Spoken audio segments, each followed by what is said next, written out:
All right, folks, what is up? Forky, thanks so much for the 20 months. That's really kind. And hello, everyone watching on YouTube. How are you doing? Can you go Maggie? Yeah, absolutely. Where the hell is Maggie?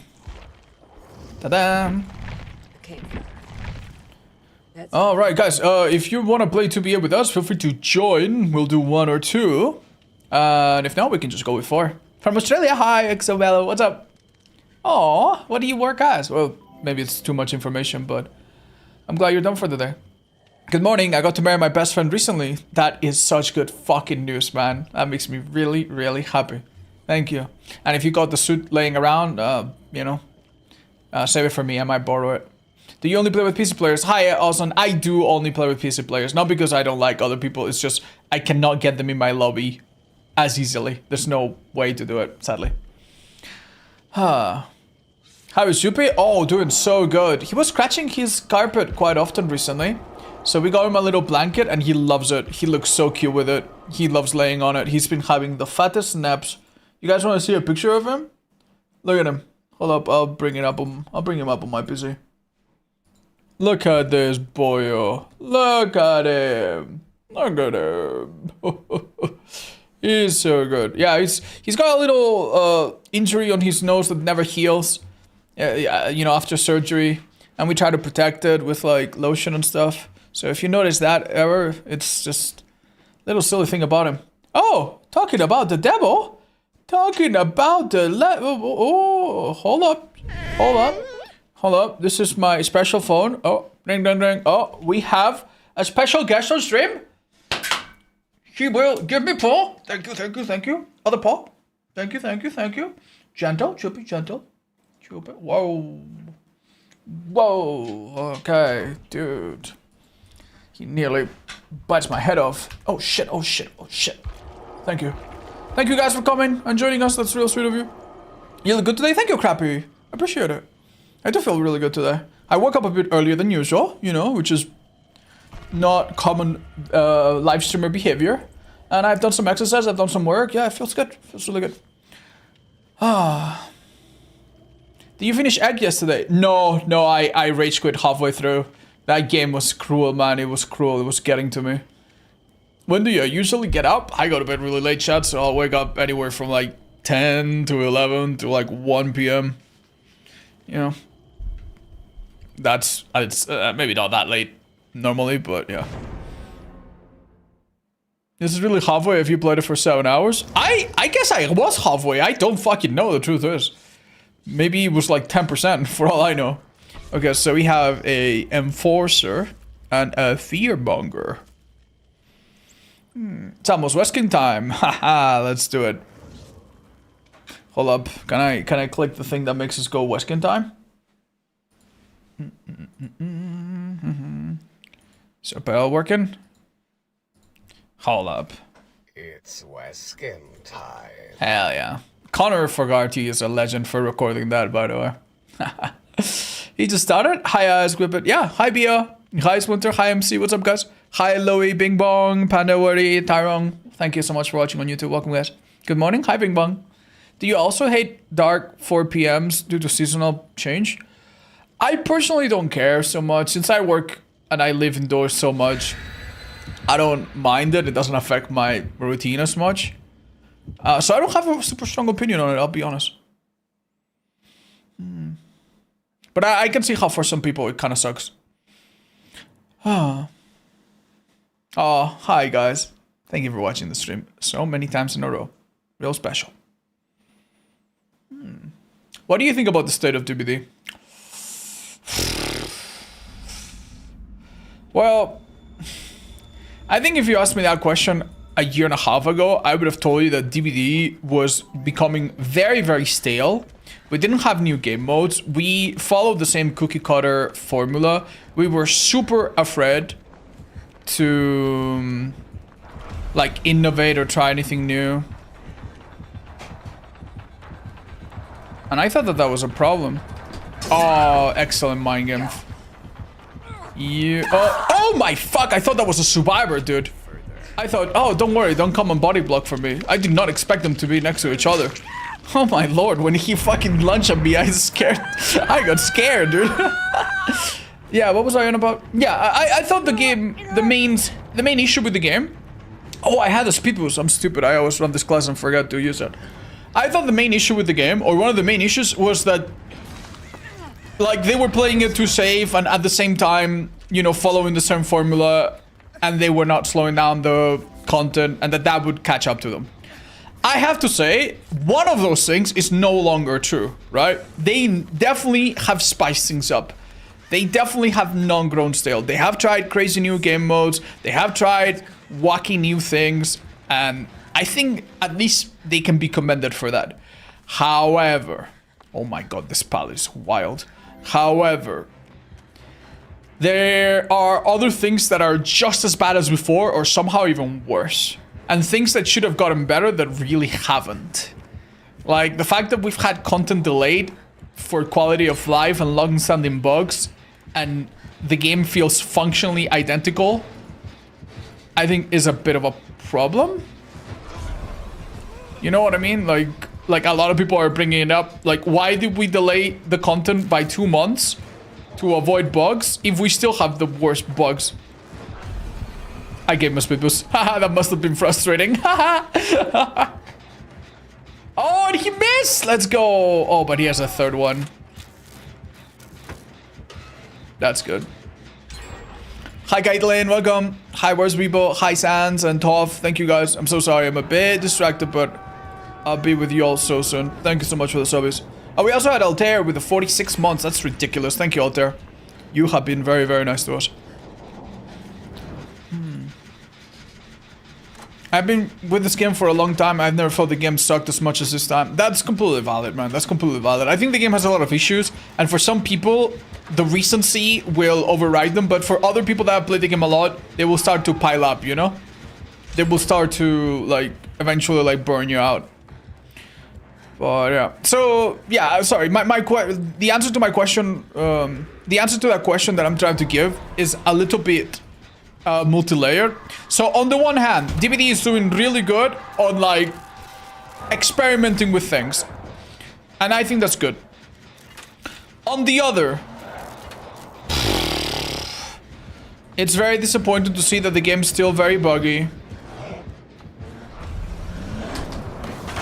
It's very disappointing to see.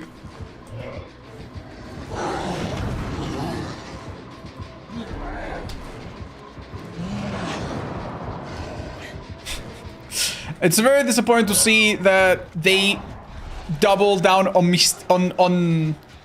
decisions to attack and address short-term issues without addressing the bigger ones.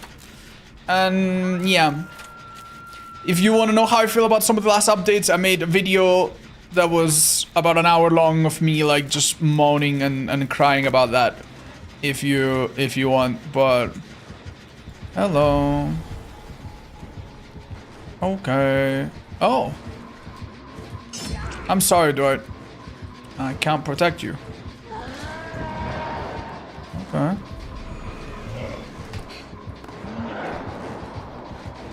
Okay, bye.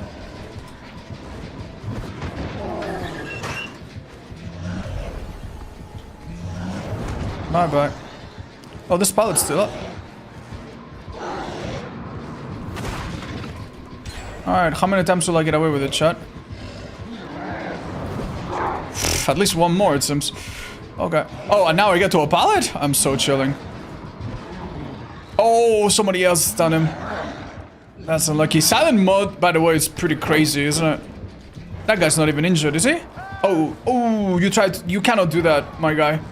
Yeah, you cannot do that. Like, he has, like, collision with himself when you evolve into him. Ah, okay. No, Discord ping. Oh, shit. I think I typed it and I forgot to press enter. Thank you for the reminder. Let me do that in a second. Will you play Fear and Hunger today? I think I will. I think I will. Unless I don't know, unless something comes up, I will probably squeeze in an hour or two. I always have fun with it. Please don't tell me they extended to B8. No, they didn't, Chad. They didn't. I just thought it was over today. I do spread misinformation from time to time. It's one of my favorite hobbies, apparently. Sorry. Also, great chase. Yeah, that was really lucky. This might be a newer... Like, the sad part about playing 2B8 is that the MMR is very... Like, it's very averaged out, and you could play as a experienced player with people that are relatively new. So it's probably not super fair if this guy is playing Oni for like the second time ever to be playing against a Subaru with like 15 billion hours. What? I'm sure they'll keep up. Hi Ekaje, thanks so much for naming one of our characters in Fear and Hunger. And for subbing. Uh-oh. Oh, that extra speed was not enough, sadly. Does he get a little greedy? Does he try to... He doesn't reveal my aura? I'm not close enough? Wow. Isn't that unusual? Let's walk here real quick. Just in case he checks around. Let me get back on the gen, because I think no one else is really progressing gens much. They extended to be it just now until the 28th. Nah. That's... Guys, that's messed up, man. That's messed up. You cannot prank me like that. Please don't ever do that again. Nah, you're joking. TikTok post? No, dude, you must be seeing last year's or something. You're wrong. I don't believe it. It can't be. It can't be, dude. It cannot be. I refuse to believe it, man. It can't be, man. It can't be. Let's get you patched up. Oh. I could have taken a hit, but... where is the fun in that, I guess?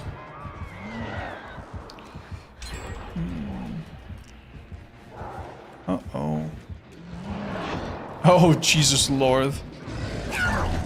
He got me alright. Daryl, you're a little fucked, man. Okay. Oh, no way! That was a blind. Team 10, Jill, that was a good effort. Oh. No Twitter announcements? They would never, man. No. Is to be it actually over? No, chat, as you can see, it's not over. I was wrong. Okay, we should, don't worry. Let's finish this. Always finish this. That way people can start opening gates. And I can just self-care. Like, I can self-care. Go do something. Go open a gate or something. I'll be fine. Nice thing about self-care on this class is that you can self-care, and if you get chased, you just sprint burst away. Which is such a good combo to have. Have you considered playing Dispatch? I have considered it, chat, and it does seem like a cool game. But I think it's the sort of game that's a bit like a movie. You know what I mean? Like... I don't know. Like, I feel like maybe I want to play something a little bit more interactive or something. Okay, I could give them Silent Rush. Okay. I think your gates are to your left, Gabriel, so if you... Yeah, please keep going towards that. Let's give him a speed boost now, because I think this is gonna be the easiest time to utilize it, maybe. Okay, buddy. Don't get, that's good. Okay. Ooh, is it good? Nice, made a miss. Oh, that would, if, that can be a fastball if you're good at it. I'm not. Okay, is this guy still being chased? I got you, homie, I got you. He doesn't want to chase me, does he? Okay. Maybe he's asking for help. Dude, I want to help Gabriel, but... Unless he dies under a pallet. Die under a pallet, maybe, Gabriel. He went for the other gate? Do you think he's protected by someone? Well, I need to be careful, because this Oni's coming, I think. He's fine. He's being healed. Yeah. Alright, watch out with an... Yeah, Oni lost power, so we're chilling for at least a bit. Does anybody else need help? Anybody on a cage? No? Both gates open? At least 2 or 3 people healing in gates. Someone in chase? Ooh. But it must be with Wesker. Yeah, I know. This goes fine. Oh, that other guy is not fine, though. Wait. Shit. I don't know how I can save you. Oh, there's the 2 of them. Is he dead on hook? He is dead on hook. We gotta go. We need to be careful here, by the way. We can die. She's fine, right? Yeah, she's fine. GG's. Well played, guys. That was a really good result. That might be an 8 out. No, I think we're losing Elvis Presley. But hey, man, he was a time traveler anyway. If he stays in this world, it creates a time paradox. Only you. What's the most famous Elvis Presley song? May I get an autograph? Alright, but only because you were the most beautiful Jun Jin Lee I have ever seen. The walkers are coming! Okay, that's... Jesus. Oh, man. What's your vote for Game of the Year? I mean, I hate to be predictable, but I think it's Expedition 33. Like, I just really think that game was wonderful. Suspicious Minds? Oh, really? What does that one sound like, guys? Would I recognize the lyrics or the chorus at least?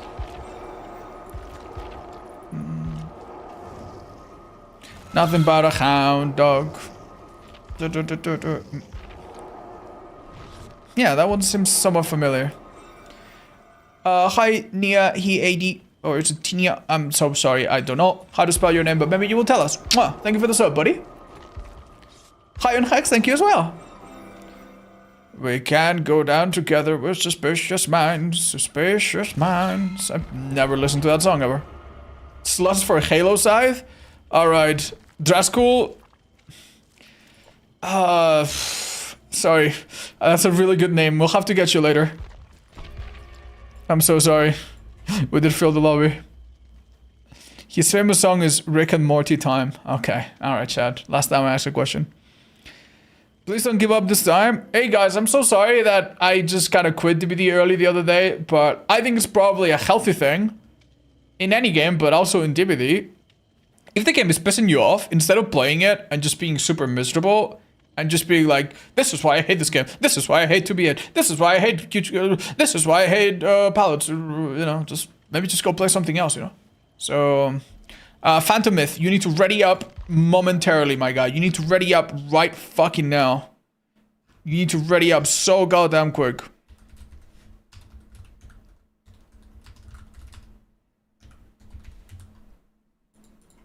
Pretty goddamn please. Thank you. Awesome. Whoa, who was that? Tillman Gruen. Thanks so much for the prime. Welcome in. I appreciate seeing so many first time subscriptions as well. That's really sweet. How's things? Hi, Clanuto. I had a beautiful day today. It's gotten really, really cold. They say that in the capital it's gonna be like 0 degrees Celsius max temperature like this week. So, yeah. It's chilly. It feels wintry. It feels Christmassy. Thank you, Dorcios. I appreciate that. I hate the cold? Yeah, some people really don't love it. Is it worth buying Fear and Hunger 2 after watching it? Does the game repeat itself a lot? Can I experience different things? Yes! Yeah, for sure. For sure. Unless you watched... I mean, if you watch all of my hours so far, you might have already seen some of the character backstories, but yeah, I think I've only scratched the surface. And I haven't even played all the characters. I reckon the game's fun and worth playing. If you liked it, give it a try. It's always nice to know that people buy games we watch. It helps support the people that make them, right? Since you are from Catalonia, how do you acclimate in colder climates? Believe it or not, I'm not, like, the country that I live in is literally next to Catalonia. I did live by the coast, which was a little bit milder, right? But I'm not too far. I'm just a couple hour drive away from my hometown, so it's not that different. It's just that in winter, the snow. And I, first year, I have to say, chat, I fell on my ass like 3 times and hit my head once. And I sprained my wrist and it gave me a pain that lasted for months, man. It was so bad. I realized that the shoes I had were really, really bad. Bought shoes that were not necessarily like super, super crazy expensive or crazy thick shoes, but just something with a bit more of a solid sole. And ever since, I've been a bit more careful and I've been fine. Hello. I think he made a mistake here. Oh, maybe I did. Never mind. No such thing as a mistake if you have this class. That was risky, by the way.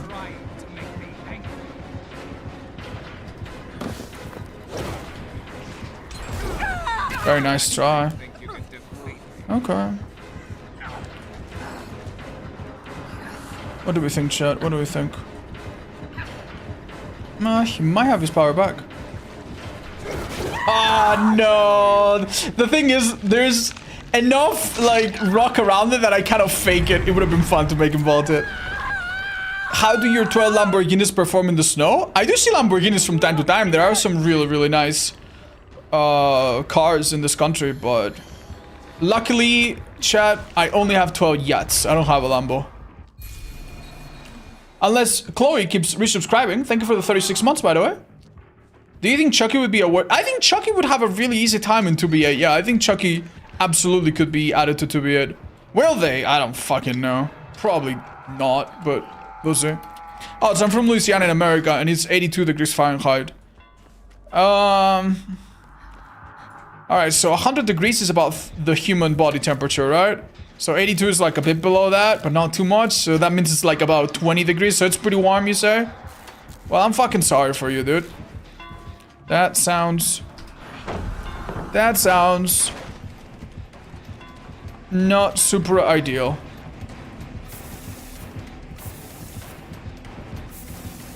No? I can't even spray me chase?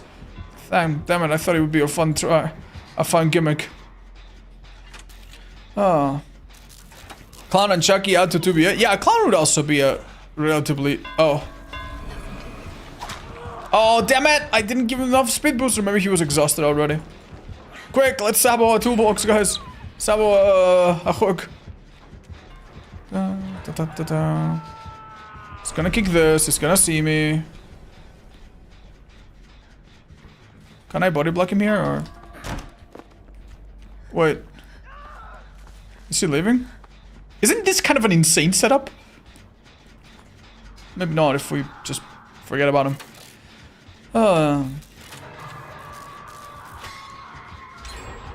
80 degrees is like 25. Okay, so I was pretty close. 27. Okay, that's more than I thought. Yeah, that is pretty damn warm. That is so unfortunate, bro. Like, you waste so much time ambushing. And for what? And for what? Someone can rebuild that pallet.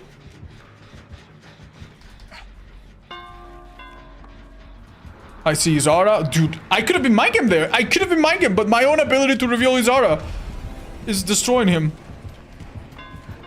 Yeah, of course. You know I'm gonna get on the shin the moment. Okay. Natalie DPD, thanks so much for your sub. Happy to see new faces and new subs. New time subs, by the way. Appreciate it again. Speaking of Yaks, Game Nemo bought a 500 million... Yeah, Chad, I'm so sorry, but... Do you think it's... how do you feel about Yaks? Like... Because I understand, like, oh, you're a millionaire, you get a really nice house. That nice house is gonna be there for your family for generations. Oh, you love cars, so you get 10 cars. I mean, you can drive them all, you can maintain them all, maybe you can sell them for a profit in a few years if they're well maintained. I get it, right? But a yak is just a machine that turns money into nothing. It just eats money. Like, what's the appeal? Is it just because your billionaire friends have it and it's kind of like you're left out? That's the only argument I can think of. I remember I asked someone in finance, like, why do people buy these expensive cars? And she told me she was a professional, right? She was a banker. She told me a really good argument that actually makes a lot of sense. She's like, well, I have a customer. Run. I have a customer, right? And he works in a car dealership. And he works with famous football players. And he wants to relate to these football players. So he wants to be driving the same cars and the same models as his customers. So that he can talk about that. And I'm like, yeah, okay, that makes sense. I guess if you're spending time in those circles, you want to, like, fit in, right? The same way you would have a suit if you... Hello.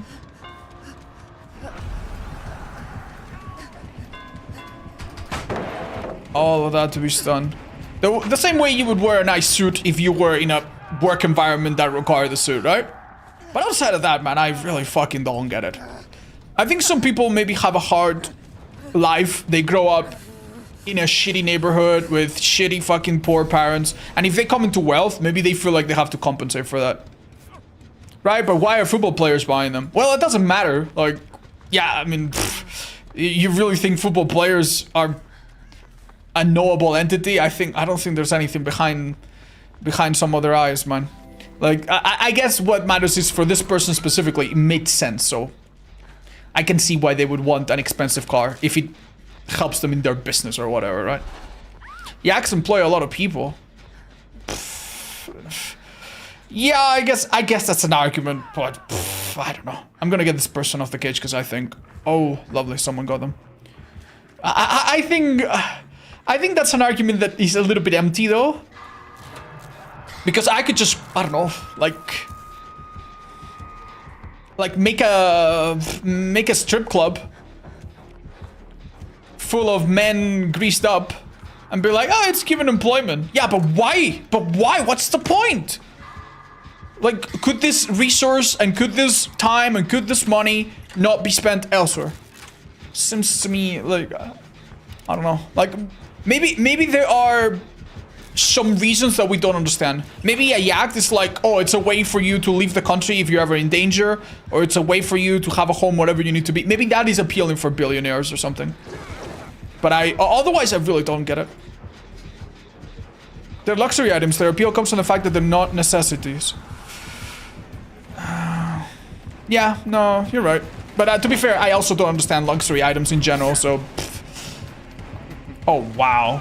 You're in so much... You do not get me here, man. You do not get me. Oh, you do get me if you do that. Unlucky. He's gone now. I feel bad for this Wesker. This poor Wesker. Oh, he's gone. Alright. Bad condition. And if you're hungry today, yeah, we might do it. Happy Wednesday. Hi, Vanyeth. Happy to see you. I almost get him. Hi, guys. What's up? My exhaustion's back in a bit.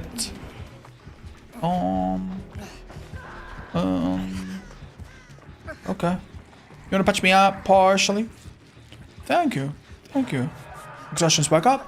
What do you think of the idea of third seal, undying, pen to devour? Third seal. Okay, undying. Okay, Penty, devour. Okay, only one problem with that build, okay? It's not really a problem. I mean, to be fair, it's a problem that can kind of happen to any build. But what happens if your if you go on like Gideon, and your first chase takes a while, and you don't get a free M1 or a free injury on a few survivors at the start? If you don't get a free chase, like if your first chase or two are bad, with that build, you're kind of fucked. Because third seal doesn't do anything until you've hit a few people. They're not gonna look for it. And Devour Hope is a good perk in the mid game, but it can be a little lacking, and you might find yourself in the position where you hook a survivor a bit late, you hook another survivor, maybe they deliver themselves or use Wicked so you don't get a token. That sucks. And then, bam, it's the endgame. So... there's nothing wrong with that, but it's a little risky.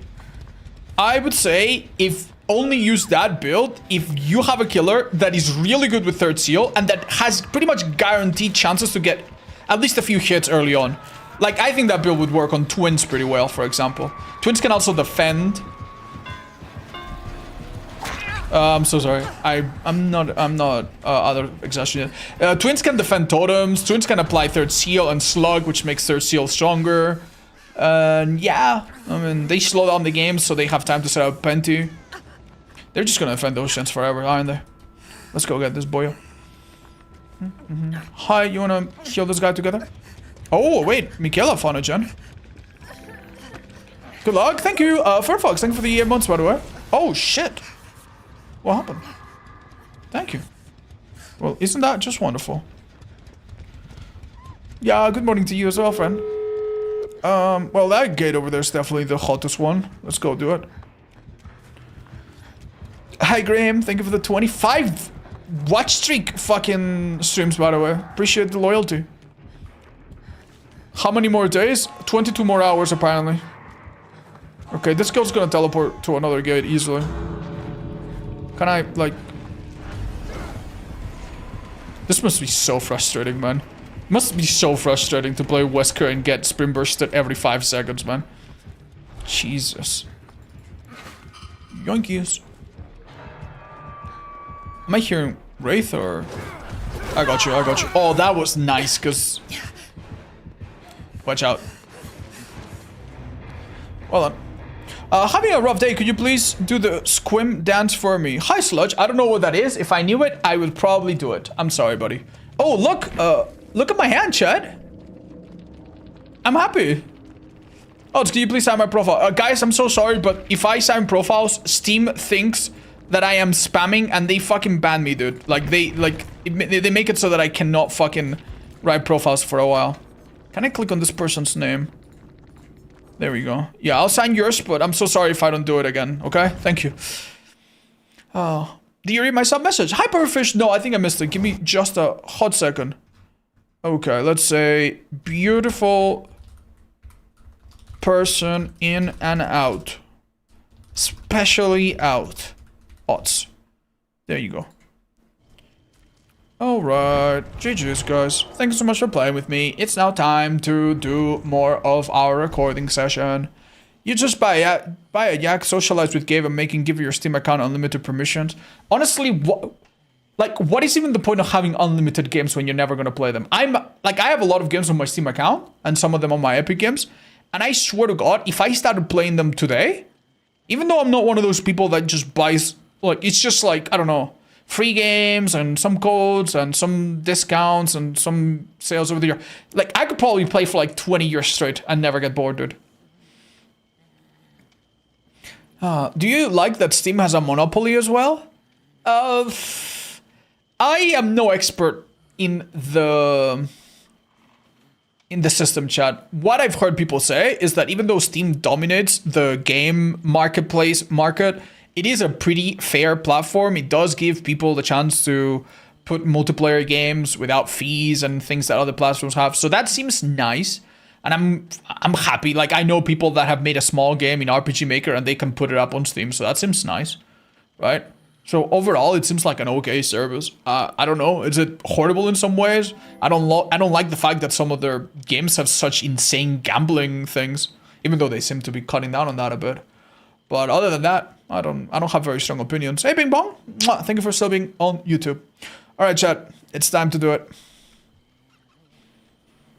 Yeah, Steam takes 30%, which is way too high. That does seem high, but what is the...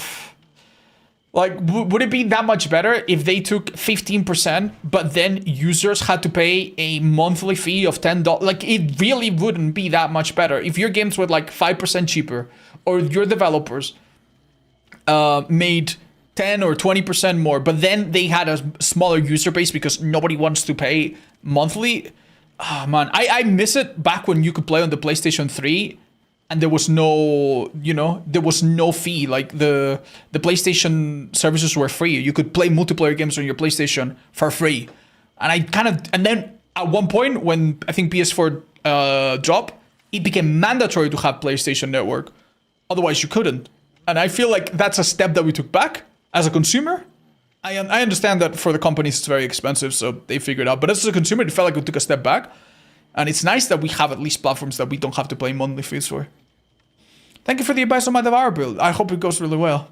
My pleasure. Remember to join voice chat? All right, let's do that. Thank you so much, Jess. Appreciate your help. All right, let's go. I'm going to redo the whole Trickster segment, chat, if that's all right. And we'll be playing killers from Trickster down to Wesker if we can today. Yippee.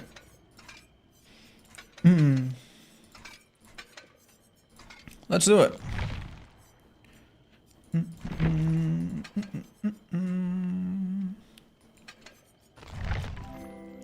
Let's see. Let's get our friend in there. Wow, dude, it's so difficult to navigate this. Like, having a scrollable bar on the left is one of the worst things ever, dude. I hate it. Is Trickster very reliant on add-ons? I would say, yeah. I don't think he's necessarily insanely worse without add-ons, but there are a few add-ons that do a lot of strong things that Trickster players generally always want at least one off. So yeah, a lot of the people that you're gonna be seeing play Trickster, they will want Memento Blades, or they will want one main event extender, or they will like the aura or whatever. Thank you. I think one person's enough for now, so thank you, Natcool, for your help, but I think we're okay. Okay, let's go. What was his map, iron works. Let's do it. Papa. Why are you redoing Trickster? I felt like I did it too long, and I didn't like the matches that we played last stream. So I feel like I'm gonna replay the matches, and I feel like if I replay the matches and I don't redo the brief couple-minute explanation, I'm gonna be completely all over the place. You know, I'm not gonna know what the fuck I'm talking about. No Discord ping? Yeah, I'm so sorry, guys. I did forget about that. Let me just press enter real quick. Oh, shit.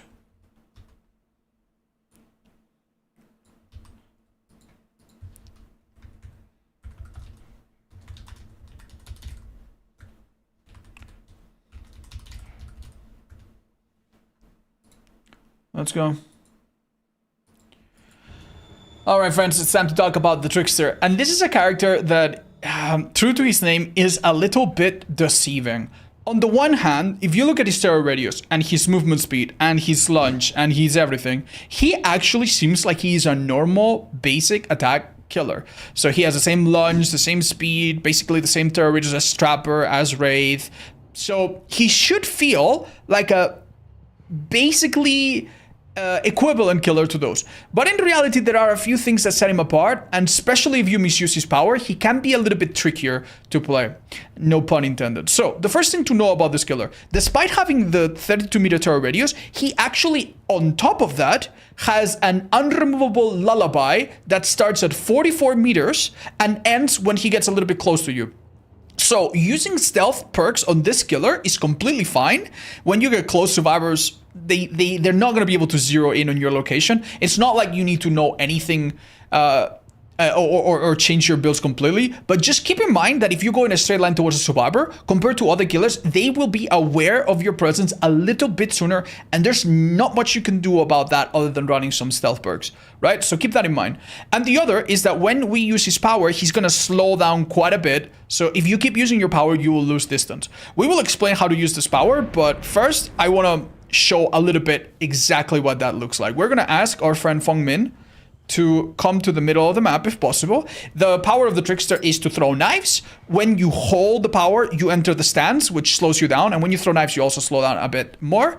Keep in mind that there's two ways to do it. You can tap, tap, tap, tap, or you can hold. Whichever is more comfortable. Now, I want Feng to please run a straight line towards Shaq. And I want you to see just how little I catch up, if at all, while I'm using my power. 1 second, I need to join a voice chat so that she can actually hear me. 1 second, I'll be right with you. Thank you so much. Could we please run to Shaq? Thank you. Right, so look, I'm catching up because I'm fast. I'm gonna hold my knives. And I don't know, I'm just gonna throw randomly. And as you can see, I'm losing distance. This is the reason why, with this character, you need to be very deliberate. You need to be very deliberate in your movement because of the larger presence of this killer. You might have survivors stealth you more effectively, and you will slow yourself down and use your power. So how do we use our power? It's very simple. Think of this killer almost like Baba, almost like Cannibal. If you catch a survivor in the open, they are going to be very, very hard pressed to make distance. You will damage them very, very, very quickly, and you will not lose as much distance as if you did a normal attack. If I do a normal attack on this survivor, I will injure them, right? But then I go through a cooldown where I'm very slow and they get a speed boost. If I use my knives, however, notice 1, 2, 3, it's gonna do up to 7, and then they will make a noise. Keep in mind that you can know when you hit a survivor with a knife because you see that little purple hit confirmation, and you can also check in the HUD. When you hit the 7th knife, that's your warning. You see that little scream and the red icon? That means that one more knife will injure. However, this killer has a built-in cooldown where if you don't hit a survivor with a knife for 15 seconds or so, they will begin to lose progress, and it's lost permanently. So in a situation like this, I definitely want to make sure to get at least one more knife in quickly. And now we're back to the point where one more knife will damage. So you want to make sure that if you're chasing a survivor and losing them on and off, get at least one knife in every now and then. So this will injure. Fong, could you please run away when I injure you? Do you see that I can still throw knives and I don't go into any sort of like cooldown like you normally do when downing a survivor? That is very important. Much like the Huntress, we are reloading from lockers. And much like the Huntress, we want to be a little bit smart about reloading, okay? If we've lost survivors and we have no idea where we are, do not go into a corner to reload, waste even more time, and then give them even more time to get away. It's okay to chase for a bit until you find some people and then reload in a more logical area. If you've only used one knife, like right now, no need to reload. If you still have 30 knives, no need to reload. If everyone is injured and you have 20 knives and you are pretty confident that you can hit half of them, no need to reload. Otherwise, do reload, because not having a power is never quite optimal. So, one more thing that happens every 8 knives, on top of injuring survivors, is that this killer has a passive ability called the main event that builds up over time.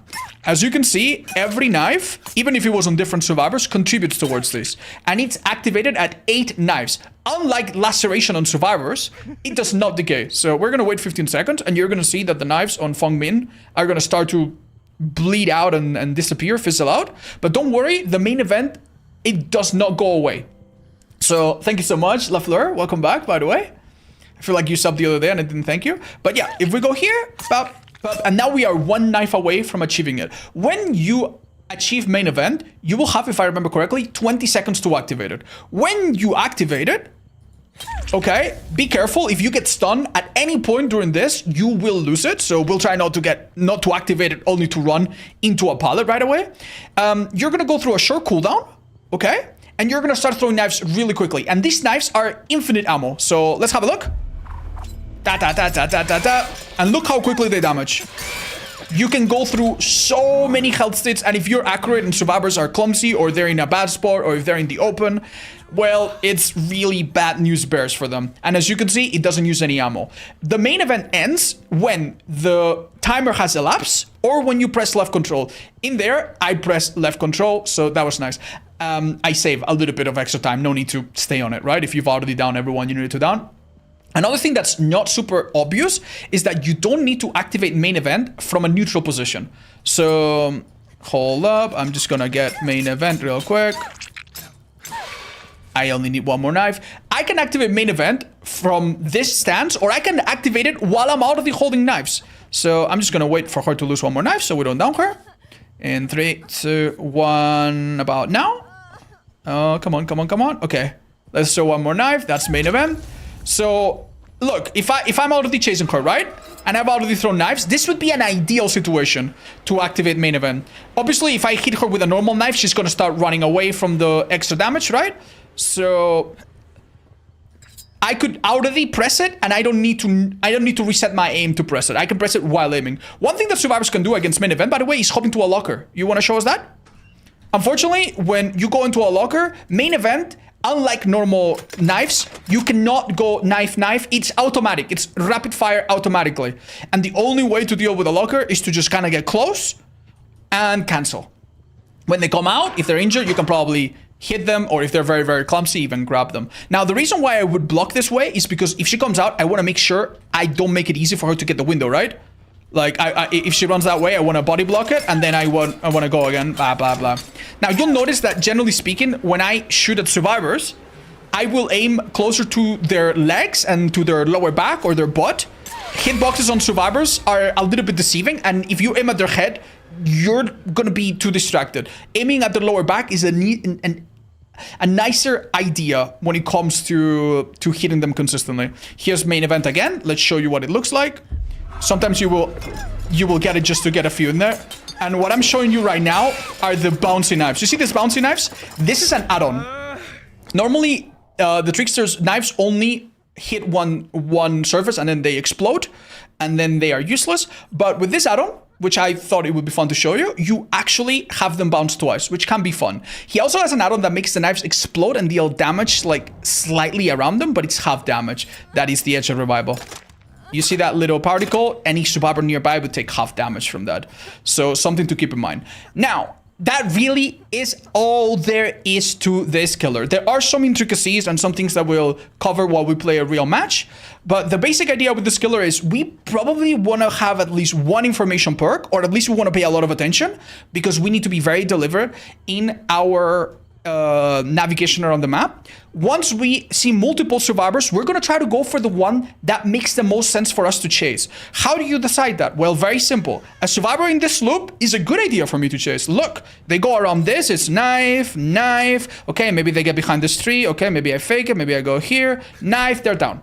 However, a survivor that goes on a high tile like this, or shag, that's a different story. Here, it's not so simple. A survivor running me around this, I cannot shoot over this loop.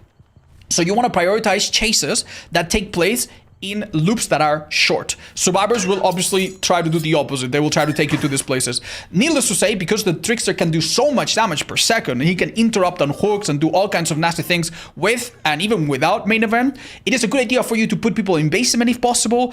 And if survivors ever make the mistake of unhooking in front of you, you can punish it very, very, very severely. We're gonna get a build going. Thank you so much, Hazer. Welcome back, friend. We're gonna get a build going to explain some of his unique needs. And we're gonna play a real match to show you what he looks like in action. We'll talk a bit as well about some of the finer strategies with him.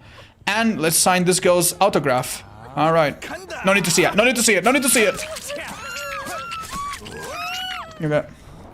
Thank you so much, Feng Min Helper. Hi, Podcar. Welcome back. Oh, hello, it's everybody. Hiya. Yeah, sorry guys. We already did Billy like a couple streams ago. All right.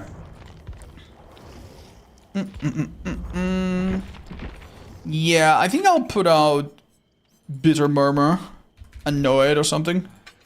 Might make more sense. Da, da, da.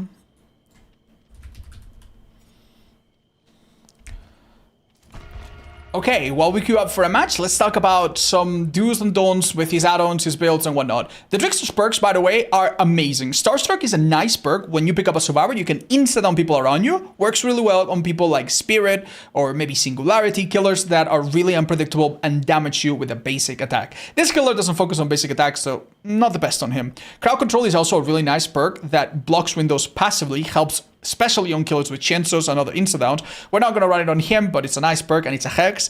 And No Way Out, I think, works really well on everyone. If you hook many different survivors, it is stronger, but even when it's not at its max power, it delays the endgame. So we're going to be pairing that with Know It, another really nice endgame perk. Because this killer really needs to know where he's going, we're also running Bitter Murmur. This shows us a little bit where survivors go after a gen is popped. And in the endgame, we see everyone. Seeing everyone with Know It, that's a really good combo, and these two perks are basic perks that everyone has access to. Another basic perk that everyone has access to is No Hold Bards or Deadlock, depending on your version of the game. This perk just blocks gens without thus doing anything. Keep in mind, this killer, for the most part, wants to damage people with his knives. You're not going to be applying many perks like Sloppy Butcher or Francilien or Surge with your special power. Having an instant perk here and there, like no, that's fine, but you do not necessarily want to build too much around it. Another thing to realize is that this killer has to reload between chases, and he doesn't have any great mobility. He doesn't teleport, he doesn't dash around the map rapidly. So as such, perks that work in the background, perks that work passively, such as No Way Out, such as this one, are a little bit more advised on him compared to other perks like Pop Goes the Weasel or Eruption that require you to go to a gen, kick a gen, and maybe not necessarily catch up to survivors as quickly. As for add-ons, one of the simplest and best add-ons are the Memento Blades that just makes all of your knife throwings faster. Super, super difficult to take off once you try it, but you also cannot go wrong with add-ons that increase your blade count. There are two of them. There's also several add-ons that increase the duration of your main event. If you're trying to get particularly good with it, try them out. They're all good. And I also am a big fan of the add-ons that increases movement speed when holding blades. This is also decent for beginners. Just because you have this add-on doesn't mean that you should be holding blades on and off all the time. But in some loops that are difficult to work with, you're going to be going around knife, knife, going around knife, knife, going around knife, knife. And I think this add-on helps a bit with that. If you don't have this add-on, you do lose the survivors around corners a little bit more frequently. And that's it. Avoid the add-ons that increase the combo. That is a very obscure feature that even Trickster mains honestly don't care about. Don't worry too much about that. And this should serve you pretty well. These are not the ideal perks, but hopefully it's enough to get us started. Let's see how this match goes, guys. Yeah. Vatsek loves shoes too. Yeah, he's #1 shoe fan. I know. Have you run out of add-ons on any killer yet? Yeah, actually, on Demogorgon, I'm running out of I'm running down on like a few iridescents on like a couple killers. Like on Clown, I'm low. Well, I used to be low on like a purple. On Demo, I'm low on Eerie Lichen Moss, whatever the heck. But yeah, only a couple, thankfully. Would you allow me to marry Trickster? Pff, you need my permission, buddy. Be right back, guys. I'm getting water. What is ideal with him? I'll show you.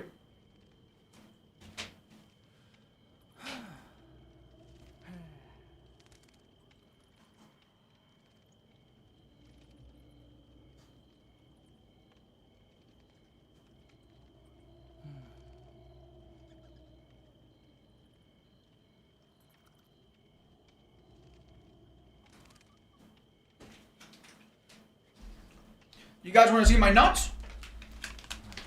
Oh, I got some almonds. They look nice, don't they?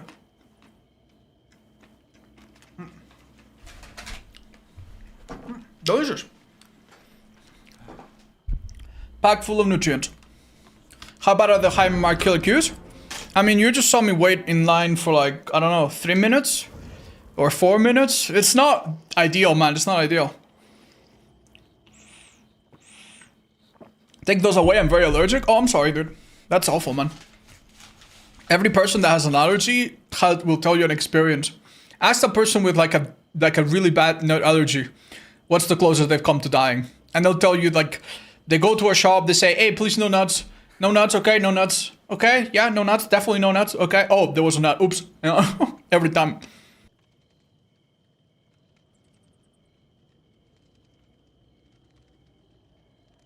Hi, Mr. Mayo. Oh yeah, I forgot about that. That's important. Hinata Shoyo, thank you for the 37 months. That's so sweet. Thank you. Appreciate it. And reporting for duty. Hi, KMD. What's up? Thank you for the tips that you sent me, by the way. Luckily, I think most of the tips that you told me, it's like, yeah, don't worry. I know. I play Dutch. I think I get that. There was one, however, that I might have not thought of. And I thought that was actually really insightful. So that one, I appreciate extra. Thank you so much. Hi, Linksy. What's up? Do you know what happens when you put nut in the microwave? No, but it doesn't have a lot of liquid in it, so... No, does it like burn horribly because of its energy? And yeah, no, I don't know. What kind of show genres do you like to watch? Oh, thank you. That sounds really nice. I don't know if I have something I like. I like shows that are like thrillers that like keep me hooked a bit, you know? Okay, 1 second, guys. We need to get back into the game. Okay, Topo Landing is a little bit of a weird map, and we spawn in the middle. Spawning in the middle is a little difficult because you don't know if they're all on your left or all on your right. I'm betting that they're all on my left. Oh, well, at least one here. Now, should you ever do what I'm doing right here, just go for one knife. You don't necessarily want to do that. When a survivor does an action in front of you for a long time, like a vault or something, you definitely want to put a few in. If the survivor honestly is giving you a hit for free, you can just go for the hit. However, similar to Huntress, if you damage a survivor with your power, they make far less distance, which makes it way more likely that you're actually going to hit them. And on top of that, it also gives you a main event, which we have right now, and I think I can use right now. That's perfect. Okay. Yeah. Using main... keep in mind that after one set of 8 knives, you've already injured the survivor and used main event. So many of your chases will go like this. Don't feel bad if you don't have an opportunity to use it. If you use it, you will save knives overall because it's infinite ammo.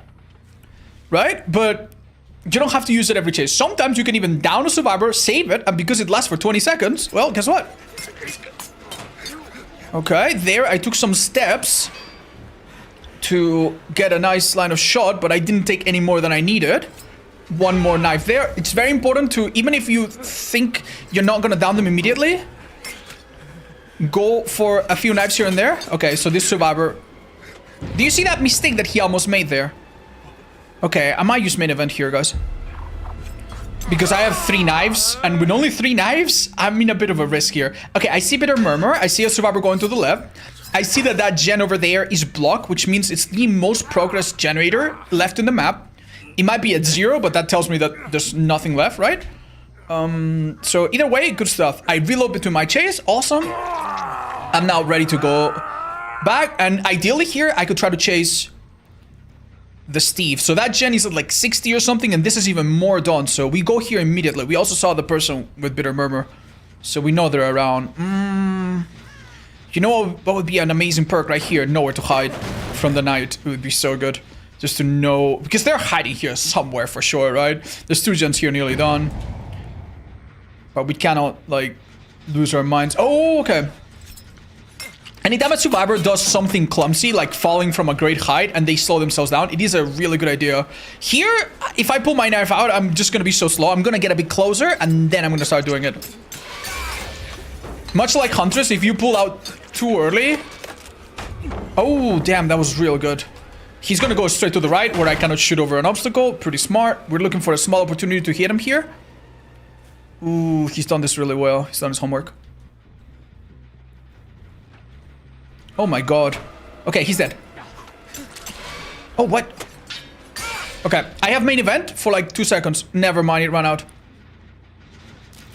Hey, buddy. I'm just gonna take the hit. I'm gonna take the hit. I could have, if I was super confident that I can hit 8 knives out of 11, I would have used my knives, and you never know. Maybe I get main event after, and then I down him, and then I down everyone, and then they might be into the White House, and they make me, you know, official trickster of the country. But sometimes it's completely fine to look at what's on the screen and know your limits. And I think that was a place where it was safe to know my limits. It would have been a good thing for me to look towards that gen that got completed, because I have Bitter Murmur. I might have been able to catch a glimpse of whoever was there. Luckily, this gen is blocked from our perks, so we're chilling. That person healed, which means they're close. They could be close to the person that popped the gen. Let's go over here, see if we spot anyone. I see absolutely no one. I know absolutely nothing. The one thing that I'm very happy, though, is that we got someone in basement. I don't hear that gen being done, but I could pop up the volume a little bit. If I play this very, very passive, it's not going to be good. Even though we have a perk that helps us in the endgame, we do not necessarily want to get there unprepared.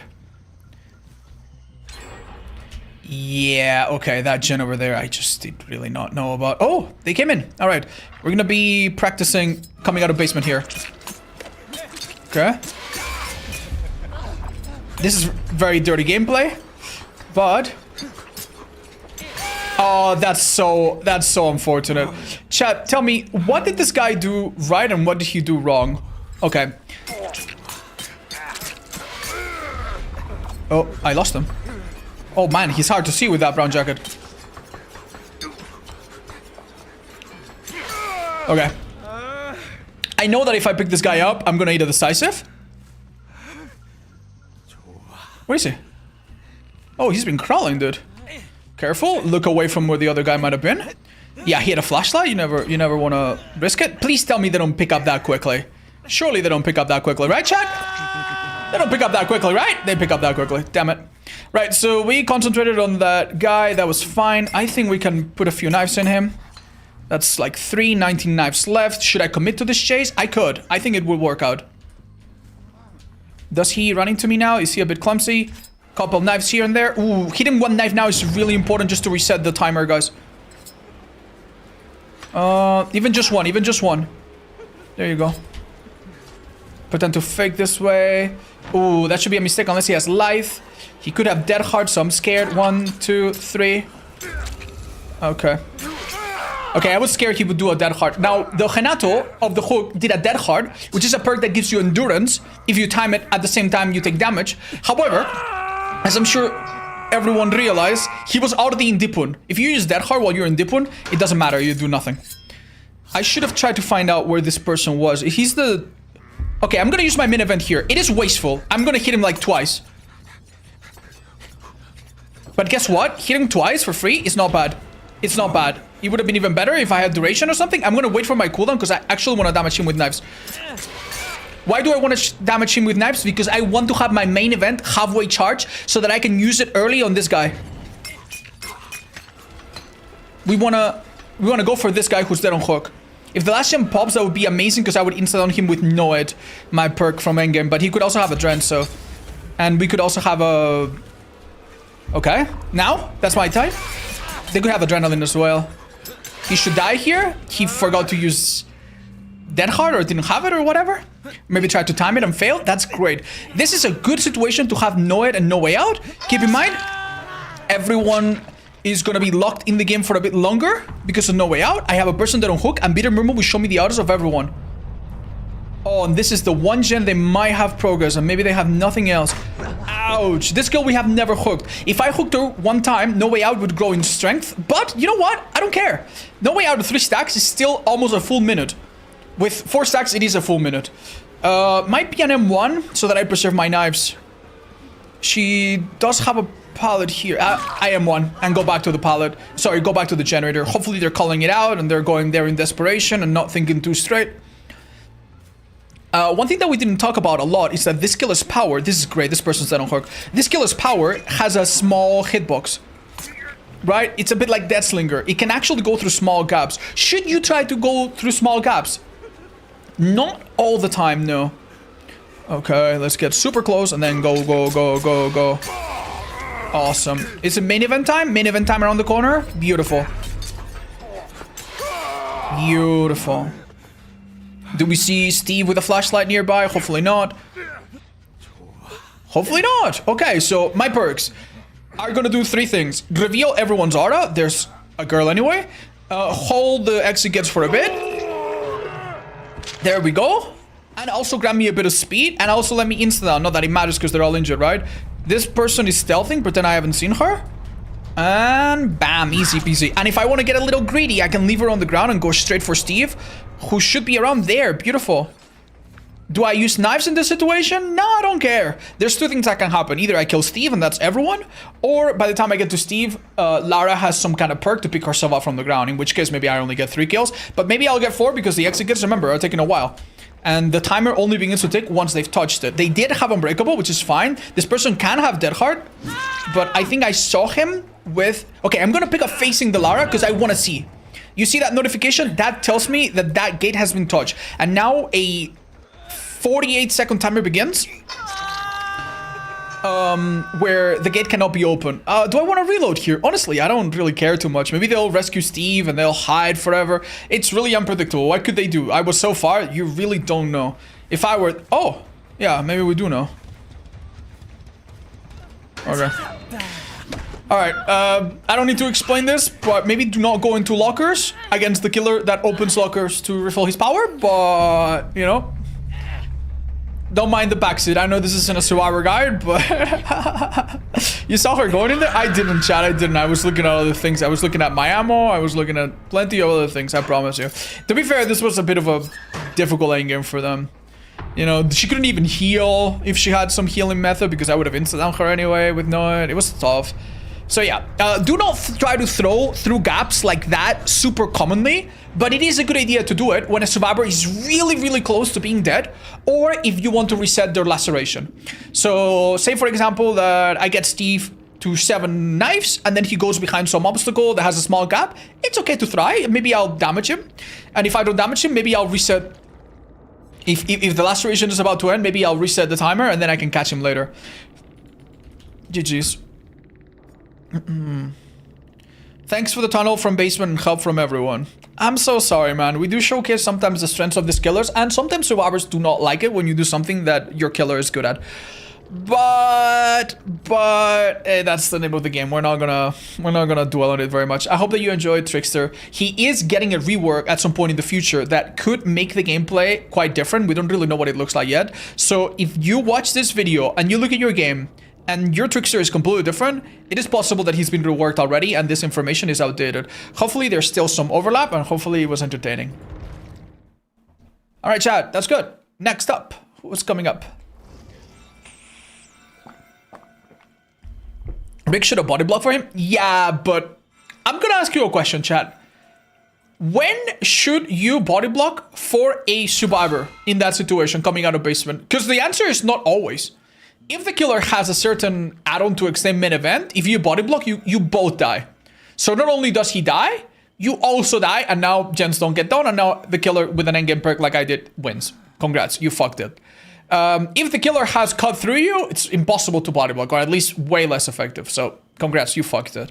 If the survivor that you're protecting has decisive, don't fucking body block. Let them do the decisive, do a gen, and that's the best thing you should do.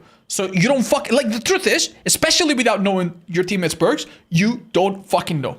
And it's as simple as that, man. It sucks. It's okay, no one runs cut through you. That is true. That is true. Fair enough. Fair enough. Oh my god, it's time to do Nemesis. That's so fun. That's actually so fun. I'm so looking forward to playing Nemi, actually. Is there any add-on that I could run that would show us anything special? I mean, we could have the add-on to respawn the zombies a bit sooner, but it doesn't matter, honestly. Yeah, it doesn't matter too much. Right. Alright, do we want to go RPD? I feel like we don't want to go RPD, even though it sounds like you would want to. Just because we need to test some other things, man, and that map sucks ass. Let's just go cold tower default. Alright, we're gonna need our helper here. Please? Where is our helper? There she is. Thank you. Why are we getting a redo on killers? It was only on Trickster, guys. I didn't like any of the matches that we played the other day. I felt like we didn't get to showcase very much. I was very verbose. I said many things that were all the same inefficiently. And I looked at the duration, and I looked at the quality of the games, and I'm like, I don't like it. So I decided, you know what? Let's just redo it. That way, everything flows a bit better, and my voice doesn't change from one day to another. So yeah, sorry about that, but don't worry, there will not be more redos, I'm sure. Anything we need to do? We're good. You need a second one for the power level up? Oh, thank you, Dan. No, I don't think so. That might be fine, especially when we kill zombies. Nemi is the least add-on-dependent killer in the game? That's a big statement, dude. I don't think it's not that he's not add-on dependent, it's that his add-ons are unreliable. You know what I mean? It's like you have a family that you call them, hey, can you help me move? And they're like, nope. You know, it's not like you're independent. It's like you have nothing to depend on. Yeah. All right, friends, it's time to talk about Nemesis. And you know what? Like, just realizing that it was time to talk about Nemesis, I had a smile creep up on my face. This is one of my favorite killers. He's actually so fun, and he has great perks. So if you're a fan of Resident Evil, like I am, and you want to have great perks like everybody does, do buy this character. He's pretty great. The thing is, this character, for the most part, is a basic standard killer. Normal 32-meter terror radius. Even though he doesn't have a weapon, he has a normal launch. Thank you very much, Thomas. Welcome back. Thank you for the 600 months. And normal movement speed. He really doesn't do anything different from a trapper, from a wraith. When you don't use their power, these killers all play the same. The one thing that is important to realize is that Nemesis is about approximately 17 meters tall. You, unlike Legion, unlike Freddy, cannot really hide behind small obstacles like this and maybe minding the survivor for like a split second. Like something like, for example, this rock right here, there's a chance that if you're playing one of the smaller killers, when you walk behind this rock, there's a chance they don't see you. And in a little moment of confusion, you show up from the wrong angle they weren't expecting. So the only thing to keep in mind, right, is that despite being a normal standard killer, he is pretty loud, his footsteps are pretty audible, and he's very, very tall. Now, on top of being a standard normal killer, you always spawn two zombies, a female and a male one, okay? The zombies passively find survivors. You can tell when a zombie is looking after a survivor because they have their arms raised. So the first thing they do is give you information. The other zombie, the male one, doesn't have his arms raised. Notice that if a zombie chases a survivor, even if they lose a survivor, they will continue searching until they stop in approximately now? There you go. So yeah, zombies find a survivor, bother a survivor, and if they lose a survivor, then they eventually go back to random roaming. If you kill a zombie with a punch, that is very quick. If you kill them with your tentacle, that is a little bit slower, but as you see, it gives you 1 point. A point, we'll explain what that is later, right? A bit more talk about zombies. Zombies go towards screams, go towards certain noises. Most perks that you can run don't, but certain perks can, right? And if they hit the survivor, they will infect them, and we'll talk about that. And they can be delayed by blinds. Any type of blind will make the zombie go, oh, and be useless for about 12 seconds. And they can also be killed by stuns, including pallet stuns most commonly, right? I'm gonna kill the zombie as well, and that's gonna give me 2 points. And what you need to understand, okay, is that this killer is a bit like All Myers. He has 3 stages. And the nice thing is that he progressively gets stronger as the match goes.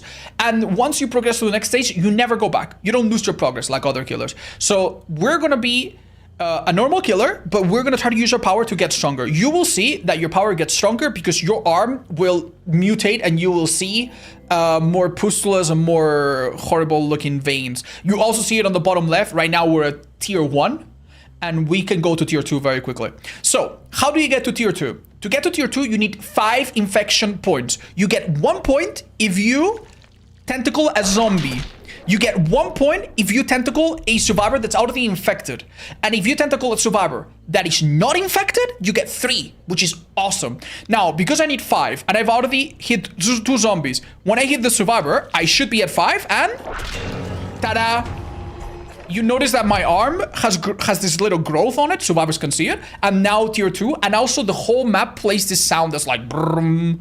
Now, very important. Without tier 2, this killer cannot break pallets with his power. So, Fongmin, could you please?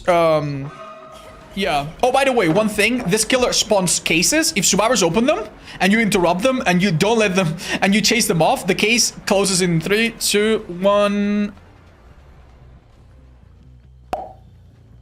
There you go. So that's a fun fact. And then they have to open it again. Cases are limited. There's only 4 of them in the whole map. Maybe less if you have a certain add-on. And what they can use is they get this little vaccine, they do this animation, and they remove the blue infection.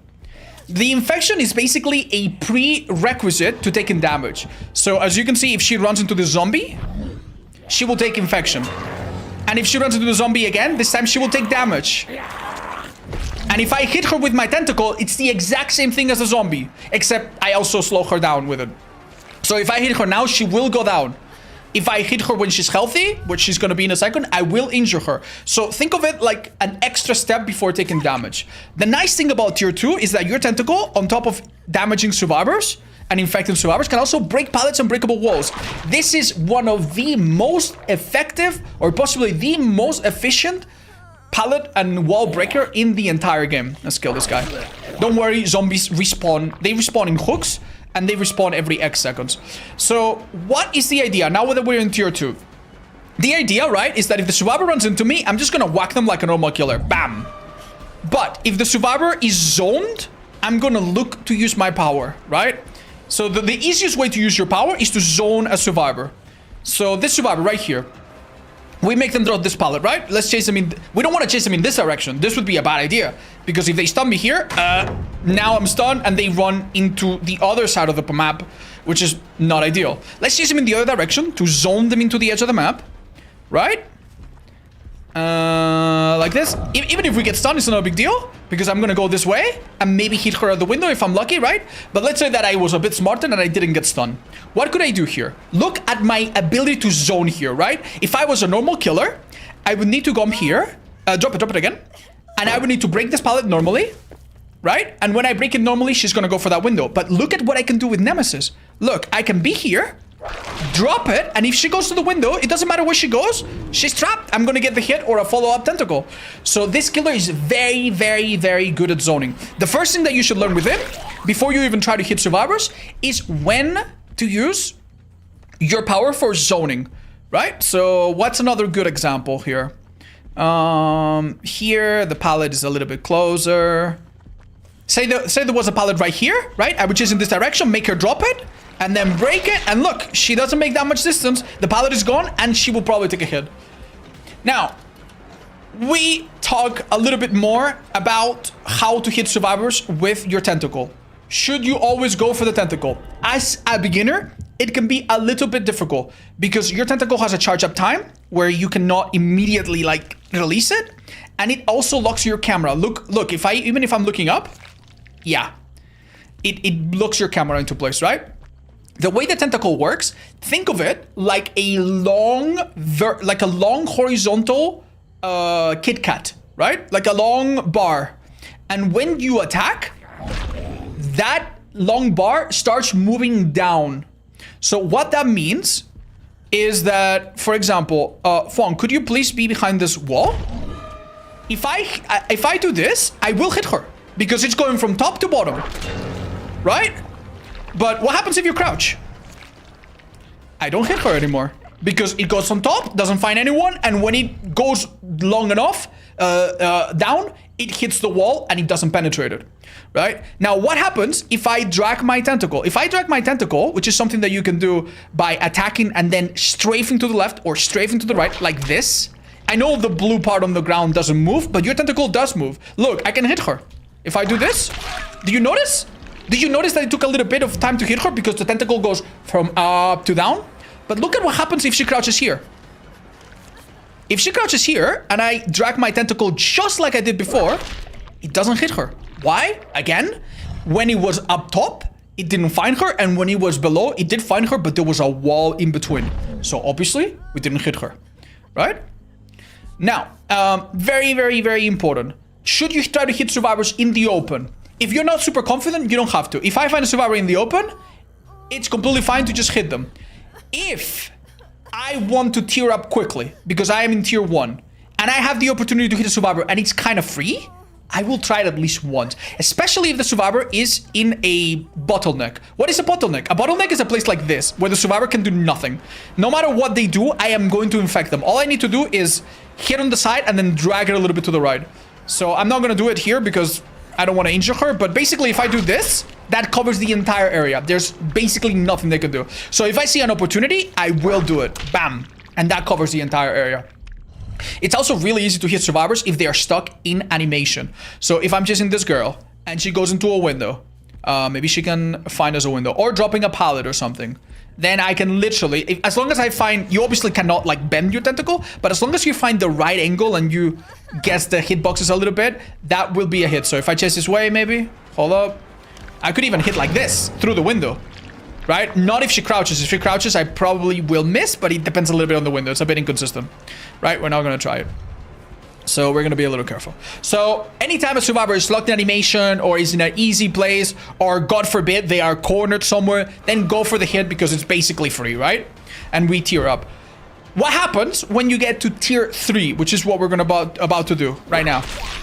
Another sound plays, your arm gets even more messed up. You can see it really ugly. I gain 1 extra meter of range. The maximum range of Nemesis is about this. Tiny little bit forward, tiny little bit forward. Tiny little bit forward, tiny little bit forward. Right about there. You can see that it doesn't, you don't need to be fully in it. You can break a breakable wall or a pallet even from the maximum range, which is ridiculous. Because look, I could just be walking here and go boop, break it and continue my chase. You shouldn't do it, but because you lose a bit of distance, but you can do it very, very quickly in between chases. You can clean up pallets that were broken. Against this killer, there are very few reasons. Like as this killer, you don't necessarily want to break pallets. You really don't need to. If she, for example, comes and drops this pallet over here, I will break the pallet when the chase is over. I will break the pallet at some point because it's quick, but I don't need to break it right now. If let's say that right now I know I'm gonna get the down, it's fine. I get the down, and if someone else comes here later, I'm gonna hit them. And if I don't, I'm gonna break them. I'm gonna break it. And if I don't chase here anyone ever again, then I didn't even waste any time on the pallet. So you don't need to prioritize breaking pallets nearly as much as other killers. Now, there's one exception to this. If the pallet is very good. If the pallet is Shaq, if the pallet is like one of the really, really strong ones, break it right away. If it's a pallet that has very little around it, this is like medium. This is like a little bit safe on the one side, not so safe on the other. This one, you can break, and it's fine. But if you find a really, really unsafe pallet, one that has like nothing on the edge of the map, don't even worry about it too much. Oh, look, the zombie's blinded. Get back on the job. So, our big idea is gonna be, get to tier 2 as soon as possible. We're not gonna obsess. If we can do it, great. If it's a bit difficult, it comes a bit later. Get into chases where our tentacle is good. Those are most chases. We need to close the gap and make sure that we don't spread ourselves thin. Our zombies are going to be giving us information, right? Survivors will eventually use vaccines to remove their blue infection, but we don't necessarily have time to chase every survivor. We don't necessarily have time to do everything, go around the map. We don't have any mobility, so we want to focus our efforts. If we get a survivor out of the way quickly, awesome. If we have the opportunity to swap into a zombie so that we are looping and they have to walk into the zombie so they get hit from me or from the zombie anyway, great. We look for small opportunities like that to have the most efficient chases possible. And that's literally all there is to it. There are some crazy tricks and some crazy things you can do with tentacles, and survivors will make it very, very difficult by dodging side to side because they expect you, right? When they chase around an obstacle, like for example, loop around this little rock, right? They know that you're gonna do this, right? They know that you're gonna do this. So what they'll do is, instead of looping tight, when they see you pull out your tentacle, they're gonna go whoop, and they're gonna step out, and then you're gonna waste time. So you need to understand the caliber of survivor that you're playing against. Remember that if you look at their face and they're looking behind them, they're looking at you. If they're not, maybe they're gonna be a bit easier to mind them. We will get a build going for him, and anything else that's important about this killer, we will talk about during a real match in about a second. High five. Thank you so much, Fungmin Helper. Let's go. Genovas, thank you for the sub as well. Welcome, guys. Do you mention that zombies react to perks? Yes, I did, but it's not super important. So, like, because if you tell people, oh, zombies react to these 2 perks, they think they have to run them. And it's not. It's really not that important. So, don't worry about it if you didn't know that. Okay. I don't think you mentioned range increase, did you? Chat, I'm not gonna explain all 20 add-ons. Like, this is already like unreasonably long as it is, and I think anything that makes it longer might be a bit of a mistake. Okay, you might have noticed that there are 4 perks with the name Nemesis. Nemesis is a different perk, but it's not from the Nemesis. His own perks are pretty good. Eruption is great. You kick a generator. When you down someone, that generator takes damage. If anyone is on it, you also see their aura. Awesome. Goes well with Bob Goes the Weasel, anything else of gen kicking nature. Hysteria is his weakest perk. I don't think it's very good. If you injure survivors, anytime you injure a new survivor, everyone becomes a little bit oblivious and they might have a harder time hearing you. Not great on Nemesis, almost not great on anyone. But yeah, it's a very mediocre stealth or confusion perk. You could run Hex Fortunes full, and that would be way, way better and way, way simpler. Leva Pursuer, however, is a standout perk. This perk is amazing. It shows you this, at the start the locations of all survivors, unless they have some stealth perk, and that lets you know exactly where to go and how to approach your chase to bother as many people as possible. It also makes every other perk and every other add-on that gives you an aura for an X amount of duration work for a tiny bit longer. So an aura that would reveal for 12 seconds is now 14 seconds, and so on. So yeah, this is obviously awesome, and we will be running it. We will just run some other basic perks as well on top of that to have a rounded up build.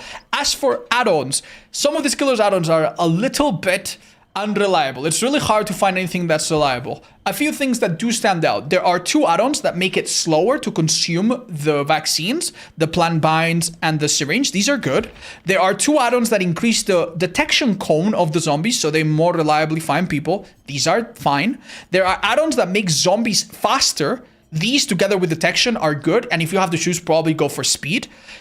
Faster zombies mean they cover more ground, they find people more consistently, they are a little bit more annoying. They're not going to get hits for you very often, they're not going to win you the game most of the time, but these are fine. And then you have a few other add-ons that have obviously good effects, like hindering survivors for an extra second, or the ones that increase the infection that you gain from survivors, Marvin's Blood being the best of them.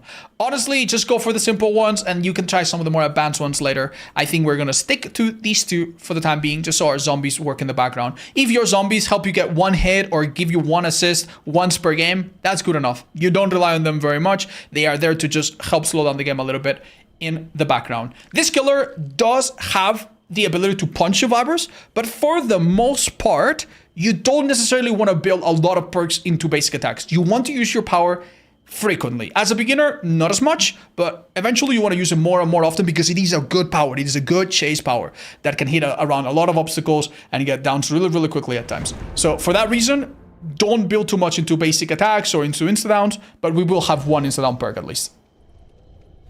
All right, let's go. That wasn't even so bad. Hi everyone, thank you for the 8. I know, I love them, Tal. I was about to say Stereo works really well with Plague. Yeah, Plague and maybe Legion, but even on those killers, it's not that hot, man. I know it won't be today, but once you get around to doing skull merch and I have a Dex document with useful tips, do you want to send it, do you want to ping me on our Discord or send me a little business email or a Twitter DM? I'd love to give it a quick read. Maybe I've forgotten something. You need to roleplay on Tunnel Jill? No, Chad, that Jill's gonna be like the best survivor in the world. How's your day today? Amazing, Chad, amazing. I woke up super early for some reason. I made food. I worked a little bit on my Fear and Hunger video, which is now out. I made more food. I went to the gym. I played some Night Rain with some of my friends. It was a good time. Did you make that omelette? Nope. No, I had a soup. And what else did I have in the morning? Oh, some sweet potato fries. Unfortunately not, Leo Prider. Unfortunately not. And then you found out it was one more day? Yeah, honestly. Oh, how's your rice cooker doing? Very good, very good. I use it maybe once or twice a week. It's been paying for itself, man. Saves so much time, it's nice. Hi, Valo. Not immediately, no. What is the more advanced tip for Nemesis you can recommend? I don't know, Chad, from the top of my head. We do have some videos explaining some odd techniques on him if you want to look them up. Alright, Rancid Avatar, let's go. Zombies do not spawn at the start, so unfortunately, we cannot use them to find survivors, but not that we need it. We have Lethal Pursuer. I want to interrupt that totem if possible. I want to hide my red stain so that I get a free hit. Could I go for an infection? Yes, but they have 4 medkits. If I leave this girl, she's going to heal. Hi, buddy. Oh, it's Jill. Beautiful. Canonical tunnel. Let's go. I think that's a hit. She dodges out of the way because every survivor does that at this level.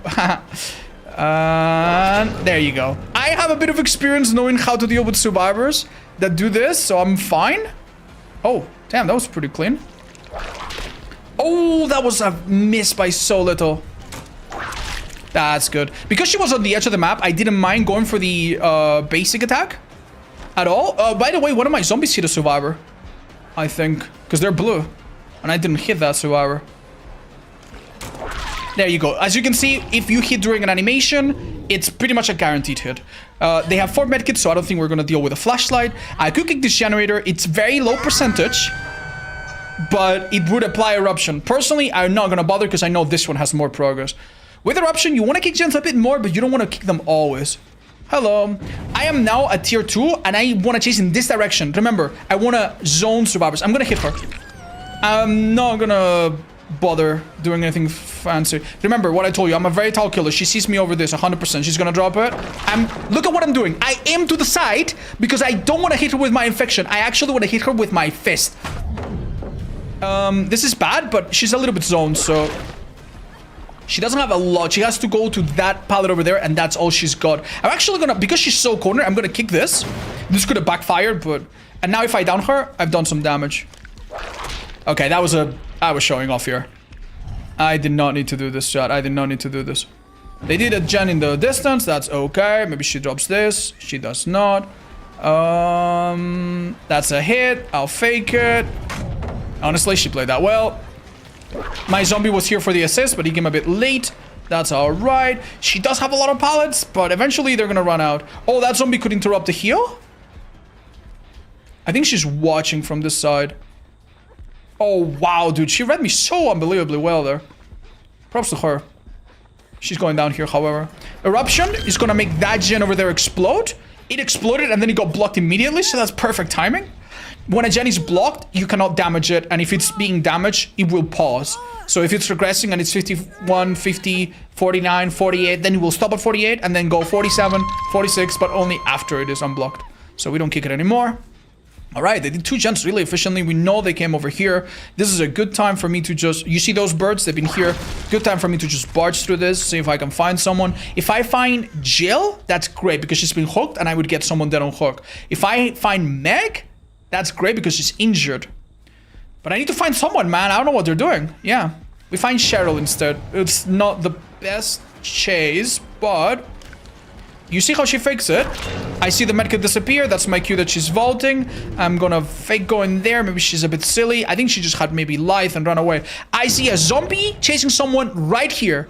Okay, I did tell you she was 99. That's fine. I messed that up tremendously. That's okay. That's okay. I kind of got a bit greedy. Oh, hi. I don't mind. I don't mind. I kind of got a bit greedy. If a survivor 19 has their heal, they often have a perk called resilience. Oh, she should drop that. She doesn't? Why not? I knew she would go to the right. A survivor, it's very similar to any other range killer. This is not exactly a ranged killer. It's more like he has a spear that he chucks from a distance or that he extends into a distance.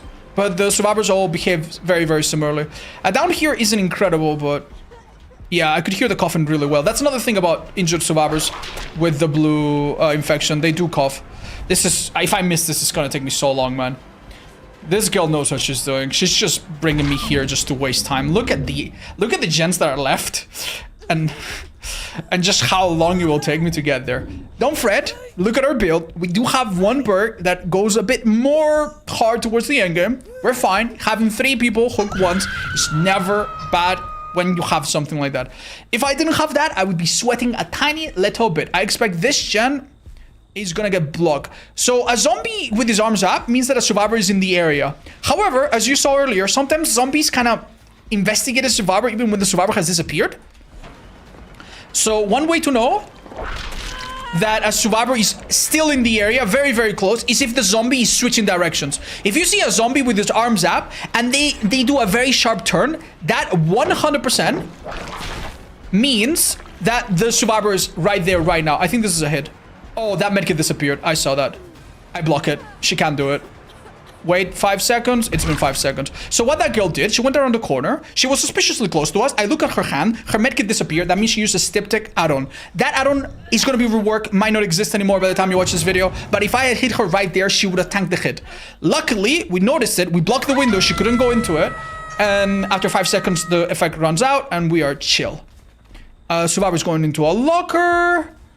That's a little odd. Oh, excuse me? I must have done that so horribly then. I can't. Oh, hello. Can I hit a survivor that far up? Absolutely not, unfortunately. I can do this though. Oh, that was a big mistake. Yeah. She might have decided to strike is the thing, because she did get unhooked. Even though we have been hooking everybody. This is just part of the game, man. It's just part of the game. Like, the game doesn't care of what you've done in general. It just cares of what you've done right now. We're gonna zone her by chasing into the situation.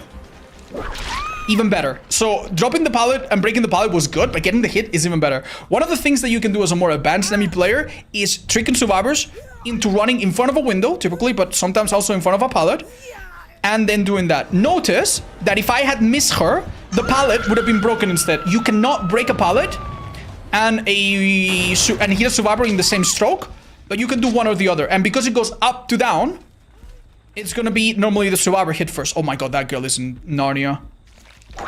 I'm gonna get rid of this because it's clean up. I kind of want to bait them into unhooking the Meg, and then I want to kill the Meg, frankly.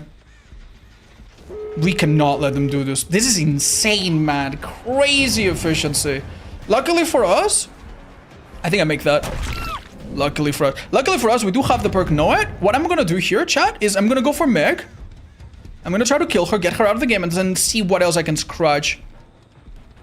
I don't know where she went, is the sad part. Oh, that's great. Yeah, that girl's already up.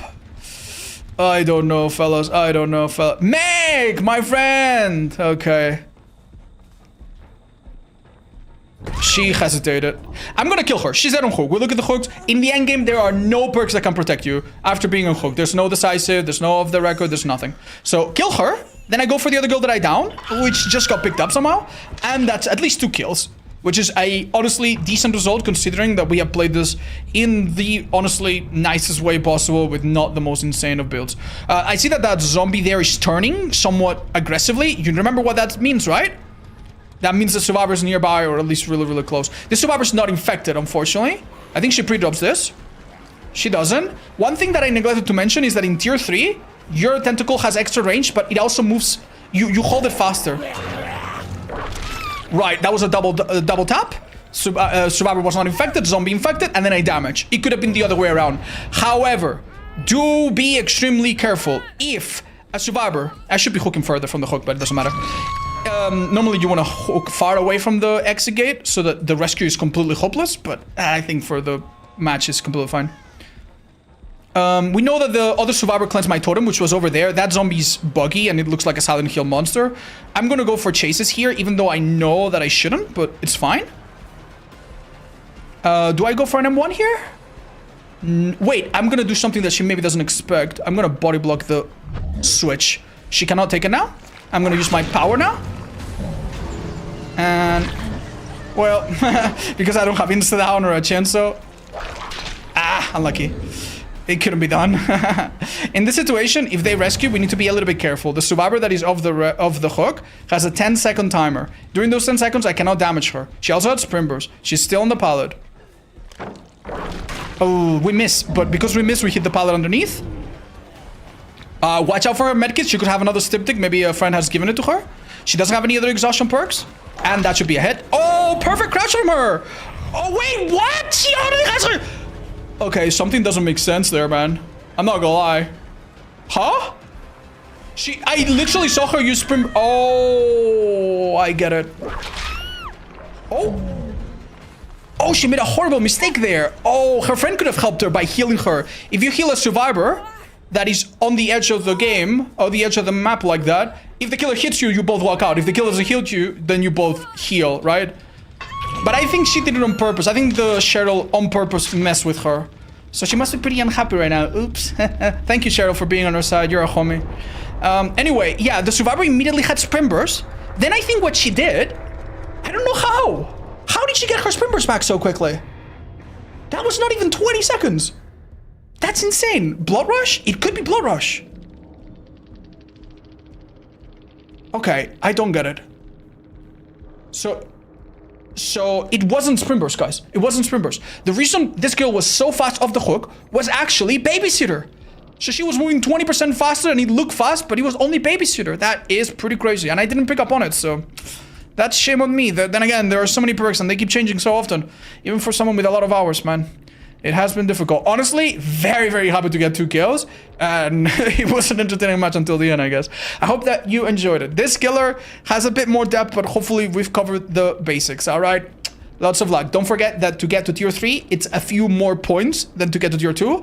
It's not super important, but once you get comfortable with the range of tier 2, getting that extra range is nice. And being able to tap your power and cancel it and lose very little distance in tier 3 is also quite nice. Good luck with Nemesis. Do you know that work in babysitter? Yeah, of course. Also, what do you think about work in Noid? I don't know if I suggested this to the depths because it was so long ago, but when Noid was nerfed, I always thought that what they would do is make it so that it spawns 2 totems, and because totems naturally spawn far away, you would never ever have a situation where you have survivor on hook next to totem, killer next to both, and you cannot ever do anything. But I think the devs are just very complacent when it comes to perk design. I think the devs don't revisit all ideas. It took them like 9 years to rework Insidious, and the only thing they did is just lower the timer. They still haven't reworked it properly. I'm sorry, I think the devs they've done okay in some regards when it comes to perks, but overall, if I was a teacher or a professor and they were my student, I would give them a 3 out of 10 or a 2 out of 10 on perks. Awful, awful stuff all around, man. Do you have any ideas how to make totems better? Yeah, about 5 of them, but don't care, man. Don't care right now. It was Fang and she had life. Chat, I know what happened, chat. I just explained it. Yeah, don't worry. We just thought that it was like 2 sprint bursts and it didn't make sense. But we just figured out that the first sprint burst wasn't a sprint burst. It was just babysitter speed. Okay. That was awesome. What kill is coming after this? Is it Sadako after this? No, Pinhead. That I knew it was someone with white skin. Yay, Pinhead. Alright, Pinhead's a bit... It's gonna be a bit sad, man. Because, like, what do you even say? Like, I'm sorry, man. What the fuck? Chat, am I stupid? What the fuck? Why the fuck were the other ones not showing up? Did I do something dumb? Filters? No, I didn't have any filters on. Huh? Weird. Weird. So strange. Okay, 1 second. Let me make sure I got that. Yeah, we do. Let's go into a private match now. What is this killer's canonical map? Is there one? Is he in any particular map during his trailer? It doesn't matter, I guess. Thank you. Yeah, no need to equip any perks, I think.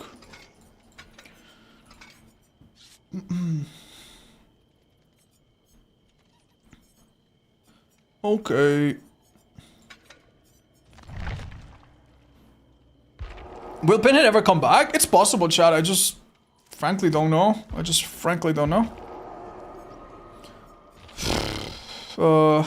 Anything I'm missing, chat? No, right? Let's just go to a nice, relatively small map, perhaps. Cold Tower, whatever. Let's go! We only get to see basement in the trailer. Yeah, that's what I'm thinking. We don't... What about the Steam shop? Maybe, I don't know.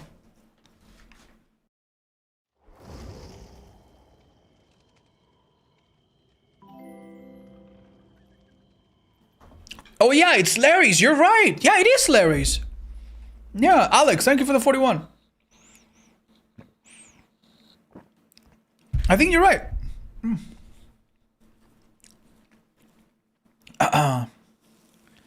Yeah.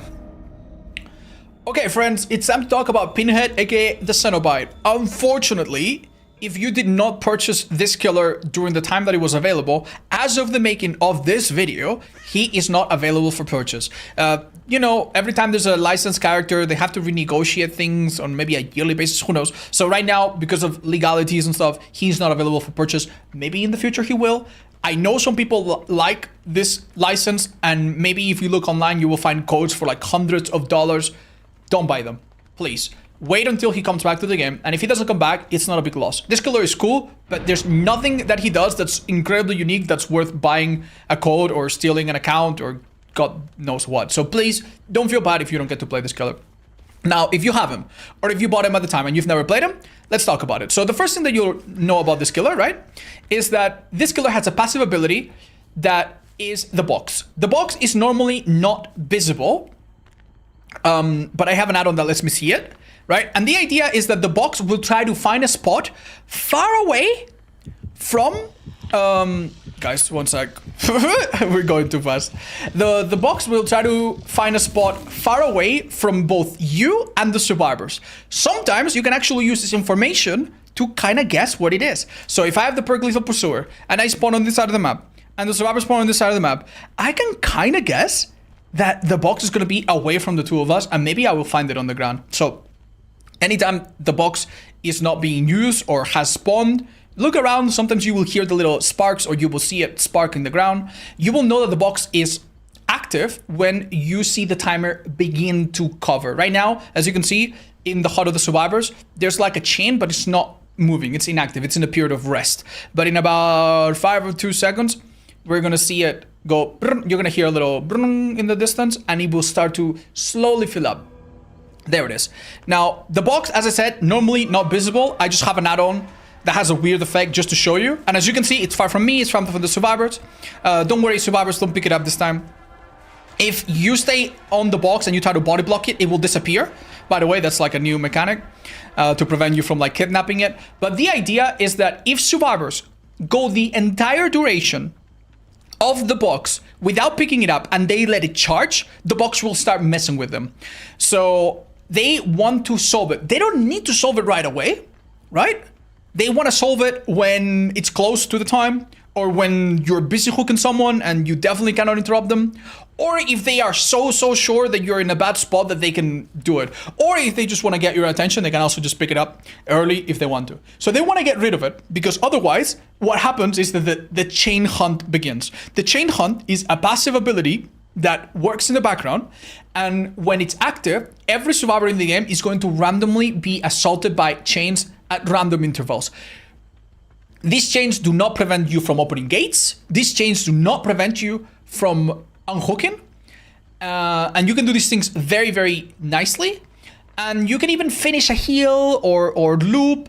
But because they slow you down and because they interrupt you, doing gens is very difficult. Healing is very difficult. Maybe finishing a gen a bit is fine, but doing a totem is basically impossible. And it looks like this.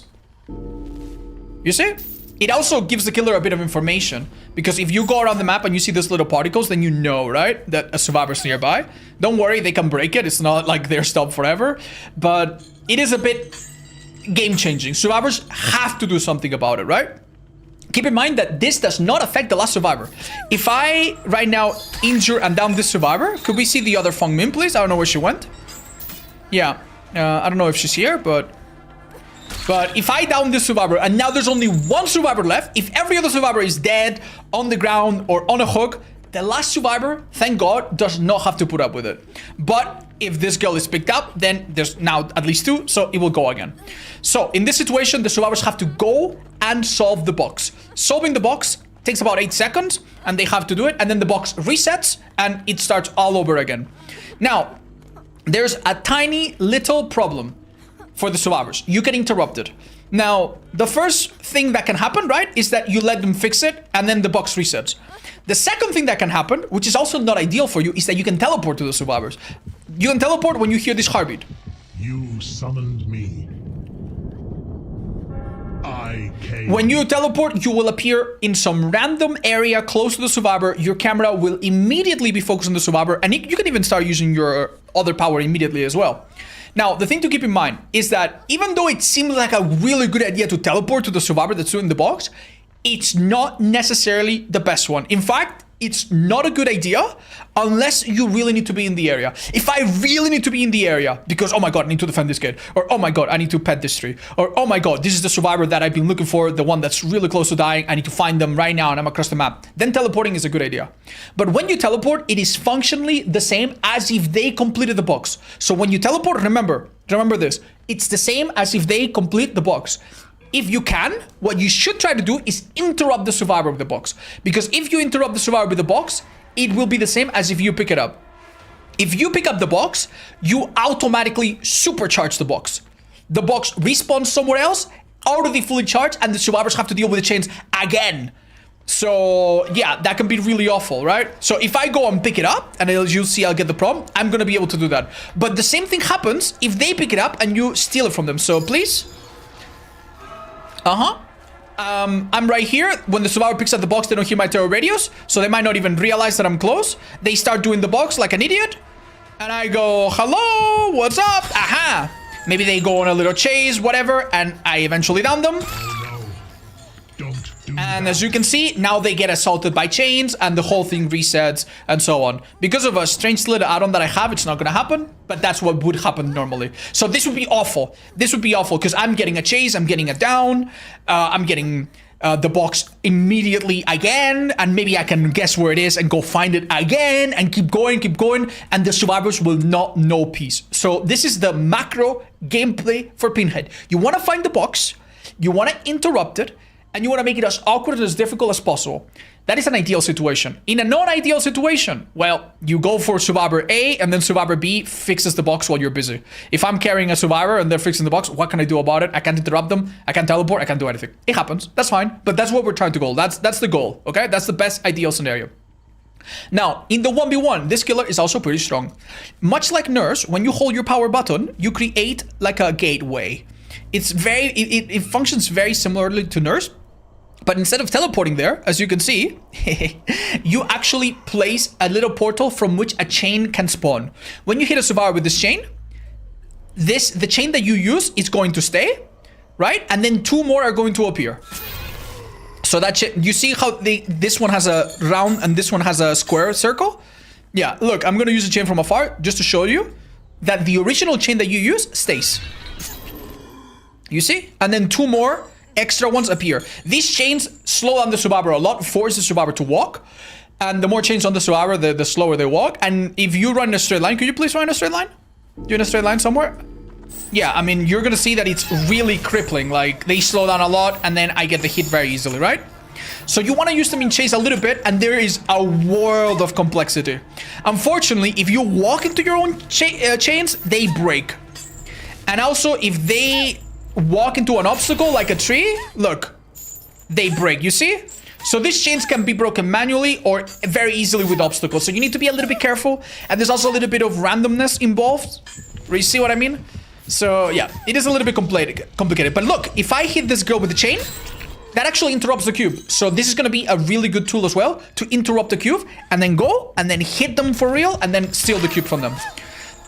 These are the basics of Pinhead, okay? It gets really, really complicated, but that is the basic.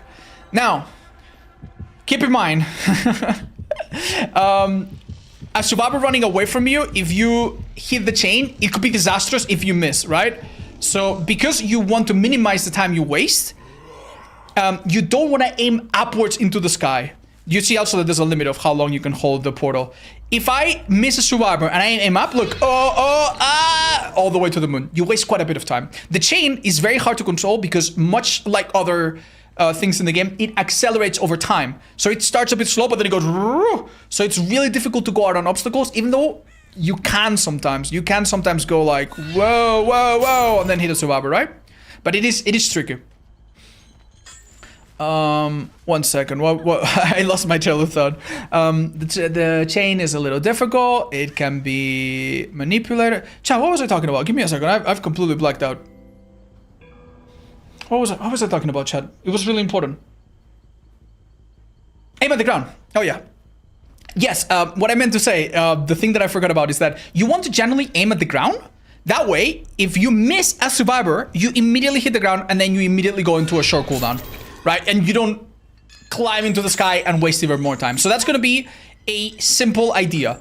Another simple idea. Let's assume that this is perfect. We're going to play this very similar to Freddy and very similar to Clown. When we get to a pallet and the survivor is silly enough not to drop the pallet and they play one of their sides, this is a medium side, this is a medium side, right? What the idea here is that we're going to chase him into one side. We're going to put the portal towards the other. And then we're going to chase them. Keep in mind that if I put the portal on the right side and I chase from the right side, look, I am breaking maybe one or all three of my chains. So as a general rule, we want to put the portal on the right and then come from the left, or put it on the left and then come from the right. So here, the way I would do it is I would do something like this, put it on the right and then maybe go on the left and bam, easy play. Super difficult for them to make it back to the pallet. Here, when she's on the pallet, I can also use my chain. She can drop the pallet. And she's gonna do it right now. But if you have a chain attached to you, you cannot fast vault it. You always are forced to slow vault it. And I'm gonna show you what that looks like. It's horrendously slow. Look, you see?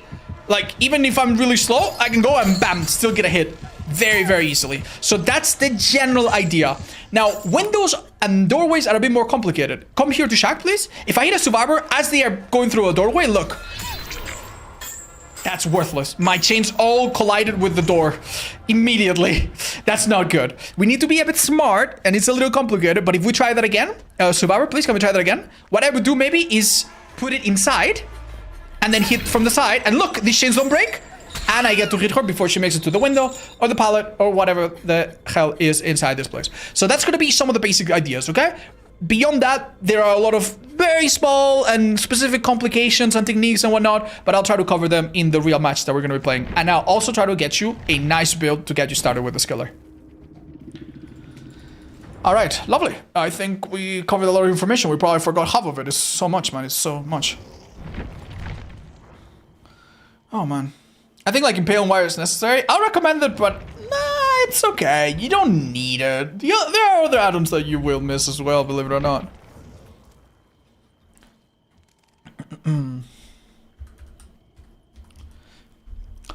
Okay, so as I've been talking about through the entire video, if you own the Pinhead DLC, you get his 3 personal perks. But because he's no longer part of the game, his 3 personal perks to everyone else look like this. They are now Gift of Pain becomes Whipping Wound, Plaything becomes Fortune's Full, and Deadlock becomes No Holds Barred. But they are functionally the exact same perks, even if their icons are different or whatever. So these perks are actually really, really good. Luckily, you can use them or you can use whatever else you want. Sloppy Butcher is a great perk. Anything that delays healing makes it more difficult for survivors to get the heal done, but also do the box. If they do the heal, but then the box happens, they're going to lose progress while they're interrupted. So Sloppy Butcher is a great perk, and this killer, for the most part, downs you with his basic attacks, so that's great. No, it is a strong endgame perk. We're going to run it. It's been serving us well lately. Spice from the Shadows is an interesting info perk. We're going to try to run it. Keep in mind that a survivor holding your box is oblivious, so maybe they're not even aware that you're so close. This could give you information at a critical time. And then a bit of generator slowdown. As for add-ons, a couple things to avoid. This iridescent add-on makes it so that your chain injures, but it severely limits its usefulness outside of that first injury. I don't recommend it. Only use this add-on when you know what you're doing. There's also an add-on that's like a meme add-on that does the exact same thing. It makes your chain worse. Don't run this add-on. It's going to ruin your life. The extra blood points are not even that big of a deal because when you hit the max anyway, it's capped.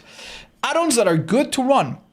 there are 2 add-ons that make the box happen passively more frequently, slightly more frequently. It's a very tiny effect, but if you don't know what to run, those are okay. There are 2 add-ons that decrease the cooldown of the chain that you possess, the possessor chain. The brown one is tiny. This is like 0.15 seconds. The green one is a little bit better. I'll be running it. There's also an add-on that increases your turn rate a little bit if you struggle with the chain. I would try not to use it unless you want to maybe make sure you don't get used to the unique turning. And then we have 2 add-ons, by the way, the blue Ladders and Mains and the green Liquefied Gore, that delay the time that a survivor needs to do the box. It gives you 1 or 2 seconds. This is awesome, because if they're doing the box, we're gonna get close, hit them with a chain, make it impossible to do the box, and if they don't finish the box, we're gonna chase them, harass them, get the box out of them, and blah, blah, blah. These are safe to go with as well. Other add-ons that are pretty good, the Iridescent Lemon configuration makes it so that they don't see the box as frequently. They will see it, but only when it's active or if they're close. This works in the background. You don't need to do much. It's a good background add-on. Don't think about it. This one shows you the audio of the people that you hit. This one will also show you the audio of the people that you hit in the next update. And this one makes it so that the chains that you send onto survivors, the ones that you possess, are a little bit harder to just break with the environment. They are a bit more insistent. Also another add-on to put in the background if you want. I'm going to be sticking with the very, very simple ones. And let's hope this build serves as well. And I didn't ready up, chat. Fuck me.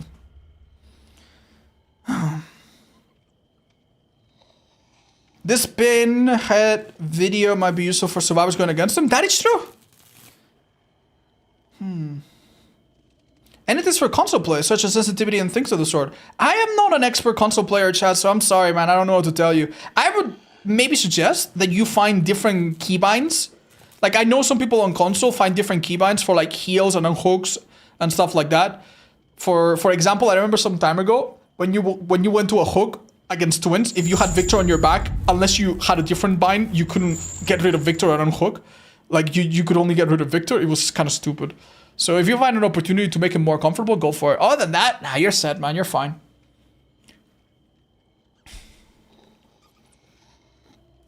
I don't know, Julio. I have no fucking clue, man. Do you think skill checks have been slowed? I doubt it, Chad. I doubt it. Sometimes if you change your settings and stuff, it can feel different. I definitely feel the skill checks way different if I don't play at 120 FPS.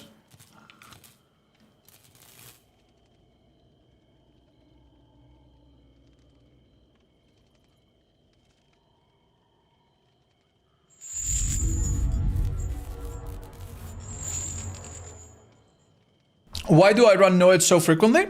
Chat, look at these perks. Sorry.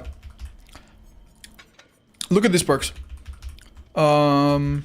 These are the global perks that every killer has. These are the only perks that you have if you have this killer and nobody else. Tell me, what perks should I run from ES? Garbage that does nothing. Garbage that does nothing on its own. Garbage that does nothing. Garbage that does nothing on its own. Where's the nothing? I mean, this one's alright. Yeah, there's really not that many options, man. It's because I'm using basic perks. That's why. Otherwise, I don't love the perk. I don't run it very often.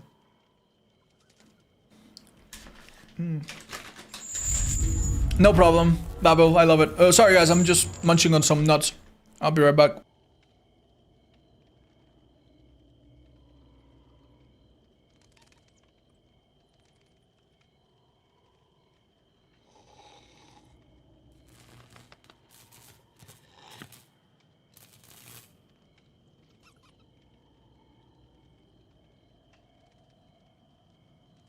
Sorry guys, I'm not gonna run build request chat. I'm just using beginner builds. That's all.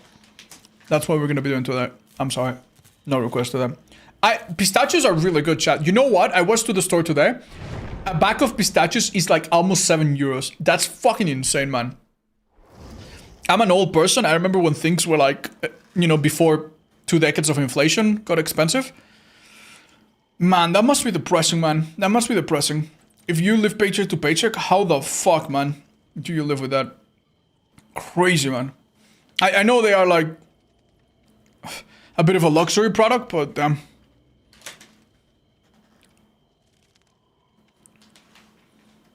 Hi, Ghost Potatoes. Yeah, she could feed a lot. I don't know, honestly.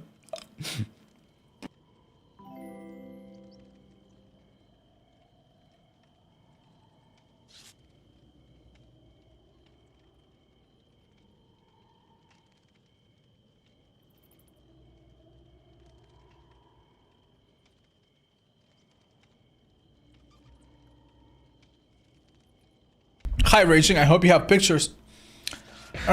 Pistachios and cashews are so unnecessarily expensive. Cashews are a bit cheaper, right? They're a bit cheaper, I think, than pistachios. You will never die again because you're a hologram. Okay, dude. You tell me.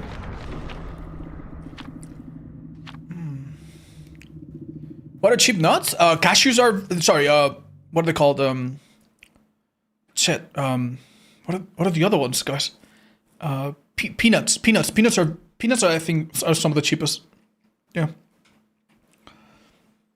They're probably good if you are bulking or something. Alright, unfortunately, we are a little bit cursed in this video. We keep playing indoor maps, which is wonderful for a lot of reasons, but also really difficult to explain some common things that you find on the maps. We're gonna be fine. In this situation, I'm not gonna look too hard for the box. I know it's probably over there. And I'm gonna see if some survivor is racing me to it. Look at the ground a little bit.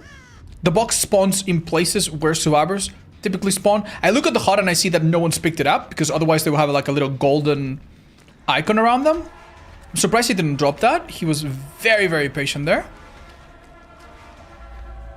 Okay, that looked really weird. I hit the survivor, but unfortunately I was boxed in a little bit. He's gonna hesitate. Beautiful. I am looking at the HUD to see if anyone's picking out the box, and I'm looking for an opportunity.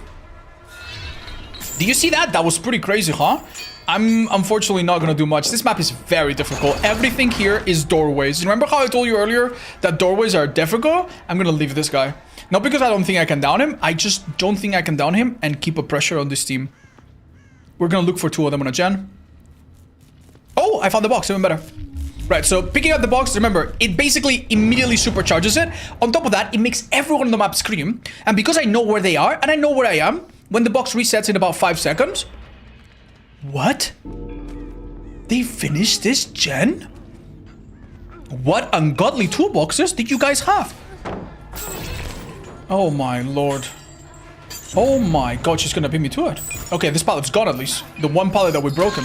That is insane. I can guess pretty reasonably where the box will be, which I think is over there, but we'll see. Could be somewhere else. This map is very unpredictable. I'm gonna try to get it down here because very few good things happen without a down. Right, when the... Oh, you're joking, man.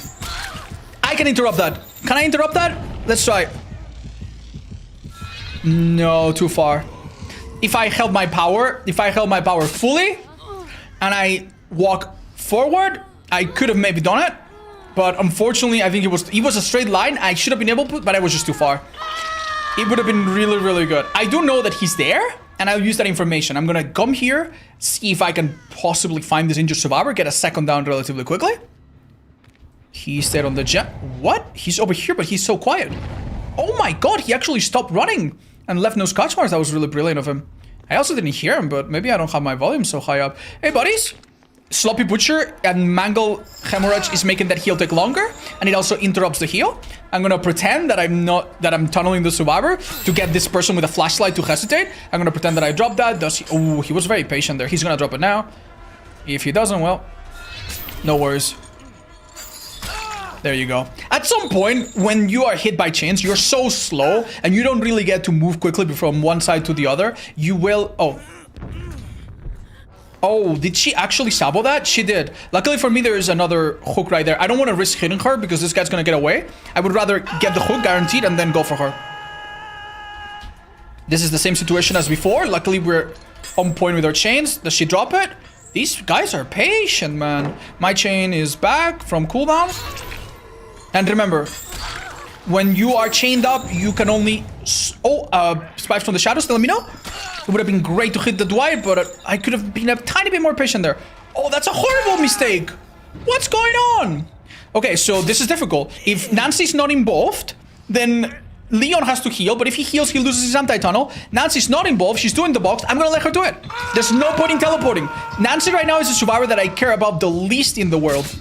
I will just pick up and get this hook, and I have a person that on hook, 2 people injured, you know, assuming that this guy gets rescued, which he does, and it's completely fine to not harass the box here. Teleporting to Nancy here would have allowed these 3 to somehow run away with the game.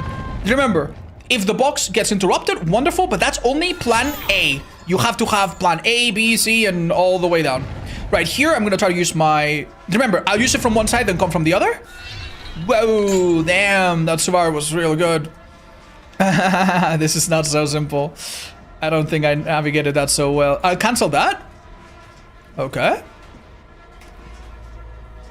To be fair, he played that extraordinarily well. Props to him.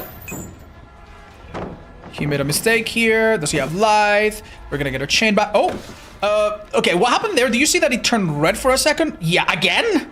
It happens. If you try to hit a survivor and spawn the chain on the same square that they're in, unfortunately, this is so stupid. The game doesn't let you put your chain there. And I literally just was robbed. I'm gonna break this. I'm gonna break this. It is humiliating to break a pallet that slows you down and goes blah, blah. That's a perk from Survivor. But I think I'm starting to realize all the inches that I've gained, all the territory that I've gained, I'm slowly losing it. Excuse me? Oh, they dropped this pallet or they vaulted and they went this way. Let's try to cut them off. I'd love to kick this, but my build is more like do things in the background and don't bother too much. Hello. This Nancy I don't care so much about. I'd rather find anyone else. Luckily, even though we did get rid of not both survivors. Okay, looking at the HUD, this girl is going to try to heal and maybe not even finish it because the cube is going to harass them soon. For some reason, this guy is so confident. Let's see, is that hard? Excuse me? Okay, well, I don't even know what to tell you guys. I wanted to hit him last second, but he must have really good ping, and I think it threw me off. That's completely fine. That's on me. I could have hit him much earlier. I literally mind gamed myself. Why do I hear so many noises here, though? What's going on? Anything you want to tell us? I mean, this girl is dead on hook. Excuse me? Oh my god, the game collided with the pallet meteor. That was really strange. Don't worry about that girl, by the way. I could teleport, but I see no benefit to it.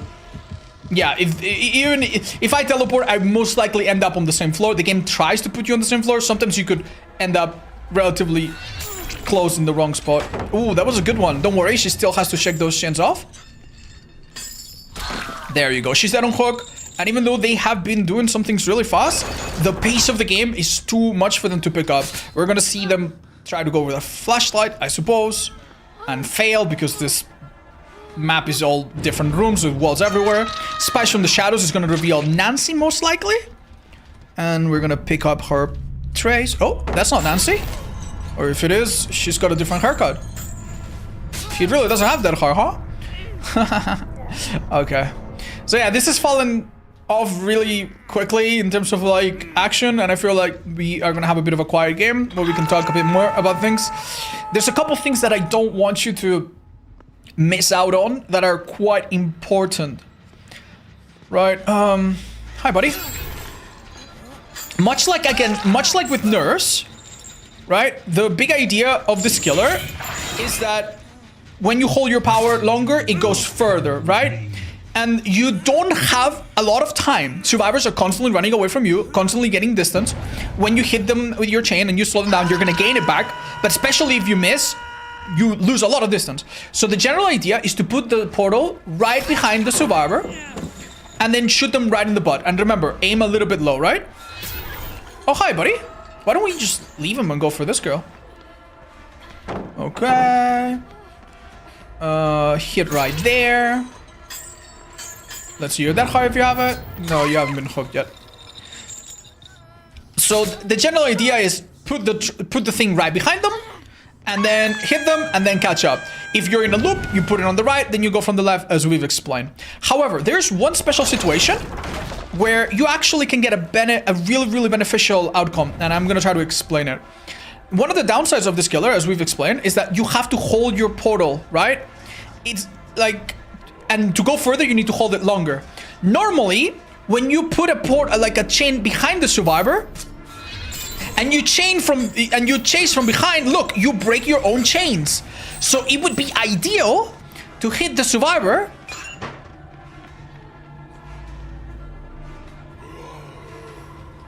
You want to come out, or? It would be ideal to hit the survivor from in front, right? Because normally, if you hit them from in front, oh, what the hell's going on? Alright, second one, whatever.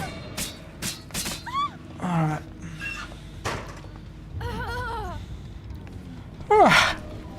If you hit the survivor from in front, they run into it and they themselves don't break it.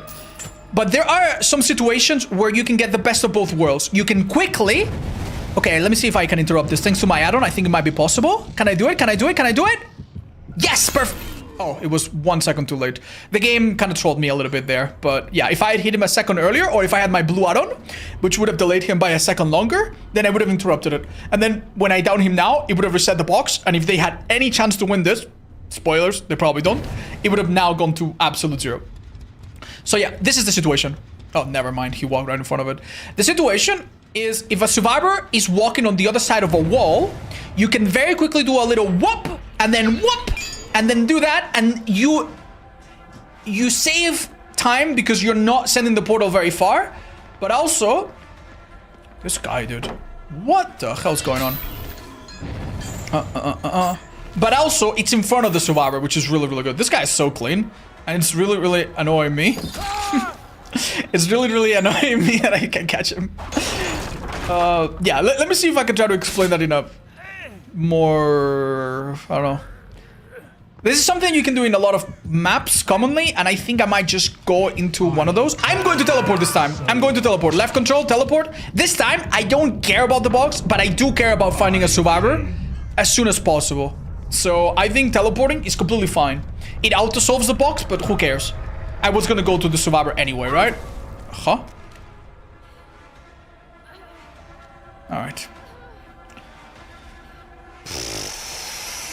Is that how usable while chain? Right after the chain breaks? Yes. During the chain? Never. So if I hit a survivor like this, right now, she can't use it. But now, yes. Like, right at the moment where they become broken. So now, yes. Now, no. Hopefully that visualize. Hopefully that helps you visualize. But no. Otherwise, they can't. There might be, like, some other actions that I'm forgetting.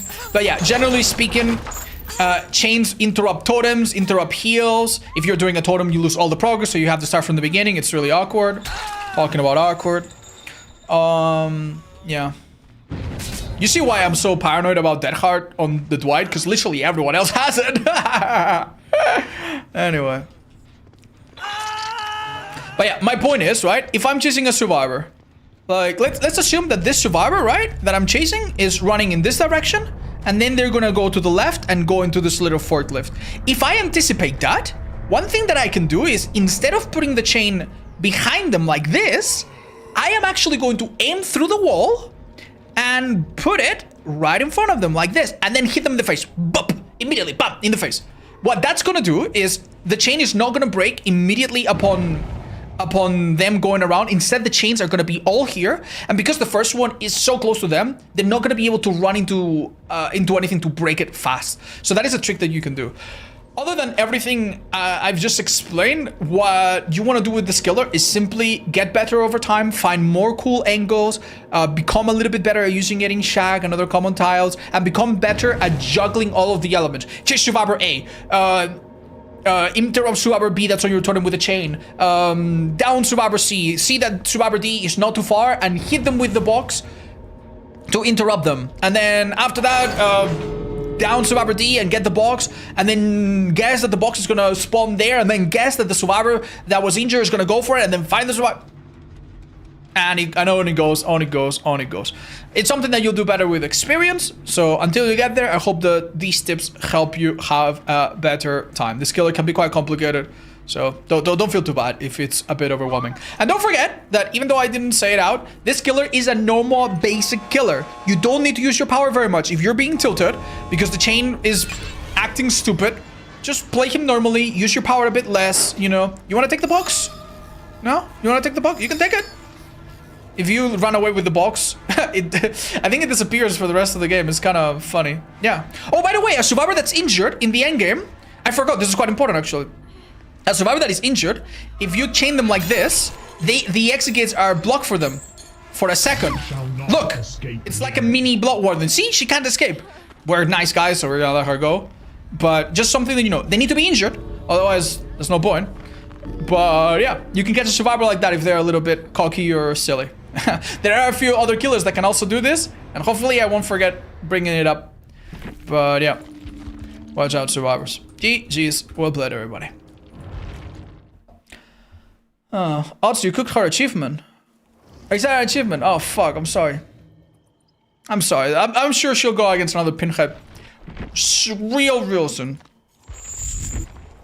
Okay. Oh, shit. That is a very unique artist. How do I get this killer? I don't see him in game. Hi, Suitcase Hero.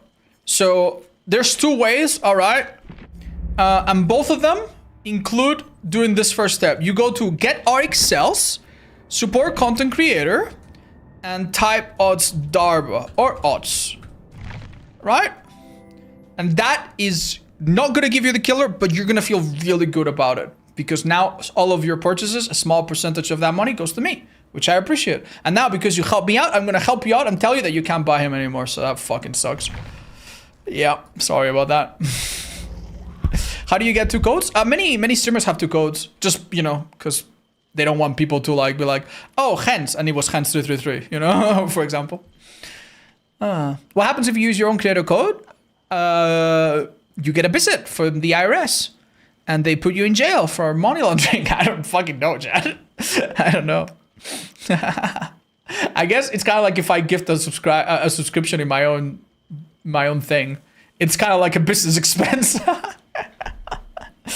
Anyway.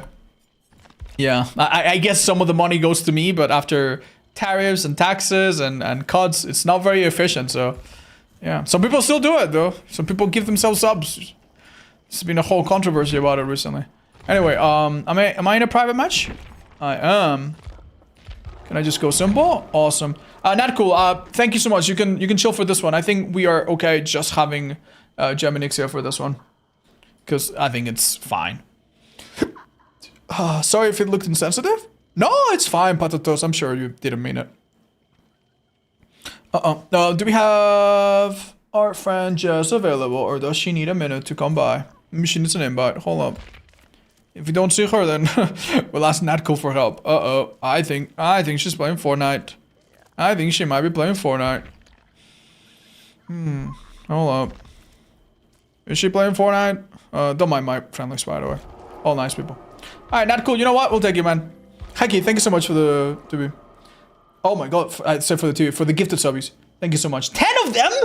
Jesus. Appreciate it. How do you keep calm against bully survivors? I think... I don't know. Bully survivors... They become bullies. I'm not saying that people can't be mean and can be horrible and awful. But it's really difficult for people to bully you if you've already seen every trick in the book. And it's difficult for people to bully you if you're playing a strong killer. So I think with experience, you're going to eventually find yourself less annoyed by them and it'll be more like, who cares, right? But don't worry, it does get a tiny little bit better over time, I would say. I don't want to go to such a bright map. Let's go here. Thank you. Arvan, thank you so much. Or Afghan, thank you for the prime.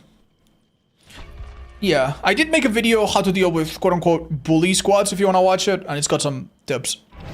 Hi, child. Thank you for the 42. More than 42, really. Thank you. You can't actually bully people over the internet. Just turn off the monitor. Chad, I know it's fun to say outrageous and silly things, you know, but...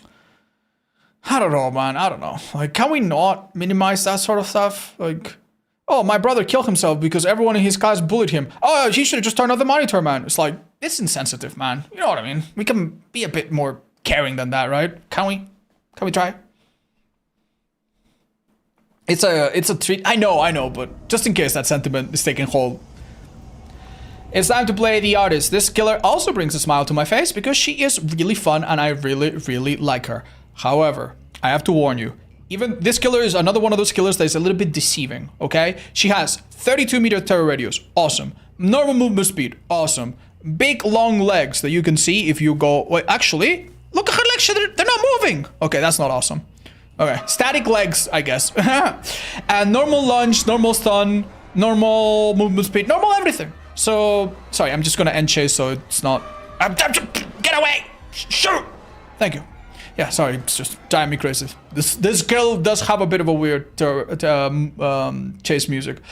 My point is, this killer, at first glance, looks pretty normal, pretty standard. It plays and feels the same as Strapper, same as Wraith, blah, blah, blah. However, you want to use her power, and her power slows you down, makes you lose bloodlust, and if you're not using it correctly, is very, very resetty. It resets itself, and it feels like you're doing something, but you're doing nothing. And before I even show you what the power does, I'm just gonna show you a little bit. Like, if I shoot a bunch of birds at a survivor like this, like, oh, look, she's got birds around her. Oh my god, that's good, right? That's good, right?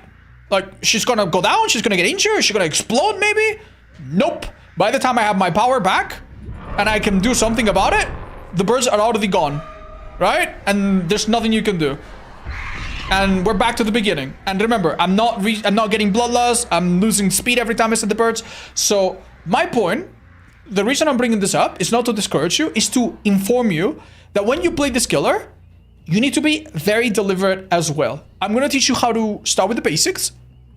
And I encourage you to start slow. Use her power a little bit, use it a little bit more, use it a little bit more, and don't get too frustrated if it doesn't work out. So, on top of being a normal killer, this girl can summon birds. You can summon up to 3 birds at a time. You hold your power. When you're in the state, you're a little bit slower, and when you set the birds, you'll be a bit slower. Fun fact, you can see in her hand that she's got 3 little orbs, 1 for each bird that you can put down. And you can make them aim in different directions, by the way. Whoop. Whoop. Whoop.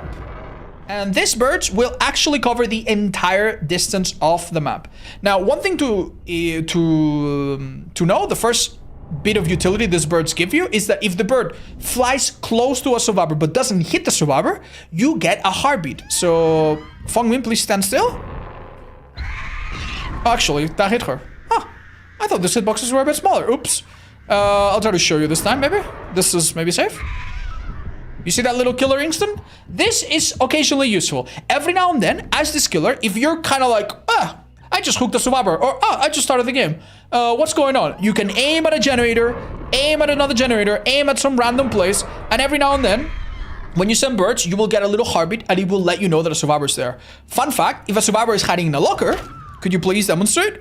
You also, even if they are immune to the birds, you also detect them. So, in the end game, if you're looking for the last survivor, yep, it can also be a good idea to just send random birds, or even send birds to groups of lockers to see if you randomly find people. That can happen. So that's the first thing that birds do, okay? They detect people a little bit. Now, the thing that's most interesting about the birds, right, is that if a survivor enters the radius in which you see the cylinder, you see this 8 or so meter cylinder, they get instantly damaged if you fire the bird. And that is huge and has a lot of implications in chase. When you heal, would you please chase us after? Most of the time, this is something that you can exploit when the survivor is, number 1, super clueless, or number 2, completely zoned, completely corralled.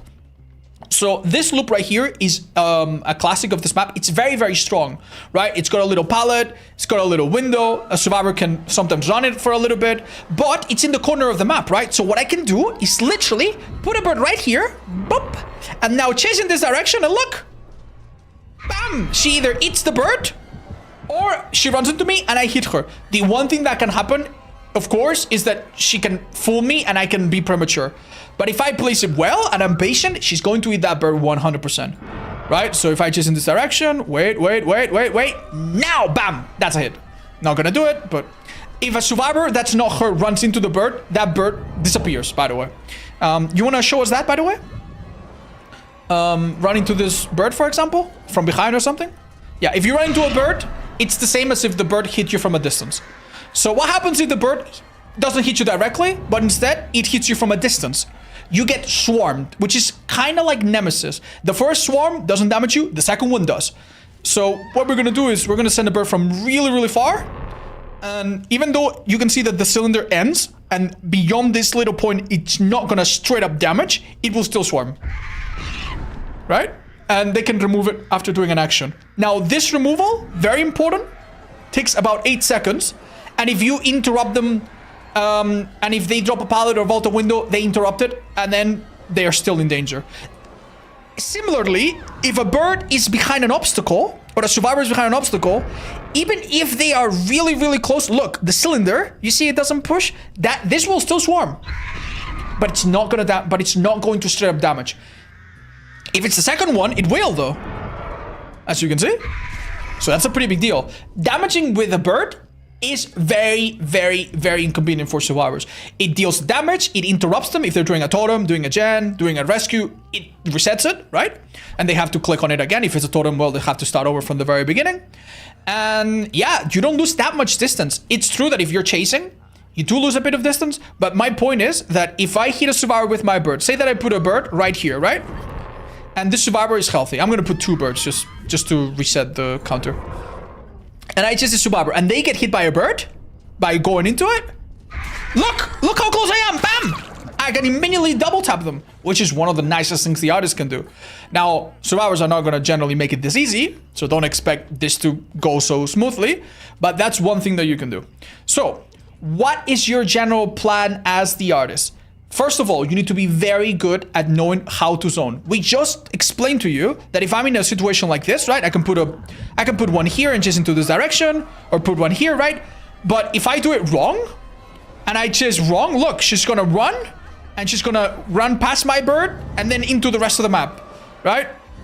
And yeah, this could be a bit of a problem. You don't necessarily want to do the thing that every new artist does, where, could you please drop this pallet? They try to put a bird right on top of the pallet itself. This is super impractical, by the way.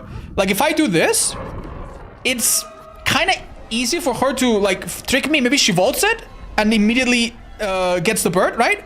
Sometimes it is a little bit easier to, instead of putting the bird right perpendicular to the pallet, you can just do this, you know? You can just do this, for example. Look at this. This bird, if she goes around this car, she's gonna get hit. And if she vaults the window, she's gonna get hit as well. Like, when I do this, bam, I send it, and she's gonna get hit, because the hitbox is pretty generous. So you can put a bird that covers a little bit of the side of the pallet, and it's easier to use as well. And if I put it here, for example, look. If she vaults, patience, patience, patience, bam, that's a hit. So be a little bit smart, and do not put birds that are a little bit too difficult to use, okay? Your main problem is that when you are in a loop, because you slow yourself down with birds, if you chase a survivor and you put a bird here, they're gonna keep running to the next loop, okay? And then, okay, you put a bird here, oh, they run into the next loop. Okay, okay, oh, okay, I put a bird here, and they still run to the next loop. And, okay, I've wasted my time, I've chased them across the map, I keep resetting my bloodlust, and I have no damage, no swarms, no prospects of winning this game. So what you want to do in this situation is sometimes just step back a little bit, you know, get real, and just stop using your power. Just walk them down, get a pallet down, or get a hit, and that's fine. Another thing that you can do is be a little smart. Try to x-ray things. Here, I can put a bird here, right? And if she drops the pallet, or goes to the pallet, I will hit her. But if she goes to the next loop, I will also hit her, right? Not directly, but if she goes to the next loop over there in the street, let's say she goes over there, please, and she drops this pallet, I can just shoot the bird, and look. And now, okay, now it's not so simple. Now she needs to worry about a bird that could damage her. So anytime you can hit multiple things, that's good, right?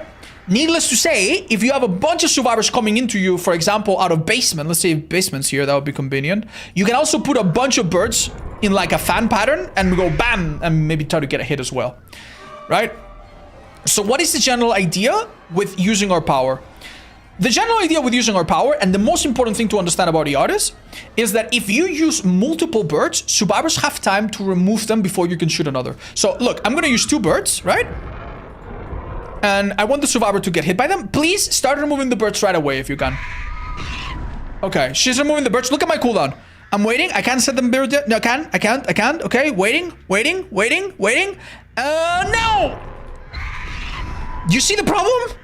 I can't. Even if I use my power at the earliest possible time, by the time I shoot my power, she's already removed the birds because it takes so little time. So, and if you use 3 birds, even worse. Let's use 3 birds. Hold up. Right? So I hit her, and now I wait. Oh my god. Oh no, this is even worse. She has a locker. Survivors can hop in and out of a locker. Obviously, if you're close to them, they're not going to do that because then you can just yoink them. But if they're a bit far from you, and they're feeling brave, they can go in and out of a locker and they remove it even faster. So your power from a distance sometimes can be good detection and good pressure, but it's not gonna be insane. So if this girl is working on a gen here and I'm across the map and I send a big bird her way and I hit her, yes, I can get information and I can maybe push her off the gen, which can block it. But as you can see, there's nothing I can do. This is 100% uncounterable. All I need to do is just get closer if I want to do something, right? But back to what I was saying. If you use 2 or 3 birds, you literally can never, ever, ever, ever get the hit on the survivor again, right? If they don't interrupt it. But what I can do is chase her. And now when I chase her, she's gonna vault the window. Or whatever. Or drop the pallet. And when she vaults the window or drops the pallet, that will interrupt the birds. And now I do have time to set another. So in that situation, you could, but that is very, very specific. So how do we actually use our power in a way that's a bit less specific and less niche? We go for 1 bird. 1 bird. We shoot 1 bird. Let's make it so that this bird hits that pallet, right? Or whatever. And then we hit her with that bird, however it is. And now she's gonna remove it, but my cooldown is very short. So now I can use 2 or even 3 birds. Bam, bam, bam, and fire. Beautiful, one of them got it. So this is the 1 bird into shotgun bird technique, all right? The idea is that we use 1 bird, we try to be really accurate with it. If we hit, great. If not, don't worry, short cooldown, try again. And then when the survivor is swarmed, now we actually can afford to go with multiple birds to blanket an entire area. We make it an entire firing squad. Good luck dodging this, it's basically impossible, right? Don't forget that these hits can hit a little bit on the side and a little bit above, a little bit below as well. So yeah, it's really difficult for them to avoid that. Now, if you have some kind of auto perk and you hit a survivor and then you are 100% certain where the survivor is going to be, you can just go with 1 bird if you want, or even just 2. 1, 2, bam. And that has a pretty good chance of hitting them, right?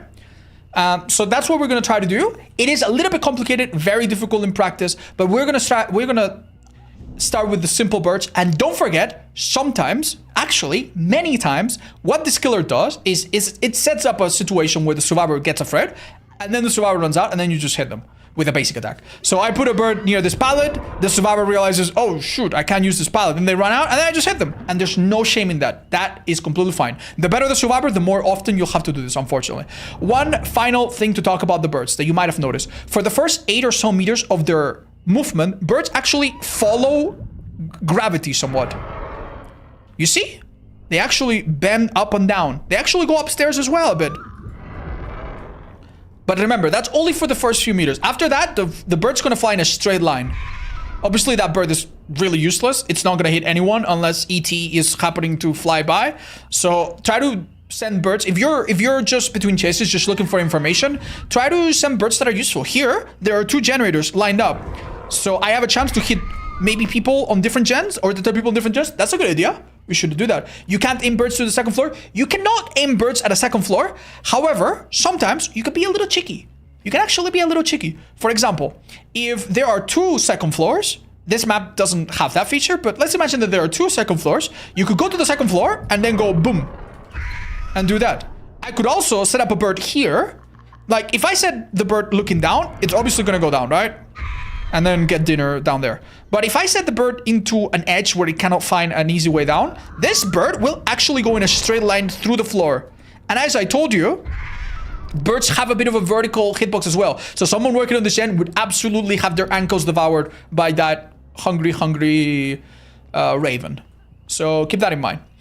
Maps with verticality, with a lot of different elements, they can be a little difficult for artists, but we've taught you all the basics. We're also going to give her a build in a second, and hopefully in the real match that we play in a minute, you get to see how that applies. The worst thing about artists, by far, is just how using her powers sometimes feels really good and sometimes feels really bad, and it can feel like a bit of a waste of time, but hopefully I'll try to teach you the basics. Oh, it's my doggy house. Perfect. Perfect. Just perfect. Let's get a build going.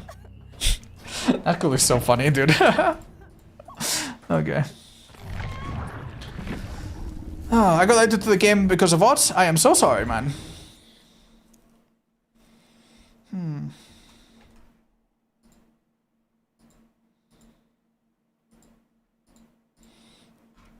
Thank you, mods on YouTube, by the way. Cheers. Okay, let's ready up.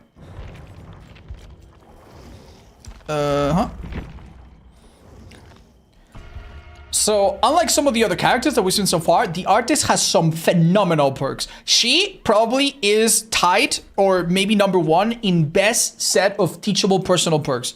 Pain Resonance is an insanely good perk that you probably see every single killer run. When you hook a survivor on the special white hooks, the gem with most progress takes a big chunk of damage, and this allows you to delay gens and trigger other perks without necessarily doing anything directly yourself. The best part is that then after that, you can walk away from the hook to block the gem for 10 seconds. Grim Embrace. If you hook everyone, it's 40 seconds. Not bad. Bit of info as well.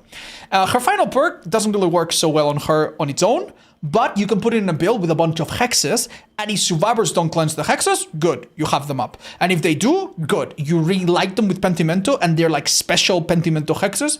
And these basically, the more tokens you have, the more slowdown that you apply on survivors. A cute little perk, it can be quite nasty. We're gonna bring her two best perks, Grim and Paintress, and have a bit of endgame and a bit of endgame information as well. We've seen this many times before. As for add-ons, stay away from the add-ons that mess with your timings and stuff. This add-on gives you an extra crow. Not as good as it sounds. This add-on removes an extra crow. Yeah, by 1. Don't run that. There's also the charcoal stick, which makes your crow visible to survivors when you set them down. That is horrible. Obviously, do not use this. The things that you can use pretty safely. The add-ons that make them take longer to remove, or longer to remove the birds, or you are faster selling the birds. These are always good. Add-ons that apply status effects, they're pretty safe. Add-ons that shows you auras or hits multiple survivors, that's pretty safe. The slowdown one is pretty safe. You can't go super wrong with that. All right. So hopefully that's enough to get you started. Let's go. Let's ready up. Tinker is really good, but it's not a teachable perk from... It's not a basic perk, so I'm not allowing it with these rules. It would be really nice, though. Hi, Revium. What's up? Oh. Yeah, the best? Hi, FKH. Thank you. That's real sweet.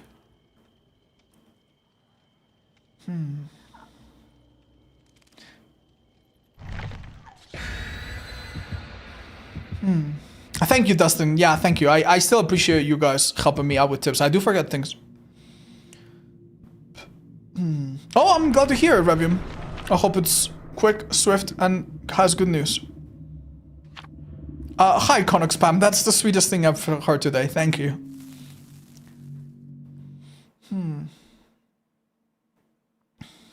Oh, okay.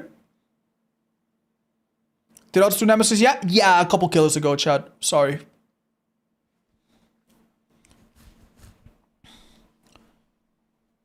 A little bit, Raven. Yeah, she has the same syndrome, yeah. Hi, Obelos. Thanks. Okay. Please no indoor map. Please no RPD. Oh, it's RPD West, man. I can feel it in my bones. Oh, okay. Alright, so as we mentioned, at the start of the game and in between chases, it might be tempting to send birds out. Just remember that the survivors see the trail of the birds from a distance and they hear it. Obviously, they hear it in the distance. So maybe it's not the best idea to always use your power immediately. Here's a survivor. Here's a survivor. I think this one's a little bit easier. She's in a worse spot and it's 2 people. Do I get an M1? I don't think so, but I can do something better, chat. I'm going to put that there and... Unlucky. This kill was unbelievably smart. So she hit in the middle of the pallet. She didn't go back and off. I'm getting double blinded here, or maybe it was duration. I'm gonna put that on the door.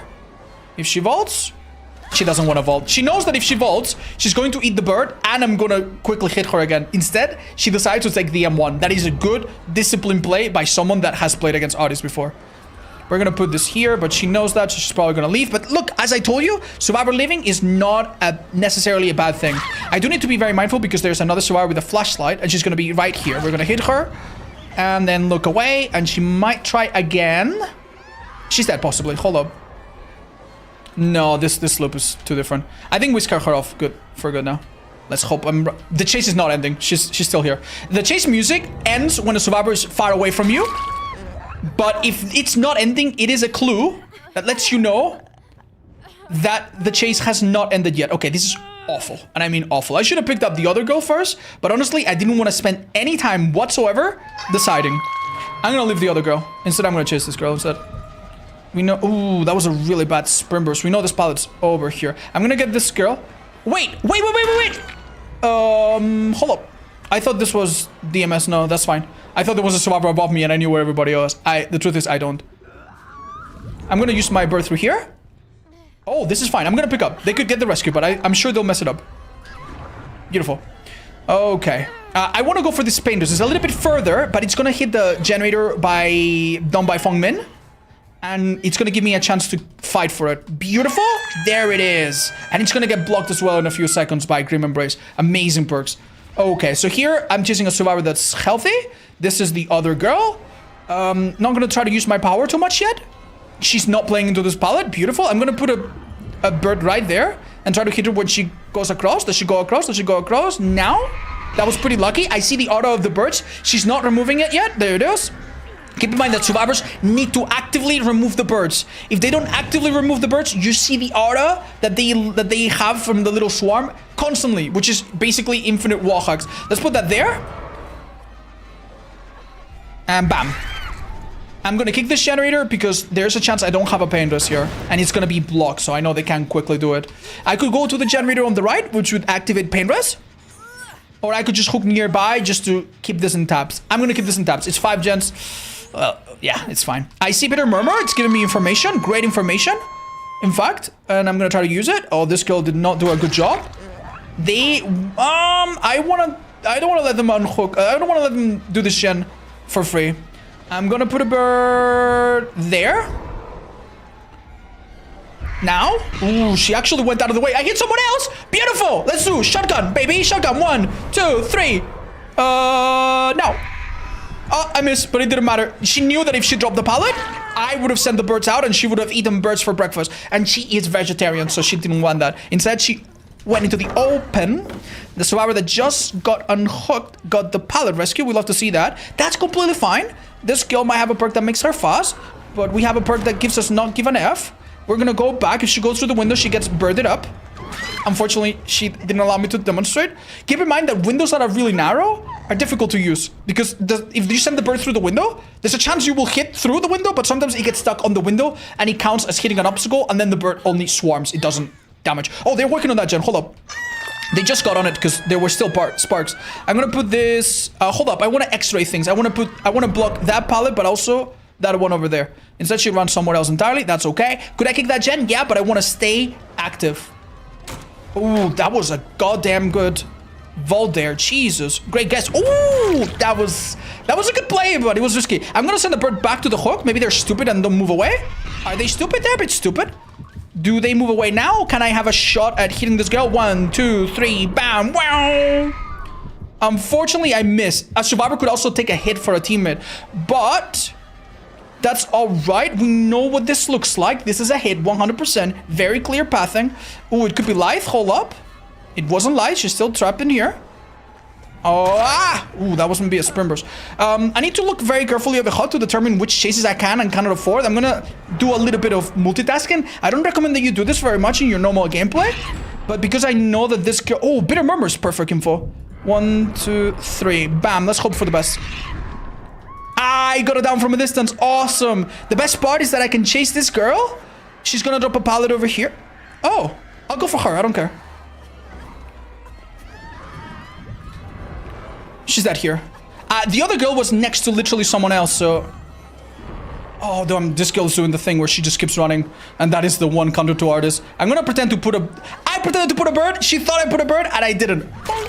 That's it. Sometimes when you have a power that works against you a bit, sometimes the best play is to just pretend. She thought that I was gonna do the same thing a third time. And maybe once, maybe twice, but not 3 times, right? This is gonna be a painters, because we didn't get it earlier. Bonk. We don't know which generator, but we saw the 2 survivors with Bitter Murmur run to this one, so... Don't hit anyone, and doesn't mean there's no one there. They could have dodged it. They could be around. They could also be over there. I don't think this works yet. Does it give me heartbeat? Sometimes if you send a bird from a different floor, you will not necessarily hit the survivor, but you will hit a heartbeat. You get some info. Anyway, in the 2 steps that I took, this girl has been unhooked, healed, and probably giving a little lunchbox or something. What the hell, man? How are things happening so fast? This game's not going necessarily super bad. We do have endgame stuff coming up. But damn, dude, I just haven't seen anyone in a hot minute. Just gonna put a random bird there to cut off someone. but it seems like they are interested in playing. That bird I'm not interested in using. I'm just gonna let it die out normally. Oh, wait, what? That was stupid. Yeah, this girl has not been hooked recently. She wants to take chase. I'm gonna entertain it just because why not? Just to mess with her, but I don't want her. I want literally anybody else, and I'm just not finding them, dude. I don't know what they're doing. Oh my god. Yeah, we're gonna go to shack. I'm gonna shoot this bird just because I want my cooldown to start sooner. When you have put one bird down, it is not a bad idea to just drop it. To just, like, shoot it. If you put 3 birds down and you shoot them, that's a bit rougher. Did I guess? I did not. She should drop this. She didn't for some reason. Okay, I'm gonna do this. I'm gonna put a L-shape thing. She's dead here. If she doesn't play this really well. Okay. Unlucky. A teammate ran into the bird. That's okay. The Nancy was also really smart. Instead of going into the pallet or the window, she went around the shack, which worked out because remember, you slow yourself down every time you use your power a bit. Oh, this is a massive mistake though. She knows she can't use this pallet. Oh, where is she? I hear her, but I don't see her. Oh my lord, dude. This is gonna be the most... We're gonna have to work so hard for this. Okay, we're gonna try something new? Okay, we're gonna try something new, Chad.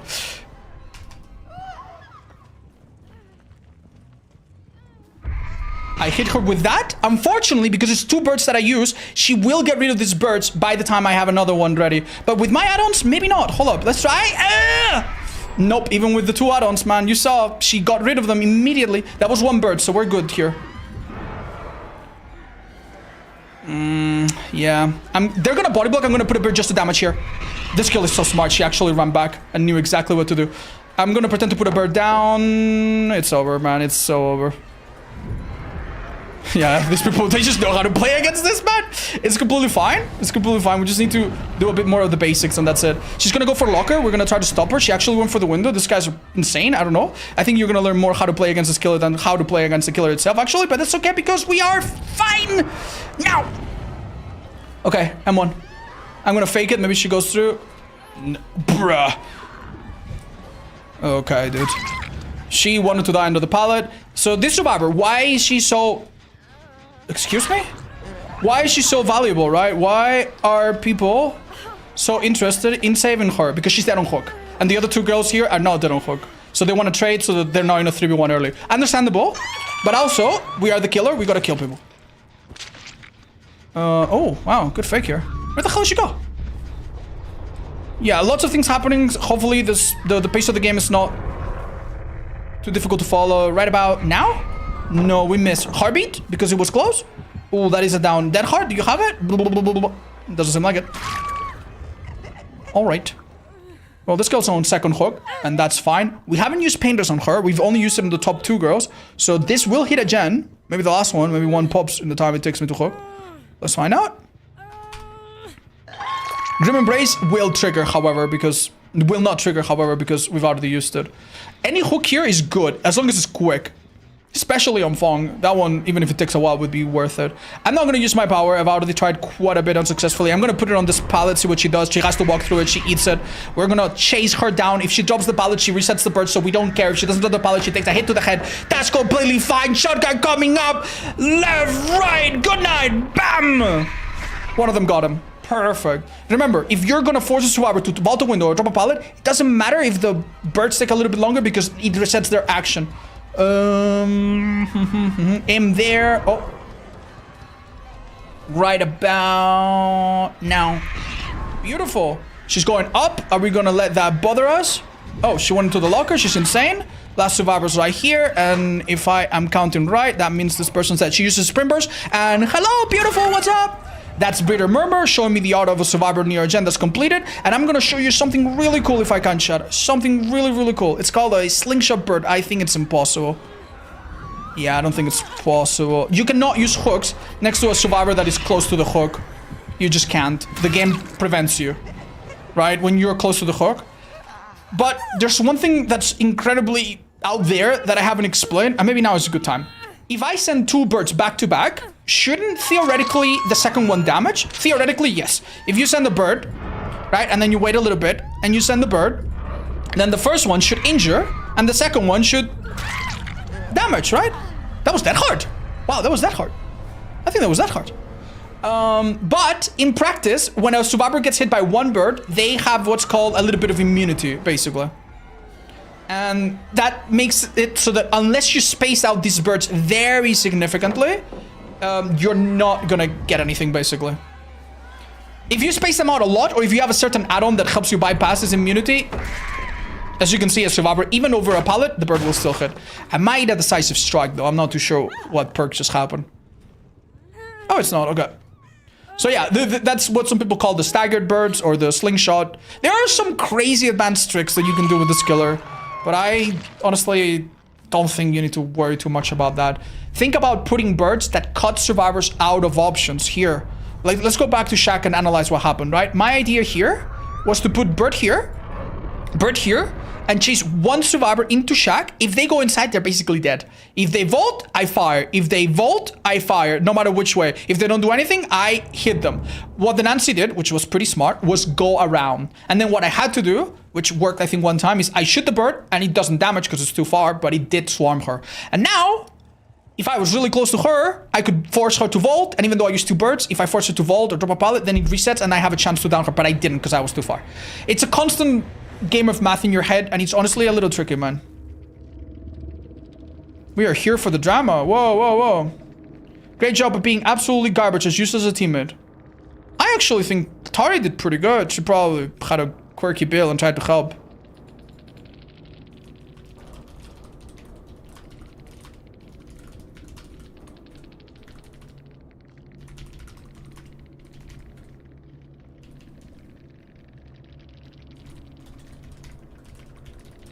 Yeah, sometimes you realize after a match where maybe you think that all survivors are in cahoots, but then you realize they actually hate each other. And it's actually funny, but depressing. I need a locker.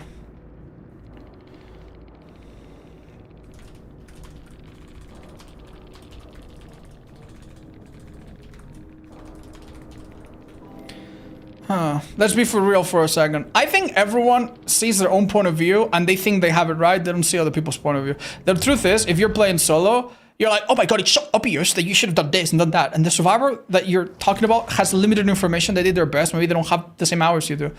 It's frustrating sometimes, but it's maybe best not to have like long arguments over this and just say GG's and move on.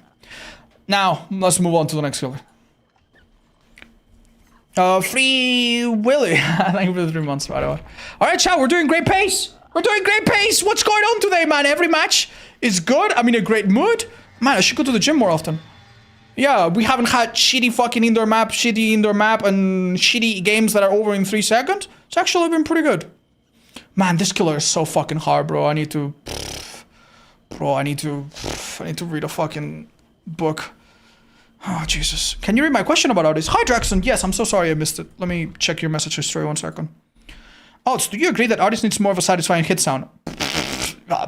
What a fucking silly question. Yes, of course, 100%. It's one of those things that if the developers had time to listen to feedback and they had time to like go over the game, they would have done like 5 years ago. Or like 2 years ago at least.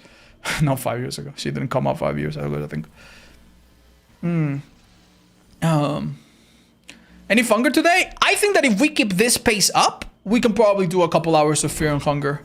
Yeah, unless, I don't know, the next 3 matches are like the worst games I ever played in my life and they're like a slog to go through and then I want to not play any other game again.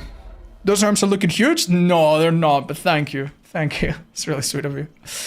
Will you continue with Osa today? Yes. Anyway, chat. We have a build with her. Wait, we do not? Huh? I only did beginner builds until... Oh, shit. I think I just skipped. Yeah, that's fine. That's okay. It takes a while to find games anyway. Alright, guys. I'm gonna get Geminixia and or Natcool here. And that's cool. Thank you. Oh, that's awesome. I'm gonna use the bathroom really briefly. And when we come back, we do a bit of dredge, okay? Wait, is it dredge? No, Sadako.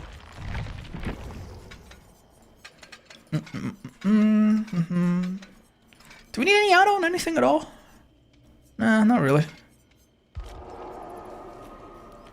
Okay.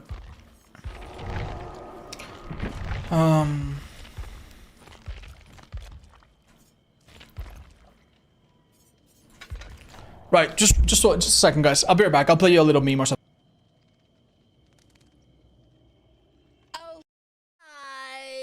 I love your videos. You're so cute. Thanks. You should totally teach me how to play killer someday. Okay. Anyways, how old are you? Are you serious? What?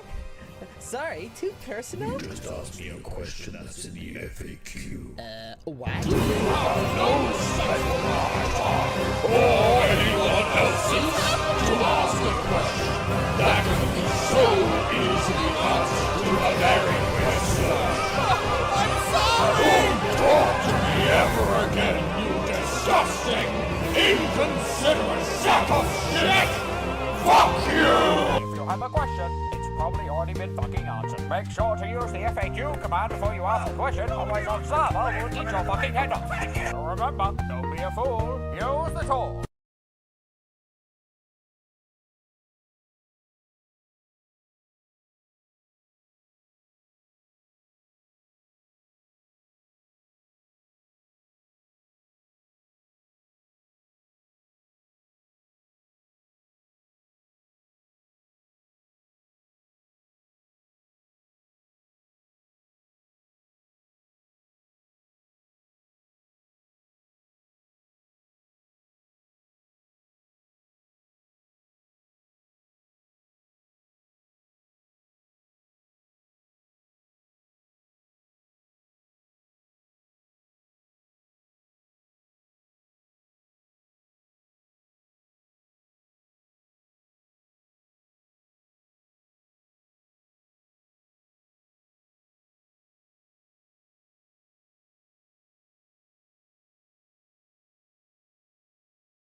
All right, fellas. Sorry about that.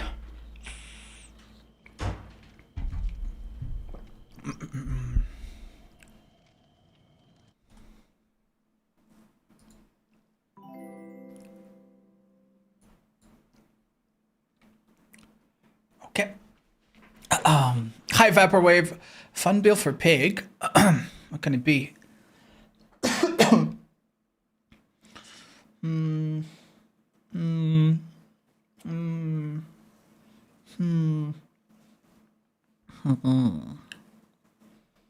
I don't know. Face the Darkness, Scream Thorns. I feel like there's no original builds on pig anymore, huh?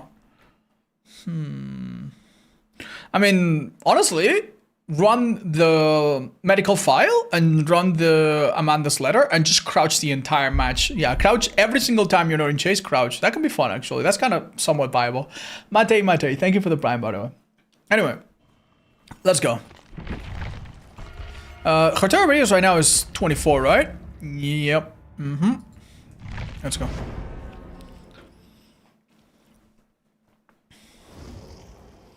I know you usually don't do it, but I think it's a good idea to chase survivors to manifest it. Hi, Fox. Yeah, I do that. I do that. Yeah, no, don't worry. I'll mention that. Don't worry, guys. If it's something relatively basic, I'll probably remember to mention it.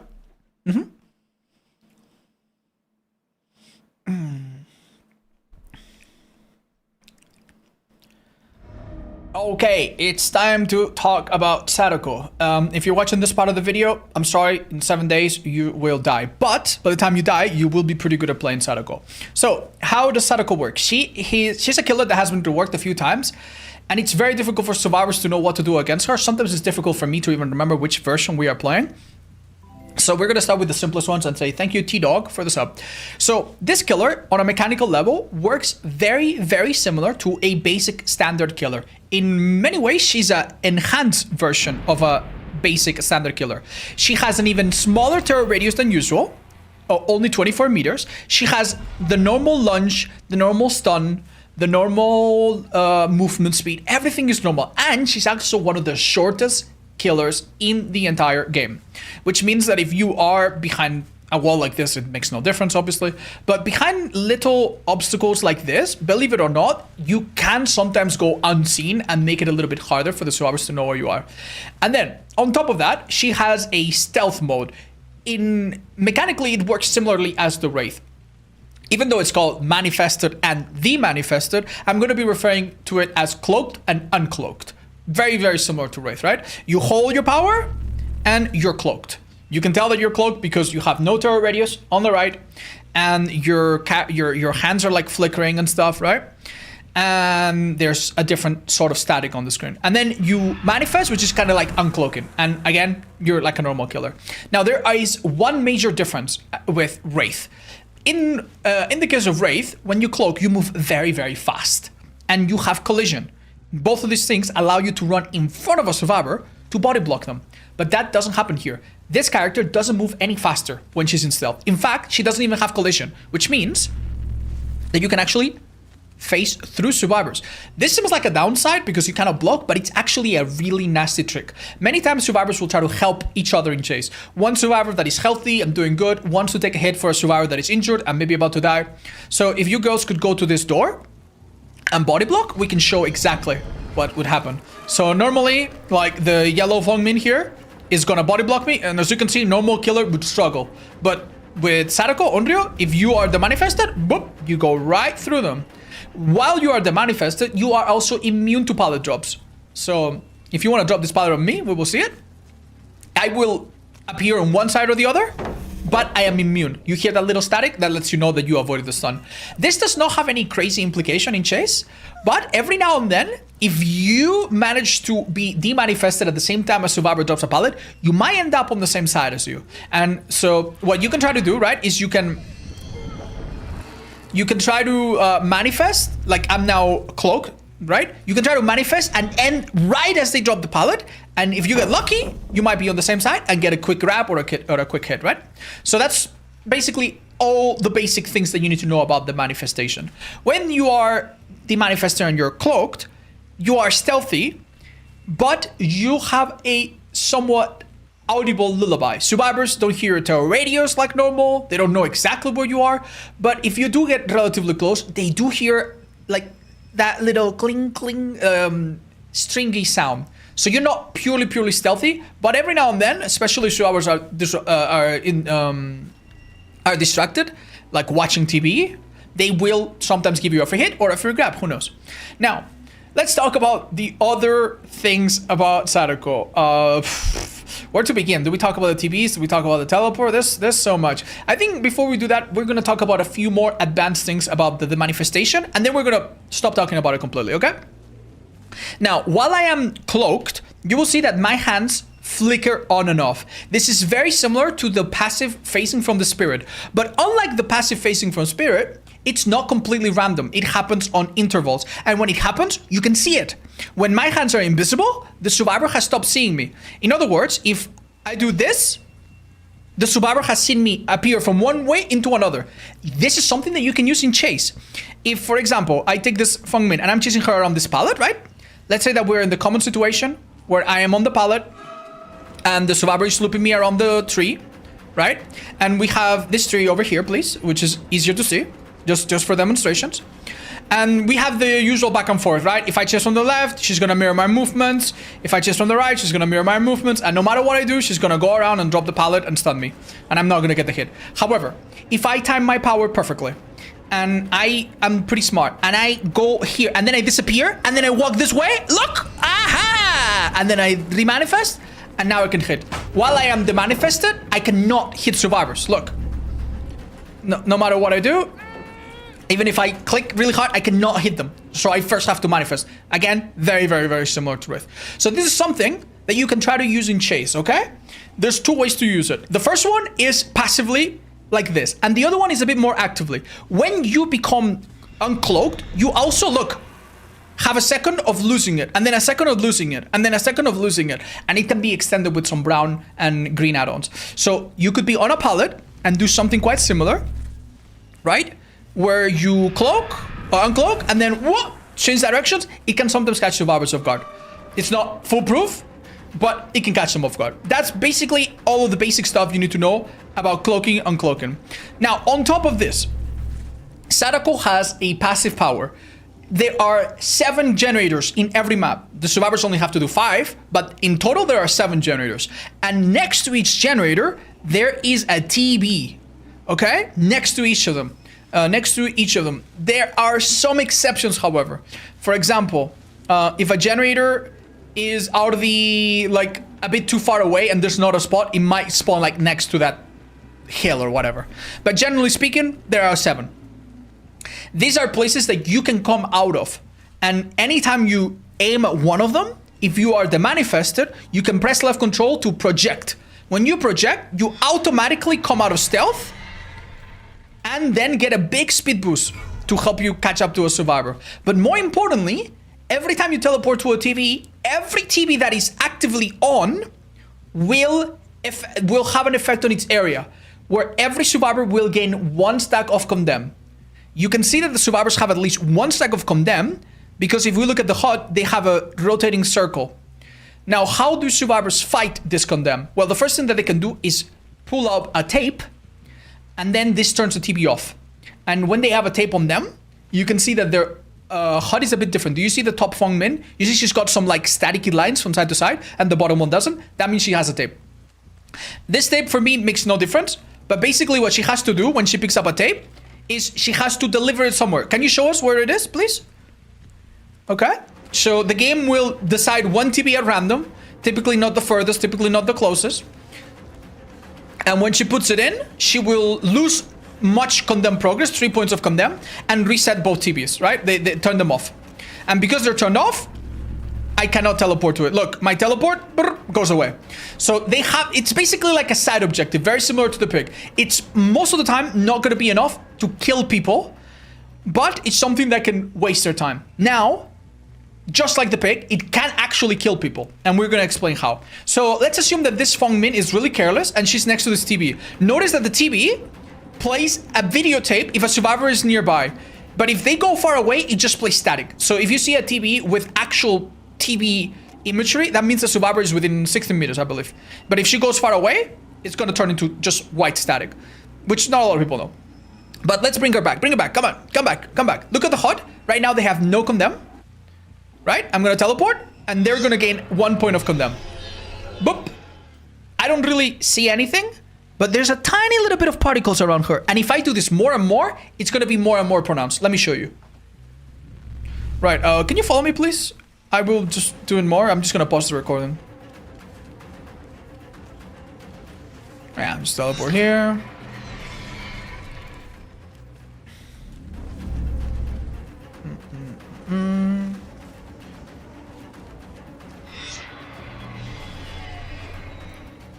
Okay, over here now, maybe. Oh my god. So I've teleported a few more times around the map, and this Fang Min has been really careless. Look, now she's really, really close to being fully condemned, which is 7 stacks. And you can actually, when they're close like this, you can actually see visual glitchy visual cues letting you know that this person's pretty close. This person's close too. All right, let's make them walk to a TB. Keep in mind that when you teleport to a TB, it goes on a bit of a cooldown. Same if they turn it off. If they turn it off, it's even longer. But let's see what happens when we do it 7 times. I think we're on our 6th or 7th now. Okay, that must have been our 6th. Let's do it one more time. When a survivor is fully condemned, you're gonna get Killer Instinct, very similar to Legion. And this is gonna let you know that this survivor is really messed up. Oh, do you see how the bottom one got lit up? The ones that get lit up after teleporting are the ones that gain condemn. Let's look at it again. Uh-oh. This is letting me know that the survivor has reached maximum condemn. This doesn't do anything immediately. What many times will happen is that other survivors are going to try to protect this survivor, but remember, you can go through them if you're the manifested. If I down this survivor right now and they're on the ground for whatever reason, I have the option to instantly mori them. This is called inexorable stare, and it's very similar to the pyramid head mori. It's like a mini mori. It's much faster than a normal mori. Look. And they go, ah, and they die. And it takes 2 seconds. And she just watched her sister die. This is really, really insane, because if you think about it, I haven't even hooked these girls, and they are already this close to dying. This is the danger that happens if survivors do not appropriately, you see how she gained points, you see how her HUD lit up? If they don't appropriately manage TVs, and they have to mind a few things, you will do this and be able to kill them early. Now, should you play exclusively with this idea in mind? I'd recommend not, especially as a beginner. Try to play normally, try to get hooks. Every time you hook survivors, if they have a bit of condemn, it gets locked in and they can't remove it permanently. 2 at a time. So you generally want to use it more of a plan B. And if you see that survivors are really clumsy and they're all getting condemned, you can start spamming condemn a bit more, spam the teleport, see if any of them becomes red. When they become red, you can try to single them out and kill them. But that's something that's going to be a plan B, all right? For the most part, we're going to start using TBs in a very simple manner. When we hook a survivor, we're going to teleport to another TB far away so that we can cover distance in the map. And we can also even use it in chase a little bit. Especially with some add-ons, when you teleport to a TB, you do lose your stealth. But look, you get a big boost of speed. You can even do a lunge at the end of it, right? And remember, this survivor is fully condemned. The only thing that will save them now is if they deliver this tape. But look, I'm gonna teleport out of the tape. You can't put it in anymore, buddy. Nope. No, I ain't letting you. Well, maybe they will be able to do it, but yeah. If you can, and you notice that the survivor is very desperate, and you notice that they have particles or they are fully red like this, you do want to mess with them. But can you show us what happens if you put the TB on? If you put the tape on the TB? It will remove it. Sometimes you can't help it. Sometimes you're just too busy. And yep, she got rid of it. And now, as you will see, we cannot mori her anymore. Or we can because she's the last survivor, but normally we wouldn't be able to. And it wouldn't be the mini mori. So that's it. That's all there is to her. We use a bit of stealth. We use a bit of the flickering disappearance mind games. We teleport a little bit for mobility. We teleport a little bit to mess with survivors. It gets complicated, but those are the basic building blocks. Luckily for you, Sadako has some great starting perks to get you started. Let's make a build and hop into a real match. But how old is odds? I am 32 years old. Oh. This killer is so cool. It's sad to almost never see it. It was nice when this killer came out and everyone played her, man. It was a good time. I liked it. Thank you so much, guys. Okay. Let's ready up.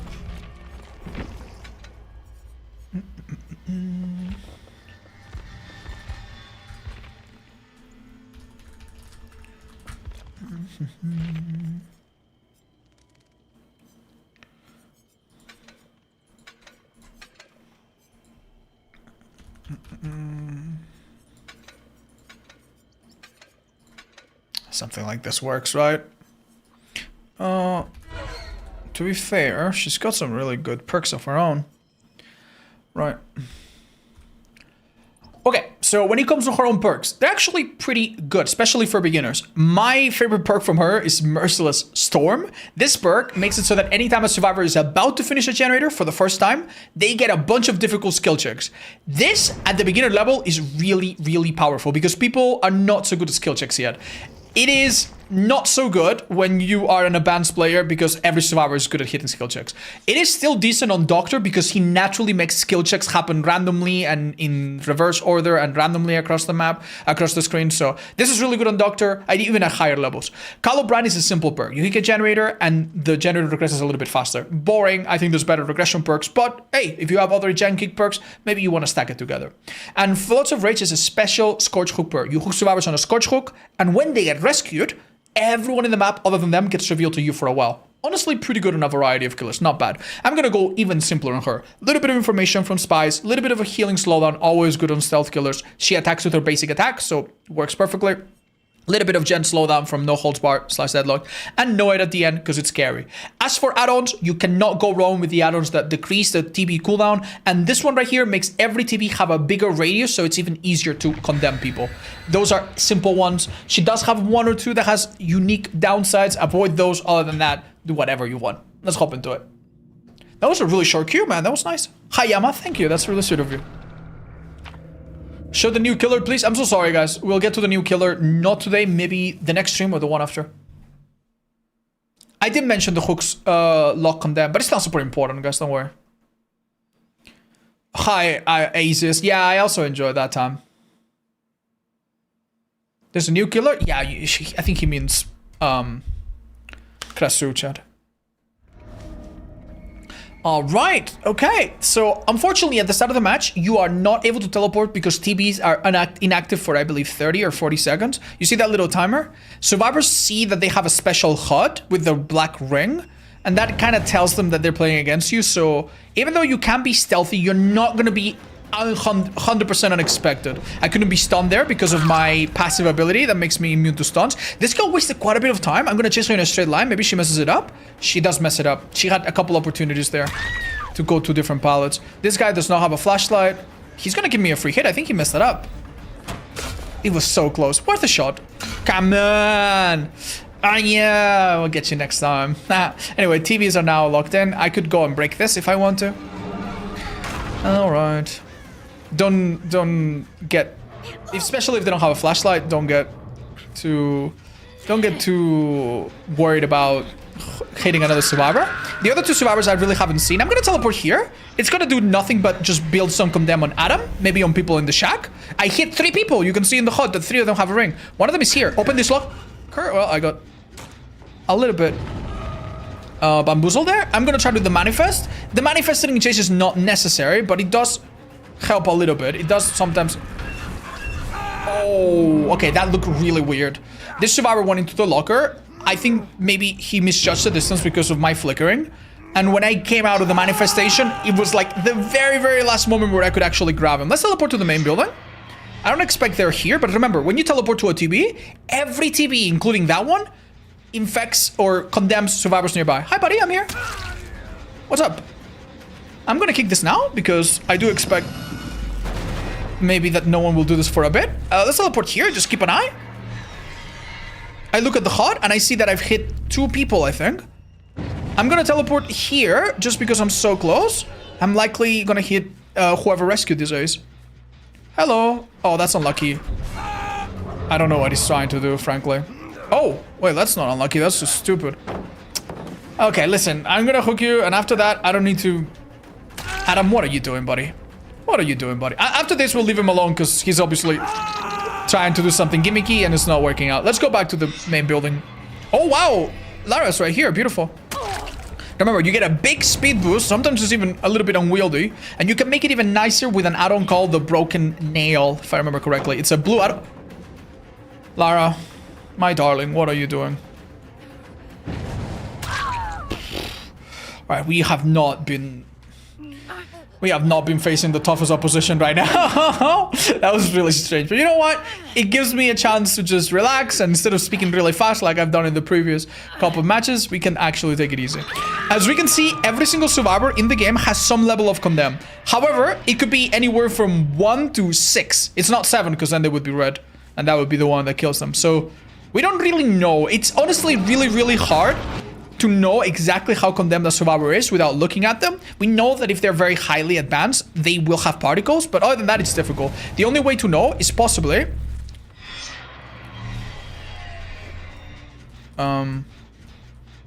Okay, I think he went into basement again.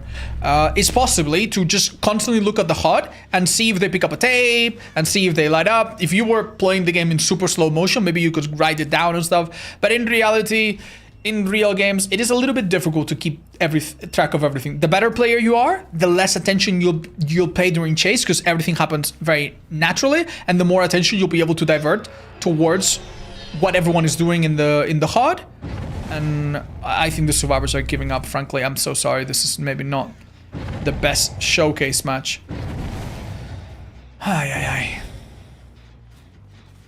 Alright, am I gonna find these 3 lover boys down here all together? What the hell are we doing? Remember, you don't have collisions, so survivors can juke you by kind of walking into you. Okay. I don't know what's going on, man. Looks like a rematch? Yeah, I'm afraid so. Ooh, that was close. Did we just play another one, chat? This is kind of stupid. Oh, sorry, I don't know what the hell happened there.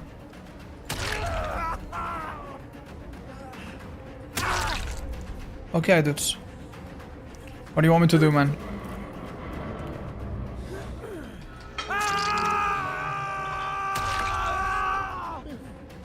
What were we testing? We weren't testing anything, we're just recording background footage for our viewers so they...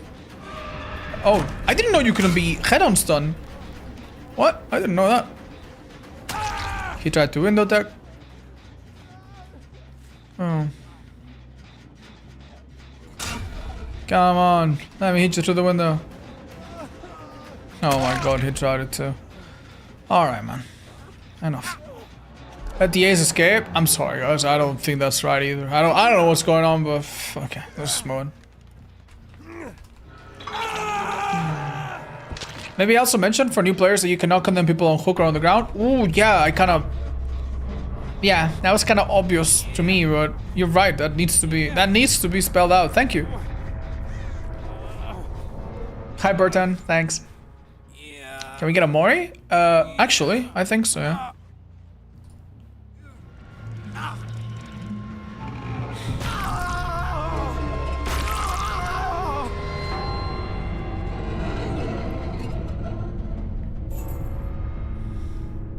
He had a key. I imagine that Jacob had a bunch of like escape by myself side of perks and his teammates betrayed him. No, actually. No, he just had a really normal build. He just found it in a chest or something. Whatever then. I don't fucking know what's going on. Okay. Okay. Alright, Chad. I'm not gonna lie. I lost a little bit of my mental momentum. I have no fucking clue what I'm talking about anymore. Let's just queue and in the second or two that we take to find another match, I'll just try to fucking think about where I left it. Fuck. What if Sadako is secretly handing out job applications and that's how she's able to kill people? That would definitely be very lethal for some DVD players.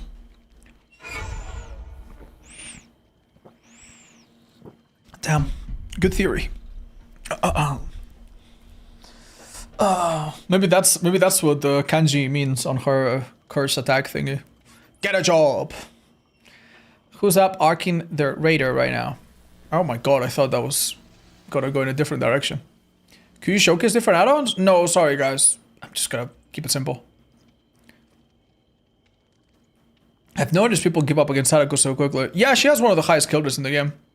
It definitely has to do with a bit of like information fatigue and not knowing what the fuck you're supposed to do against her. Like keep in mind, a lot of the players are very casual and they're like, oh, so you want to have a tape? So you never want to have a tape. So you want to have a tape, but only sometimes. And these 3 things are all true in different parts of Sadako's lifespan. When she came out, ignore the tapes. When she was buff, pick up a tape always, you know? And now it's kind of like in between. You want to have them sometimes. Watching stream so I can get better at understanding the game to impress my partners once we play together again. Don't tell them. Hi, Bad. I know you'll be able to impress them. Good for you. That's really sweet. Do you like your gaming chair? Yeah, this was gifted to me by... CLUTH by Clutch a few years ago. It was one of those things that sometimes... I think they found out that I didn't have a nice chair. And they gifted it to me. And it's honestly served me quite well. It's in my specs if you want to... Full disclosure, if you want to have a list of it. Oh, okay. Show them the TV radius range? Oh, I can try that. Do you use gel? No, chat, no. My hair is just kind of straight and kind of like thick. I took a shower before stream, like an hour before stream, and I just blow dry it. That's it. If I don't blow dry it, it does get a bit curlier, but... Is the ghoul nerf for his power? Does he need a nerf? Not necessarily like oh, minus 10% this, minus 5% that. I just think he needs a bit of a rework. So he is not so overwhelming compared to other characters. I personally think they should redesign him slightly to get rid of the deep wound. I think the deep wound is such an unnecessary part of his power. Sadako is definitely better balanced than before. She's just changed so much, it's hard to keep up.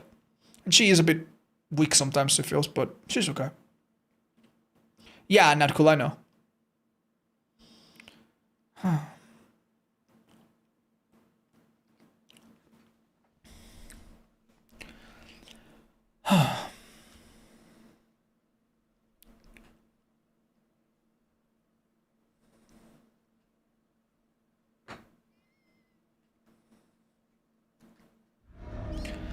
Okay, oh, we're playing in the same map that we were practicing on. Beautiful. While I was loading into the match, some of my viewers had some very insightful questions and pointed out some things that are really important. First of all, if you teleport to a TV on a second floor, don't worry, it hits it's kind of like a cylinder, it hits everywhere. So don't worry about that. And you can only hit survivors that are available to move. You cannot do it on survivors on the ground, that would be cheesy. You cannot do it on survivors on the hook or anything like that. But I bet that was quite obvious, right? Another thing that is maybe not super obvious is that the TVs at the start of the game are off and only turn on now, about 30 or so seconds into the game. I'm gonna try to do the technique that I showed you earlier. I become invisible. Look, I told you. Unfortunately, I didn't do that so well. I should have ended my... Oh, but he made a mistake. We're fine. I should have manifested right on his side of the pallet, and there might have been a chance, just as I explained earlier, that I could have been on the correct side and hit him. Luckily, it didn't matter because he made a blunder afterwards and was, you know, maybe paralyzed by analysis. I'm gonna teleport to this TV. It's right here, but it's gonna get me the second floor and hit everyone with condemn. Bam! Everyone, look at that. All 3 survivors, except the one on the hook, obviously, became a bit condemned. Awesome. Could I teleport more right now? Yeah, I could, but I don't need to. I'm gonna get a... Wait, he just sped up. I think he just had a perk, like Dramaturgy. It could be an insta-down. Oh my god. So Dramaturgy is a perk from Survivor. This is attention, where you run for a bit, and either you scream, you get an item, or you run for even longer. And he didn't do any of those 3 things, so I figured maybe it's the 4th effect, which is you become insta-downable. That's really good for me, but it's got nothing to do with my perks or her power. Hi, buddy, what's up? Need a moment to... Okay, just do your thing, man. No worries.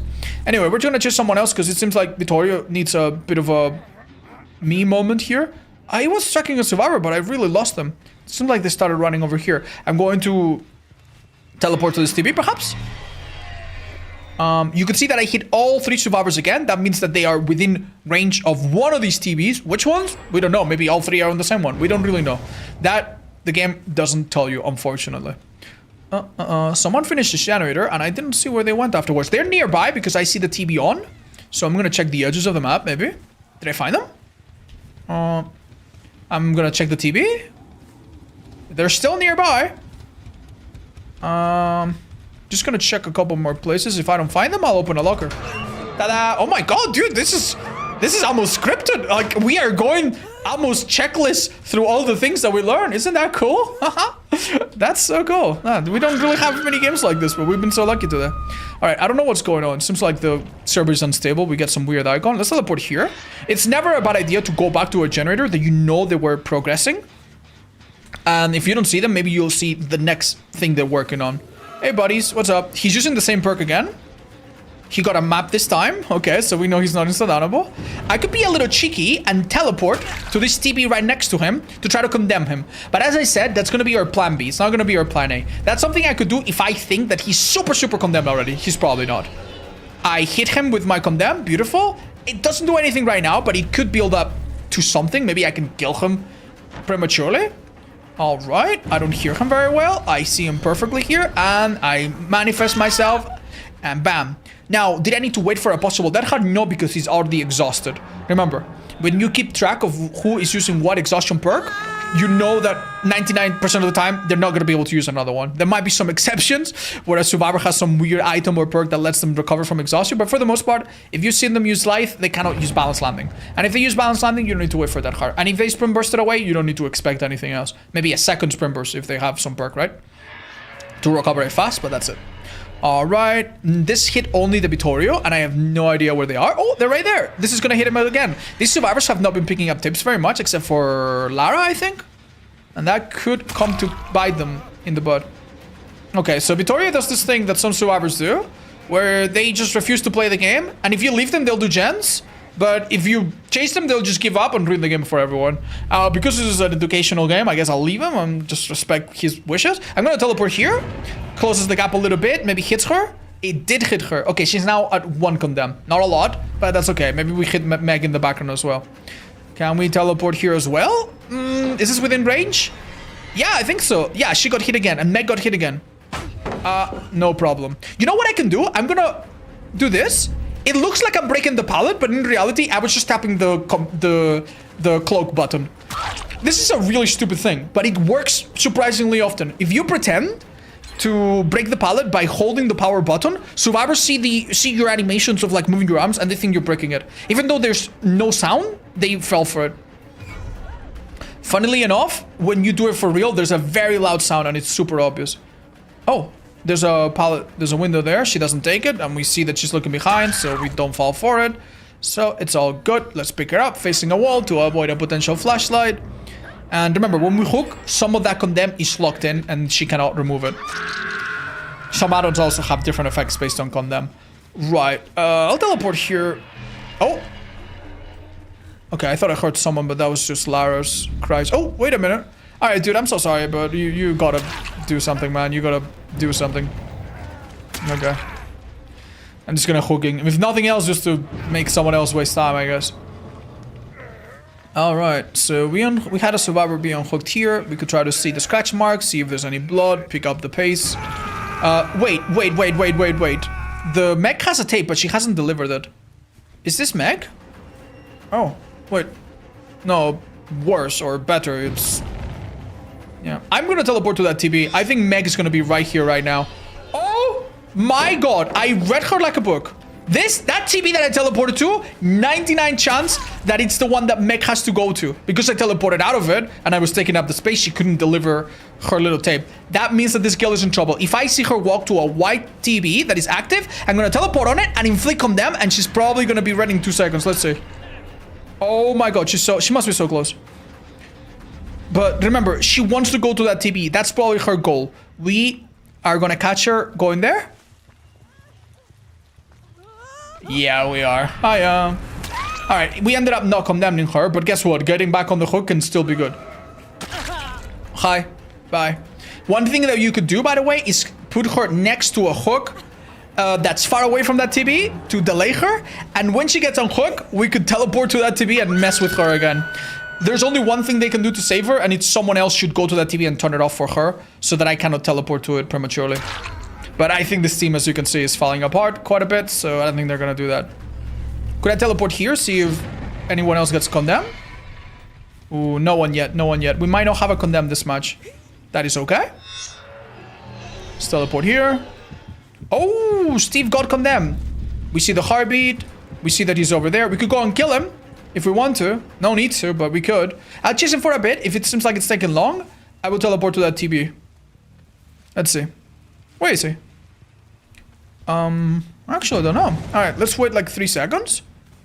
1, 2, 3, and thank you, Zigo. Welcome in. And she's gonna be here again. Maybe? No. Oh, hi, Steve. What's up? Okay, dude. So yeah, this is what it looks like when someone's red. You just hold control. Bam. Dead. Thank you so much for the raid. Welcome, guys. We're teaching folks how to play Sadago. In case you wanna learn. There's so much more to this killer, man. There's so much more. You need to juggle a lot of information. And it does get a lot more complicated. But I think we've covered pretty much all of the basics. What were some other things that you guys mentioned that we should talk about? Let's teleport here, why not? Meg successfully delivered her tape. You can see that she has lost the staticky sound. That's good. Hi, why is everyone coming to see me like I'm giving out candy? It's not Halloween anymore. Unlucky. Yeah, I think these guys were kind of friendly and goofy. Have you done Spirit? Yeah, we've been playing the killers in order, so... Any killer before this one, we have done. Any killer after will come next. The tape gets destroyed on the hook? I think you're wrong. I think that used to be a thing. But not anymore, guys. Not anymore. Like, don't get me wrong. I don't blame you, man. almost believe you for a second. That used to be that was the previous Sadako. No, that's the thing now. Wait, no, wait, right? Really? Oh, I didn't know that. Oh well, goes to show, even I don't know. I'm so sorry, that's quite embarrassing. Apparently if you hook, the tape gets destroyed and they have to grab another. That makes some sense, I guess. PDB, thanks so much for the 2 months. But yeah, that's it. That's fine, maybe I didn't know that. Maybe I didn't know that. It also locks in their condemn. Yeah, they do lock some condemn, which means that it's a little bit more of an issue in the next following matches. I think the biggest part of this killer that is going to be difficult is just getting really used to the idea of like how to use the condemn and whether or not you should lean into it a lot or just a little bit. It's difficult. I say try to achieve a balance. If you see it, go for it a bit as long as your normal game plan is still there. Don't go full condemn. And do try to use the manifestation to mess with survivors. But if you see that a survivor is too good and they don't fall for it, or too stupid and they don't even pay attention, it might not be worth it. Just play like a normal killer. At the end of the day, this killer is very basic and can be played like a normal killer. So just playing them with their stealth and their little side power alone should get you some good results when you start with them. Thank you, Dingozoid. Appreciate the 2 months. When are these videos coming out on YouTube? When I have recorded all of them, and we are missing a few streams, I think maybe 2 more streams, I will start putting them. I'm gonna try to put them all in one video chat, but I'm afraid the video is gonna be like 24 hours long. And that's gonna be fucked, man. That's gonna be fucked. Yeah, there's 40 killers. On average, we spend easily 15 minutes on each. It's gonna be like 25 hours. Thank you, Krill. That's amazing. That's super nice. Thank you. Yeah, I would appreciate having someone for Dredge. All right, let's just go and talk about Dredge. He's another killer I love.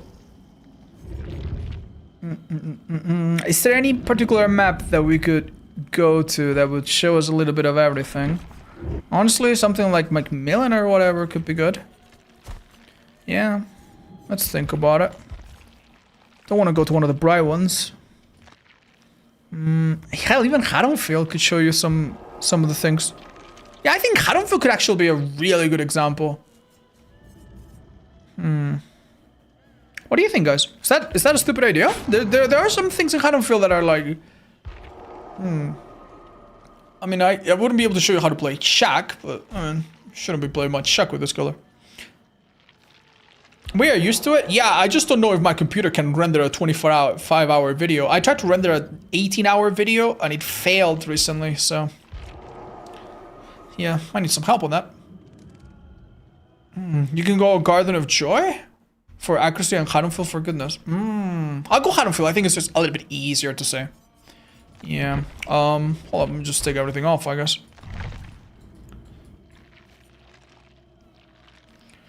Okay. Can I put on the add-on that makes everything start? Yeah. Yeah, I think I might do this just to talk about that at the beginning. Alright, everyone use a different color Fungmin. That'll be funny. Thanks, guys. That's really sweet. Okay. Awesome. Thank you so much, guys. I appreciate this so much, by the way. These people are making this possible. Are you playing Funger today? I think we'll have time, Chad. I'm gonna do Dredge, which is gonna be another 15 minutes or so. Then I'm gonna do Wesker, which is gonna be another 15 minutes or so, maybe give or take. And after that, we play some Funger, and we'll have about maybe a bit less than 2 hours to play it. That'll be fun. Oh. Hi, KMD. Yeah, I saw your post. That's fine. It's okay to change your mind. You're not letting anyone down, you know? Who cares? Will you do some text on Wesker? No, just basics. I'll mention them, though. Alright, friends, we're playing the Dredge. The Dredge has a passive ability that happens over time, and I'm gonna use an add-on to make it happen immediately. This is called the Nightfall. It is the easiest and simplest of his powers. So I think it's the one that we should see first. Normally, it only happens after like 5 minutes of waiting, but I brought a little add-on that makes it happen at the start. It's a good add-on as well. So what is the Nightfall? The Nightfall is a period of time that affects all survivors. You can see that it affects all survivors because all of them have the timer on their HUD. Thank you very much, Danny Einstein. Aw, that's amazing. Thank you. And the idea is that during these 60 seconds, or a bit more with add-ons, they have 60 seconds of darkness. The map is like in lights out mode, okay? They don't see very far. It's like, it's really foggy. Now, if they have perks to highlight pallets and windows, they can still see them. But for the most part, it is a little bit spooky. You also are completely undetectable, as you can see behind my webcam. You do make some noises and you're bright white, but you could get relatively close and they wouldn't hear your heartbeat like they normally do. And on top of that, if a survivor is a little bit new to the game and they don't know the layout of the map, because you don't see the things from a distance to find as a landmark, it can be confusing, right? So if I was a new survivor and I know more or less the main buildings over there, but I only see this part of the map, it can be a bit confusing. So don't worry too much. This is something that is in the background. We will do some things that will make it happen faster, and it does have some active benefits. We'll talk about them in a minute, but it's something that when it happens, I mean, it benefits you. It doesn't hinder you, okay? Now, on top of that, this killer has 2 more abilities, kind of. We're going to talk about the simpler one, okay? They both work by holding your power button.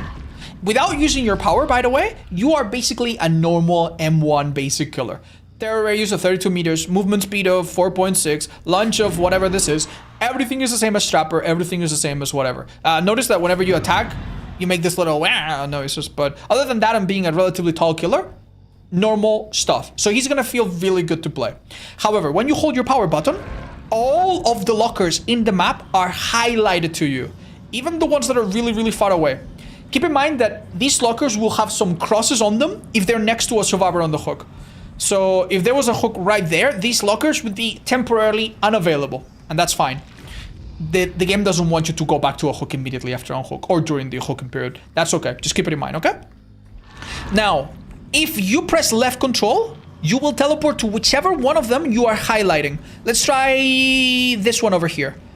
Notice that this is a little bit interesting. Every locker in the game can sit by itself or be in a small cluster of normally 2 or maybe even 3 lockers, right? But the thing is, when you teleport to them, you don't have control over which one you go to. If there is a survivor inside, you will always come out of the one that the survivor is inside of. So whichever one it is, go in. Yeah, let's say the survivor is inside for whatever reason. If you teleport, don't worry. You'll immediately come out of the right one.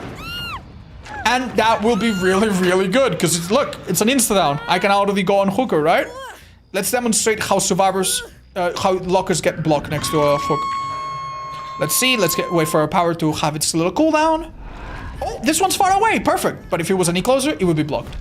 Now, another thing that can happen is if a survivor locks a locker. This is an action that they can do only against this killer, okay? And they go around the locker, and they do this, and if you teleport to this locker, right? You will always come out of the lock one, and you'll have to struggle a bit to break it. However, if there's one thing that survivors can do to try to extend this, right? Look, they could lock both of them, but they're not going to because they're really smart. Look at what's gonna happen. I come out of the one that needs to be broken. Okay, it took me longer to come out, and that was bad. But look what they do now. Now they're gonna lock the other one. And look at this. Instead of coming out of the free one, I'm always gonna come out of the one that's locked. You see the yellow aura? That means it's locked. God damn it. Now, there's a reason why doing this is the smart play. And there's one way that they can kind of mess it up. Could you please follow me, you beautiful survivors? Could you please go to these 2 lockers over here and lock them both? Oh, wait. These are separate, aren't they? Yeah, we need to find a cluster. This one. Yeah, this is only applying to clusters of lockers that count as one. What happens if survivors are a bit stupid and they block both of them? Well, obviously I'm gonna come out of a block one, right? But look what I can do. Now, instead of waiting, if I don't have anything better to do, I can actually attack this and break it myself. You can do this anytime you see a locker with the orange little highlight. You can just go and whack them. You don't need to do this in chase because you could lose a bit of distance. Maybe it's not ideal. Maybe you should just get it down. But in between chases, and if you have a bit of downtime, you can just go bam. And it's the same as coming out of them. Once a locker is locked, it's broken. Once it's broken forever. So that's good. As the game progresses, more and more get broken, and it's going to be harder and harder to slow you down. Look how quickly come out without any locks, right? So that's pretty good.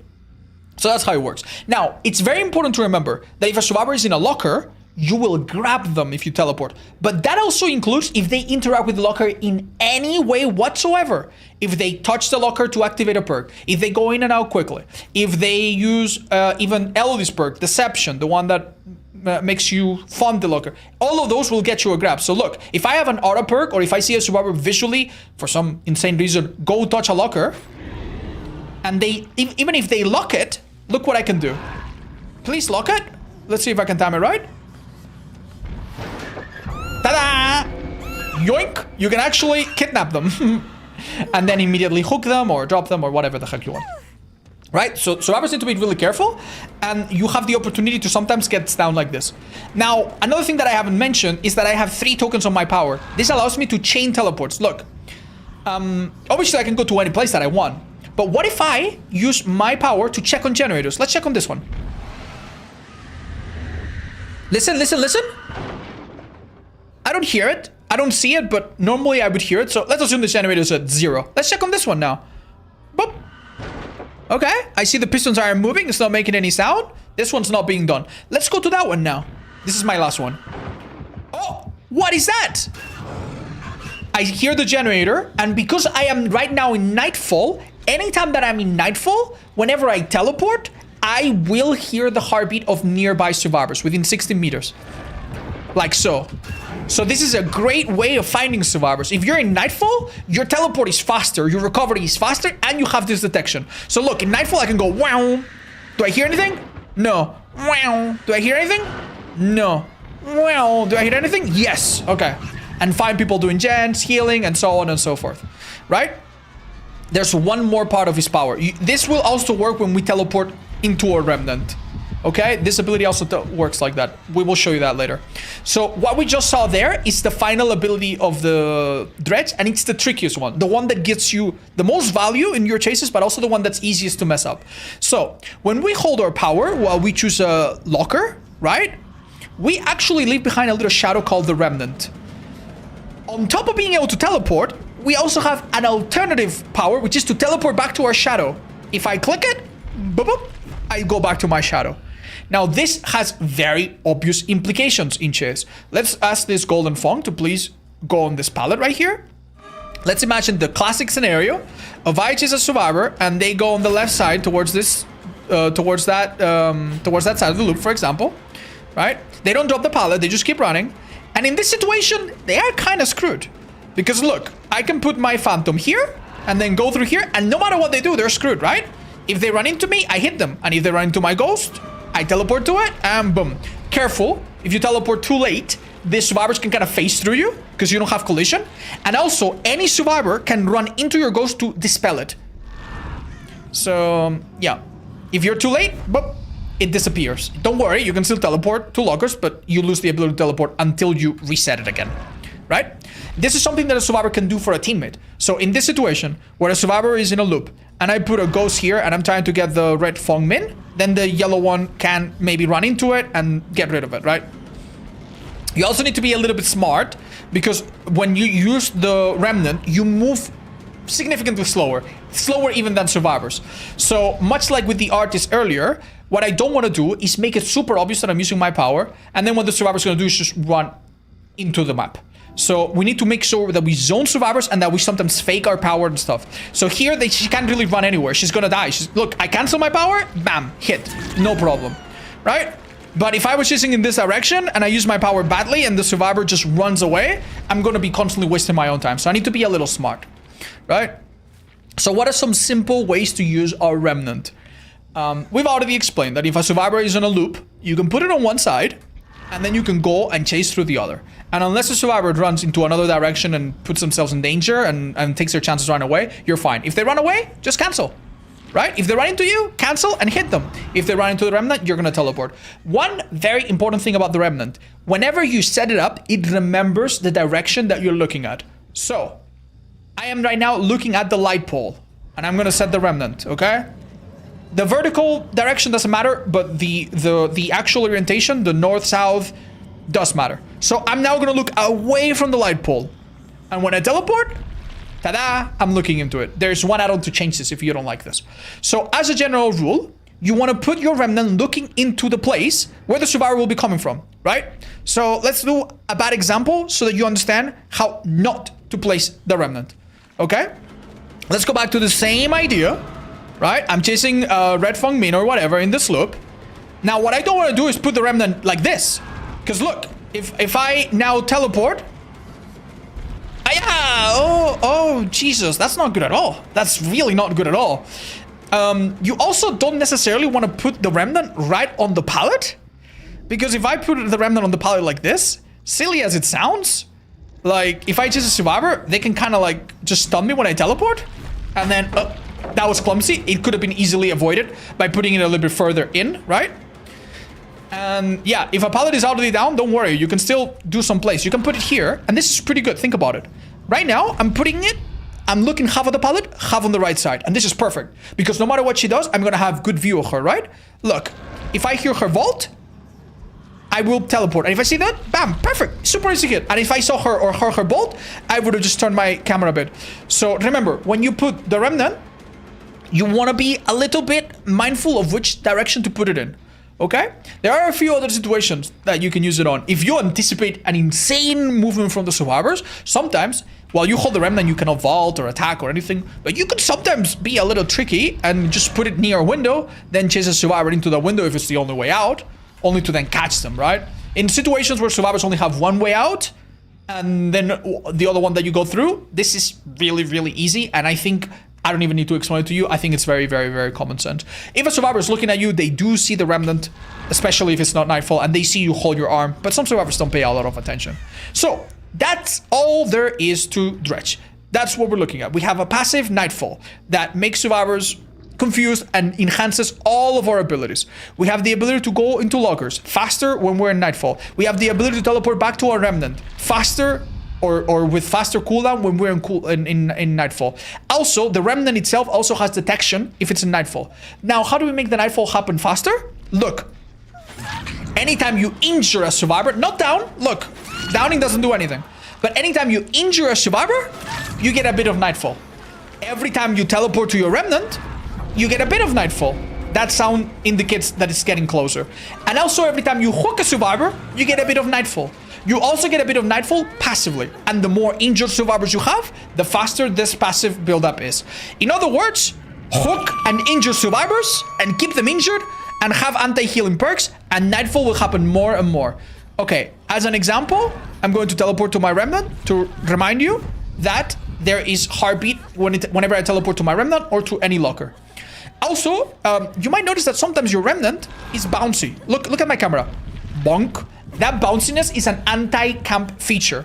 You are allowed to use the remnant next to the hook, right? But you have a bit of a slowdown compared to the normal. And don't forget that this is not a good idea, because if a survivor runs into it when you're not looking, they're going to destroy it. So what's even the point, right? This is not something very viable, but I mean, there might be a situation where you need to do it. Maybe there's a situation where you want to do it. But yeah, for the most part, that has covered almost everything there is. Our plan is to injure as many people as possible, make the nightfall happen, take advantage of the nightfall to enhance our powers, and get as many downs as possible, and maybe have an information perk or two to find survivors across the map so that we can teleport towards them. If we don't have any information perk, we will need to teleport a bit more to find them. That's all there is to it.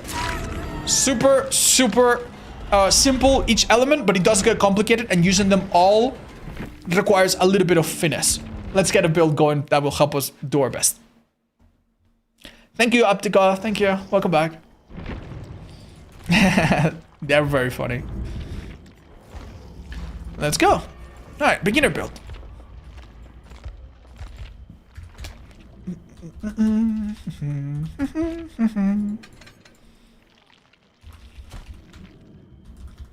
Right. Sloppy's good. That looks good. Get the bane. Maybe not so necessary. No, it's good. We could use one of his own perks, maybe. Darkness Revealed is alright. Why not? As for add-ons, this one's easy to recommend for beginners. Sure. Alright, let's change our skin. We're kind of ugly. Let's also... Dude, I have like 500 kicks on this guy, don't I? Yeah. Hold up, I'll put it on afterwards so the kick's not confusing. All right, the Dredge's perks are not super remarkable, but one of my favorite ones is Darkness Reveal. Whenever you open a locker, it doesn't count if you're using your power, but whenever you open a locker or pull a survivor out of a locker, you see everyone else around lockers, and it's a nice way to find people if you got nothing else. Personally, I see this perk used a lot with Hunters and Trickster. Those killers open lockers to reload, so it's kind of like a nice synergy, but don't worry too much. You don't even need it. It's not super necessary for those killers or anything. Other than that, basic stuff. Insta-down in the endgame, very good on a teleporting killer. A little bit of gen slowdown and a little bit of heal slowdown, which obviously has natural benefits on this killer because the more people injured, the faster you get your Nightfall. As for add-ons, as a beginner, you cannot go wrong with the Malthinker Skull. This makes it so that the people injured contribute even more towards faster Nightfall. You also cannot go wrong with Hadis Calendar. If you have this add-on, just put it on. Whenever you break through a locker that has been locked, the animation is a little bit shorter and it's going to feel a bit less bad breaking them when you teleport. Automarion Writing for faster teleports for faster cooldown is always nice. Any of the easy add-ons that give you your Nightfall at the start of the trial, it's pretty easy mode. And there's also maybe caffeine tablets, which highlights which lockers are locked, and Worry Stone to give a bit of info. If you don't have any info perks, those are options. But other than that, we honestly are set. We're gonna put some blood point offering from some time ago and ready up, and I'll do my best to walk you through the hoops and loops of this killer.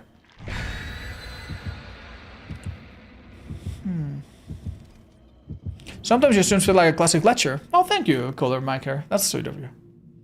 You're fired. You're expelled. I want a 3-paragraph essay by tomorrow. No chat GPT. Horror movie. Alligator XYZ. Thank you. Thank you. Yeah, thank you for your help, Jess. We only need to do one more. I'm sure it's not difficult. 3 paragraphs, light work. So difficult, guys.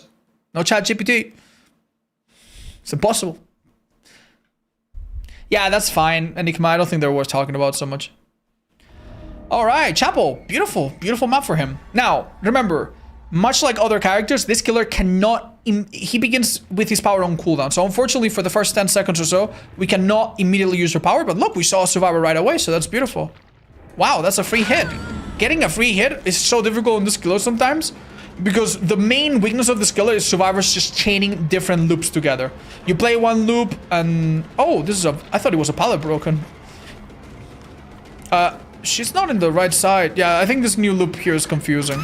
Right, we went away from the gens that they spawned in, which is not ideal. But we got it down so quickly that who cares, right? Doesn't matter. And remember, whenever you hook someone, it's not as important to try to be super efficient because you will teleport. Let's hold it and maybe go... let's listen to the gen on the right. Okay, maybe this one.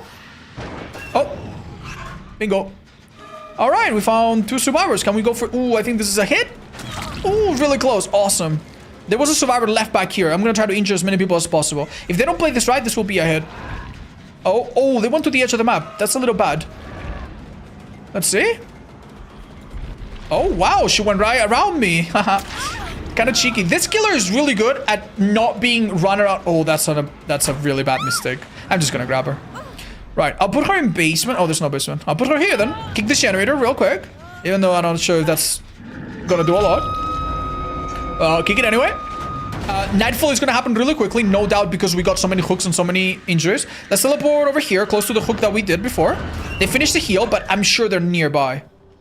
In Nightfall, survivors are highlighted in white. They're really easy to see. I don't want to hit this girl. I want to get it down on this girl. Let's force her to drop the pallet. She drops it. Put a random down. She teleports. Does she teleport?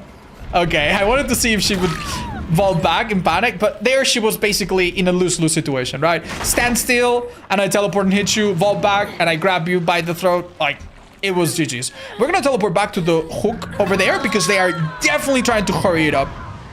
Okay, remember, you cannot go to a locker next to a hook, but after the hook happens, yes, you can. Okay, because we have Sloppy Butcher, that heal has been reset, so it's great to interrupt heals.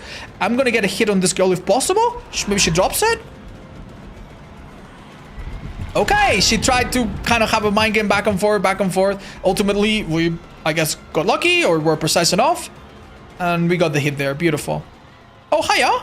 This window can be really strong. But I don't think it's so difficult against with this killer. Yeah, if she goes to that window, I will teleport to the locker next to it and cut her off. Oh, she's in trouble here. Okay. So what I did there was a little bit risky, and I don't recommend it. You typically do not want to put a remnant in such a close proximity to the pallet. Hi. Because when you teleport, there's a chance the survivor beats you to it and stuns you. However, I kind of guessed that she was going to do that, and I put a remnant only to teleport to it immediately. And that is something that I think a lot of dredges know catches survivors off guard. With a lot of survivors, you want to be slow. You want to put one on the left, then go, then slowly, then slowly. Aha, gotcha.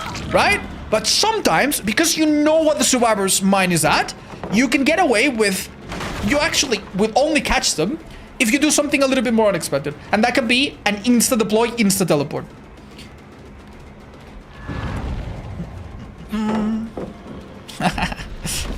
There, I put it a bit far. That's completely fine. Completely fine. She probably will not want to play this pallet. Let's keep chasing and see what transpires. We're doing great. We have a lot of hooks and a lot of people. She's going to lose us a bit of distance here from the fall.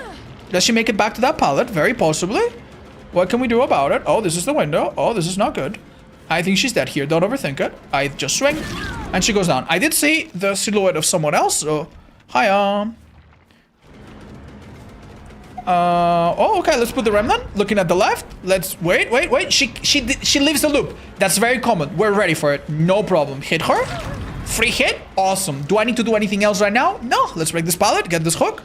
And now we have progress. One person injured means next nightfall is going to happen faster. Next hook means this next nightfall is going to happen faster. That bright of light. I don't know what that means, but okay. Yeah, let's hook over here. There's plenty of lockers around her and it's so open. I'll find them easily. I haven't used Darkness Revealed yet, but I don't think it matters. Right, how about I use it right now? How about I open a locker? I'm not gonna find anyone, obviously. And now I'm gonna see people. Oh, wow, there's one right there. Beautiful. Oh, they finished healing. Oops. Sometimes, if you see the auto of a survivor, by the way, try to be a bit cheeky. Like, sometimes you can wait and see if they go into a locker and then teleport to an insta-grab them. Right, this is a window? Damn, alright, dude. This one's locked and it's facing outwards. Does she make a mistake? Yeah, she kind of does. Okay, hold up. Hold up. This pallet's not so good. It is pretty strong. Okay. She just leaves? Okay, I respect that, man. I respect it. A double pallet here? Okay, I've never seen this in my life. Well, yeah, that is the state of DVD right now. Let's put this here on the left. If she bolts, I'll hit her. If she goes around, I'll also hit her. But she probably run back to me now. Yeah. Now I teleport. Survivors, especially the ones that know a bit how this killer works, which are going to be the majority of them when you play it, you know, at higher MMR, which is the hidden matchmaking. They're not stupid, right? They're gonna try to make it look like they're gonna do one thing only to do a 180 less. And, oh, she made a bad mistake. This is a down because she took too long. Right, so what we did during this nightfall wasn't ideal per se. I committed to the survivor because I thought we had some opportunities to learn. And there's nothing wrong with that. If she was dead on hook, that would have been a really good idea. We would be in a 3v1. But during nightfall, it's generally a much better idea. Get a pallet out of the way, get a hit on someone else, go for someone else that's healing, and then interrupt them. If you go around because of the detection, you are very likely to just find people and just get much easier downs. You don't need to commit. Sometimes in this game, you have a chase that's bad, and every other chase could possibly be even worse, right? So sometimes you do need to commit. But sometimes you don't. Here I teleported because it was faster. Do I get this hit? I think I would have if I played that perfectly. Oh, awesome. Wait, why is that girl coming in to help? I don't understand. Could I teleport here? Because she's going to wait next to the window. Yeah, she's going to this window. I'm going to break this breakable. It's kind of annoying. Okay. What is she doing right now? Trying to play this. I will teleport to this locker. Oh, no. Okay, it's fine. We have even more pallets here. I'll pretend to... She's gonna drop it, and no matter what she does now, she's dead. Wait. Now. Beautiful. Oh, she connects it to another one. I'm just waiting for the cooldown on my power. Chat, I'll be honest. She has a window there. This map is so busted, man. She's gonna vault back if we're lucky. Nice, okay. This is the second to last survivor. Let me put a remnant right here. There's like 5 people. I have my choice here. I should go for the A3, the girl with the funny clothes from Dungeons and Dragons, because she is dead on hook. She should be my priority. But it's okay. Let's pick her up before she's under the pallet. Otherwise, they can pallet save. Okay. What do we want to do here? Let's hook over here and kick this gen. Hi. Oh my gosh. The survivor disappeared. What was that? Alright, let's kick this. You heard that noise? That means nightfall is approaching. You can see in the HUD that it's like 80 or 90%. Let's open... Oh, I can't open it. There can never be a survivor if a locker is locked, by the way. Lockers need to be empty to be locked. Do I see anyone in the map? Oh yeah, one person in main. Okay, this is not a perfect locker. A lot of the maps, by the way, are missing lockers in a lot of areas. So you will find that in some places, it's generally really difficult to like cut people off because there's so many limited spots. This one is not a bad one. The problem with this map is just there's so many pallets, as you've seen. All right, here I should be able to get a relatively free hit. Let's turn around. Oh, very crafty. She pretended to go underneath me and then do the 180. Luckily, we've seen that kind of play before, so I'm gonna not make the same mistake I did before when I commit to the one survivor when I really shouldn't. Wow, this survivor was like, I'm looking out for myself. I don't care. Fair enough. This is nightfall. I don't know what she's thinking. I really shouldn't be doing this, but let's try to get a pallet out of the way. Sure. Let's get out. That survivor on the ground has been hooked once, not twice, so it would be better if I go for someone else. Hold up. Let me just try to detect people here. Yeah, of course. This is Feng Min, I think. Now that we left her, she's in a worse spot. And look, this might be a short chase because of it. Instead of committing and committing, sometimes it's better to just find them a bit later, right? Let's see. Do we have a free hit on her? Oh, damn it. I wanted to pull her out in a fun way. That's all right. They probably finished that jump, but that's fine. By then, this girl's going to be dead. I have some information to find people if I struggle to find them. I have a perk for the endgame that we haven't even used yet. Yeah. This is also maybe a good time to break this. There are some other small things that you can consider doing with this killer. For example, if you're gonna hook a survivor and nightfall is about to end, you could wait like 1 second so that you can get a little bit of points towards the next nightfall, right? You can try to hold the gens that are in areas with better lockers. That will happen naturally. Let's break some of these, not that we have to. And also, while I forgot to mention this. While you are teleporting or while you are waiting inside a locker, you also build up faster nightfall. So teleporting frequently is also a good way to speed up or make the game harder for the survivors. One thing to remember, this is locked, so it's not gonna work. If it wasn't locked, I would have been able to come out quickly and cut her off from this window. Cutting survivors off is quite an important thing, and I'll show you at least one place later to do it. Anyway, we're gonna learn from our mistakes and put a slightly better remnant this time over there. Let's see what she does. Hit. I knew that it was a little bit past the pallet, so I turned 180, hit her really easily. You need to have a good short-term memory. I'm gonna teleport to... No, she's not going shack. I could teleport to this shack locker. She's gonna vault back. Oh, okay, easy peasy. Let's wait for a dead heart, possibly. There it is. Let's go. No. Lovely. These two survivors are most likely going to the main building, but it's okay. If they finish it, who cares? We're not playing a tournament. I don't need to open lockers. I'm pretty sure they're there. Let's teleport to the second floor. We're most likely going to see them both here. I'm going to drop down from here, even though there's like this weird, ugly bench. And if they finish the shen in my face, you know what? That's great. You want to do it? Thank you. Insta down. Oh, my locker's right there. This one's not locked, so this is really fast. And 3, and 2, and 1. She said, I am a little bit faster now. And that speed also applies to when I'm holding my remnants. So yeah, this skill is quite messed up. The only thing she could realistically do... Oh, we did break this, didn't we? Is maybe last long in chase for her teammate to pick herself up if she has some perk to pick herself up. But I suspect that they don't. So, yeah. How do I know that they don't? Because we left her on the ground before and she didn't use it. How do I know that we left her on the ground? Because I look at the bleed timer and I see that it's 1/4 gone. Which means she's been on the ground for like a minute and a half or something. Ish. So, yeah. Mind you, in the future, they are introducing a feature that will make it so that leaving a survivor on the ground for a long time, like this, is kind of riskier, but it's not here yet. Let's teleport in place. Heartbeat? No heartbeat. You do detect survivors on the ground, I'm pretty sure. So... Oh! While I teleport, I hear things around the environment, and one of them happens to be the hatch. So we could come and close it right now. Bonk. You know, plan B, let's break this and open a hatch, open a locker. Hi, Entity, what's up, buddy? Do I see anyone? Sadly, no. I'm so sorry, the survivor might die in slug heaven. I am not gonna be able to find them, am I? They do shine brighter on the ground when it's nightfall, but we'll try to find them. They've just been crawling somewhere. I'm sorry, man. It'll be fine. Hi, Lefty. We love you, buddy. Thank you so much for the raid. That's real sweet of you. But I think that kind of wraps up Dredge. One thing that's important. Let's actually talk about it. In this loop right here, right? I could have broken this pallet a while ago, but... So, we had a problem. The first time I used my power, I think I put it here. And the problem that if the pallet is here, this is thinking in 2 dimensions. This is thinking that the survivor is either going to vault. Wait. That bird flew off. Oh, never mind. It's thinking that the survivor is either going to take the pallet or go around the loop. In reality, what the survivor is likely going to do is just run off. So instead of hugging the tile and putting the loop right here, which would only help me in this very binary situation, what I did later, what I adjusted because I realized my mistake is put the remnant in a place that serves a similar purpose but also covers for the survivor running away. Now I cannot put it right here because if I put it right here, the survivor just beats me to somewhere else.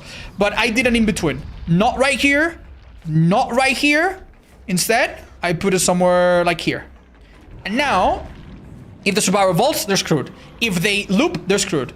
And if they go into the open, I teleport and they're screwed. Right? So that's kind of what you want to do. Try to cover for as many different things as possible. As you play more and more games, you will get better at dealing with multiple things strung together. For example, Shack, if it's... Oh, hi. 1 second, I'll be right with you. Shack, if it's at the edge of the map like this, you could do something here. If the pallet is not is out of the use, you could put a remnant here, right? Chase from this direction.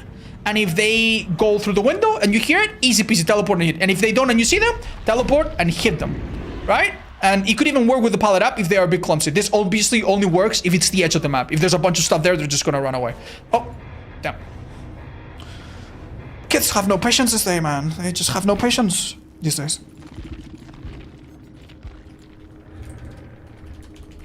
Anyway, well played. Hopefully that covers it.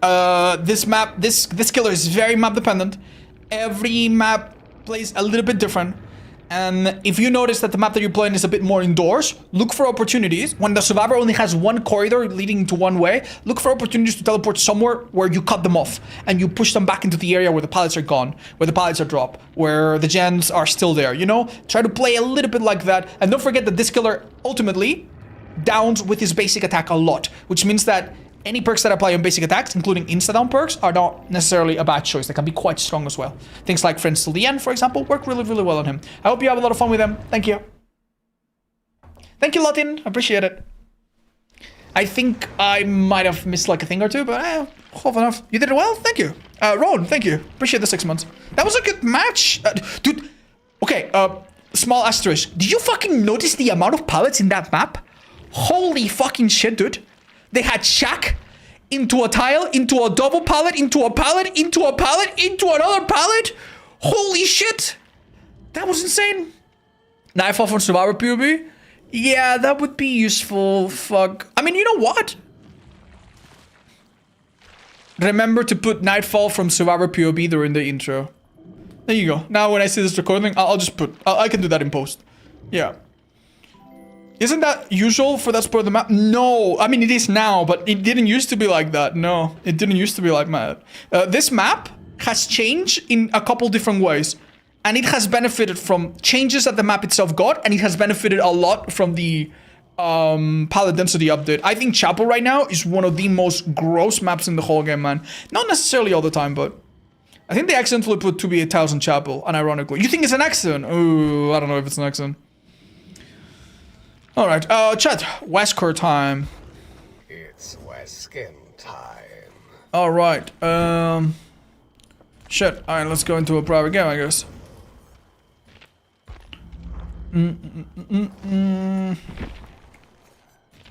Sorry, I keep clicking the wrong thing because I'm just thinking in my head what we need to talk about. All right. Do we like this cosmetic? Do we just put a default one so people don't... I would feel really bad if my video makes people like think like, oh, I have to buy this cool cosmetic. Mine doesn't look as cool.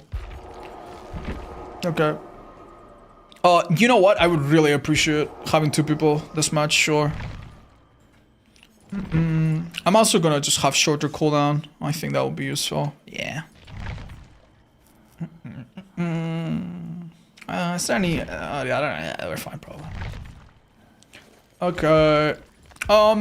Any maps that are... let's just go for basic ones. Something like Cold Tower. I don't want to show RPD. It's such a bad map to, like, explain concepts and stuff. Alright, I think we're ready, though. That's awesome. You should make the 7-minute long guide. Stop it. Dumb questions, but are sentence skins paid to win?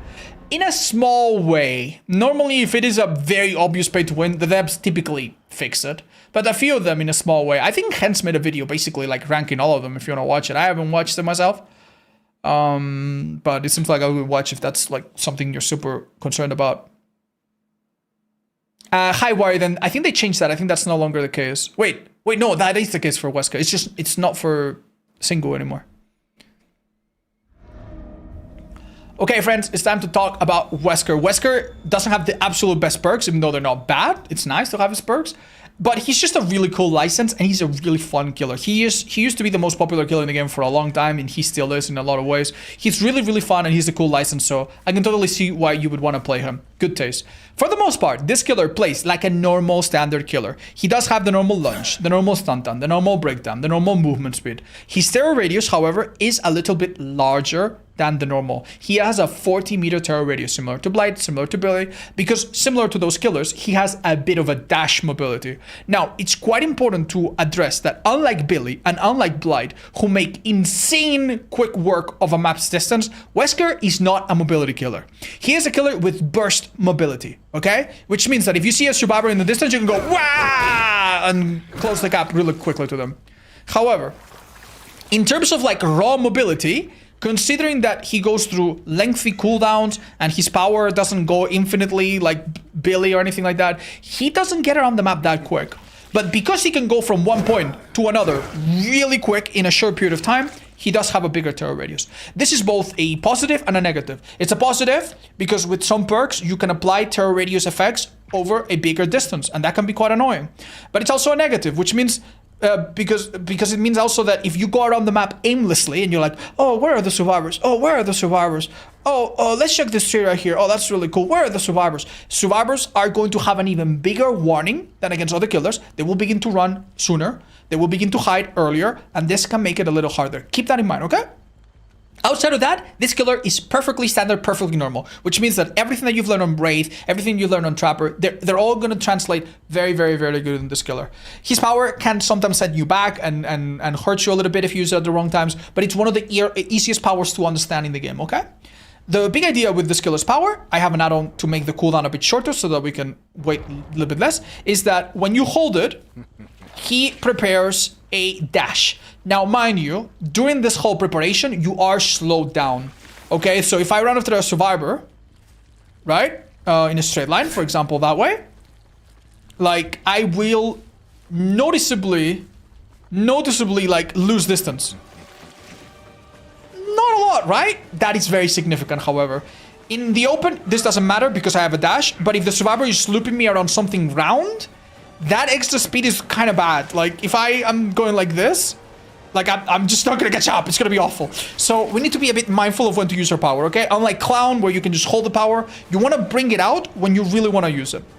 It's not as bad as Huntress, but it's also not zero like Clown. So, knowing that, when the power is fully charged, or at any point, you can let go to cancel if you decide, okay, this was a bad idea.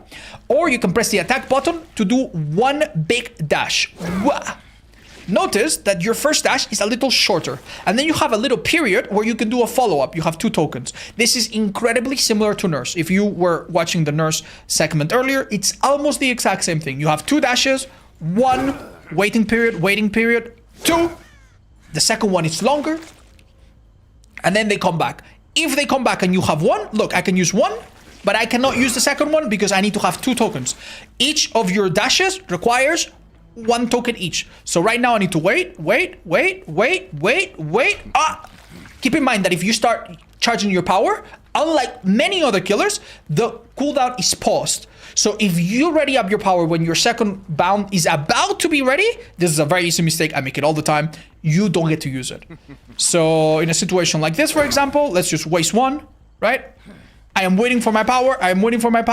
You can even get a hook and still wait for your power. And I messed up. I only have one. I need to cancel, try again. Right. So using 2 dashes for mobility is not a bad idea. It's not incredibly fast, but it does get you around the map. The first thing that you can learn to use with this power, very, very simple, is mobility. So just go around the map. And if there are some obstacles, you can go left, then turn, then right. Keep in mind that while you are traveling, you can move your camera. And this has some implications that we're going to get into. Because the other thing that this power does, other than make you move a little faster, is grab the survivors. So when you grab the survivors, as you saw earlier, you drag there are 2 periods, okay? For the first period, you're going to drag them a little bit. And then for the second one, you're going to throw them into something. Notice that if you throw them into an obstacle, you will deal damage. And if they're injured, you're going to down them. However, if you throw them into the air, and sometimes the game can be a bit funny about this, you will not do anything. Look, they shrug it off a little bit. You gain a bit of distance, but it's ultimately not damaging, okay? So, what happens if while you're dragging the survivor, you slam into something? That is also good. Hold up, I'm going to demonstrate, okay? I'm gonna grab her and then slam her against that brick wall. Bang. That also does damage, and it's really, really good. So, your idea as a Wesker, right, is there are 3... okay, this is very simple. Really? This is very simple, okay? There is a 4-stage priority of what you want to achieve. When you injure a survivor with your power, they become infected, much like with Nemesis. But unlike Nemesis, this infection grows more severe over time. If it gets to the point where they look orange, you see how their HUD is orange? That means that they are 4% slower, which is nice, and they're also insta-downable, okay? But, very, very important, if they're insta-downable, you have to slam them against the wall. So look, if I slam her against that hill, insta-down. So anytime that you have the opportunity to insta-down a healthy survivor, always do it like this, because this is insta-down. However, if you throw them into nothing, or even into a wall, it will do only damage. For you to get the insta-down, you need to fully slam them. So what I would want to do is maybe not aim into the open, but aim a little bit to the side so that I slam her against the wall. So remember, most important thing, when a survivor is healthy. If a survivor is injured, it's almost always better to just M1 them, or just to slam them against something, because it transitions into the pickup, right? Look, if I hit them into something, there's no chance to pallet save. Well, maybe there is if they're lucky. There's no chance to pallet save mostly. There's no chance to flashy save. So I can immediately go and hook, which is really fast. So if they're injured, go for the slam. If they're healthy, try to go for the slam if they have full infection, because again, insta-down. However, what happens if they are healthy and they are not fully infected, or they're only partially infected? Then it actually becomes a little bit better to toss them against something, and I'm going to show you why. Can we please use spray? Awesome. Much like with Nemesis, survivors find sprays that they can use on others and on themselves. Each spray has 2 uses. They have a lot of them. You can't really make them run out, but that's fine. Now, why is slamming a survivor against the wall sometimes beneficial? I'm going to show you why. Come over here. Let's imagine that I find the survivor in this part of the map, and I manage to do this. If I slam them against the wall, as you could see, I damage, but then I go through a cooldown, and then my power after a while begins to charge back, and then they get a speed boost. But look at what happens if I slam them against the edge of the map like this. This is damage, and look, where can she run? My power's already coming back. She can't run anywhere. She's against the edge of the map. Before she can beat me to anything, bam, I can now knife her down, or even get her with my power again.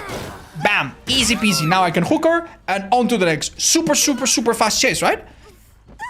So, remember, ideally, you want to insta-down a survivor if fully infected, or slam them against an edge of the map, or against a good opportunity, if possible. If not, you just slam them. The one thing that you want to avoid at all times, no matter what, is hitting them into the air. Oh, but what happens if there's 2 survivors? That's an interesting one. If there are 2 survivors, by the way, and you hit one, this can happen during an unhook, right after the unhook. Look. Bam. You damage one, and then you put the second one in deep wound. And if they're injured, they get reset into deep wound as well. And this even happens if you slam them against each other. So yeah, if survivors group up, look for opportunities to do this. It can be really devastating because it can get rid of like 3 health states or 2 health states at once, 2.5 health states at once. So that's a pretty big deal, right? Now, a couple other things to talk about when it comes to Wesker's dash. It has the property of vaulting vault points. That includes windows and pallets. For windows, it's very simple. Keep in mind, even if I have 2 tokens, when I vault something, window or pallet, it immediately ends my power. So look, even though I have another one, immediately ends my power, right? And for pallets, it's going to be the exact same thing. Now, just because you can do this doesn't mean that you should. It's not always a good idea. If I vault this, the survivor can just, they cannot go through you unless they abuse some kind of bug, but they can just go around, and I'm kind of slow, and this is, you cannot just play this mindlessly, right? Like, yeah, look, this is a little bit of a silly situation, but you get the idea, right? This is not an appropriate idea. However, if the pallet itself is very, very, very, very, very, very safe, it's one of those pallets that once a survivor vaults it, they kind of go around it easily. This can actually be really, really good. Same thing with a window.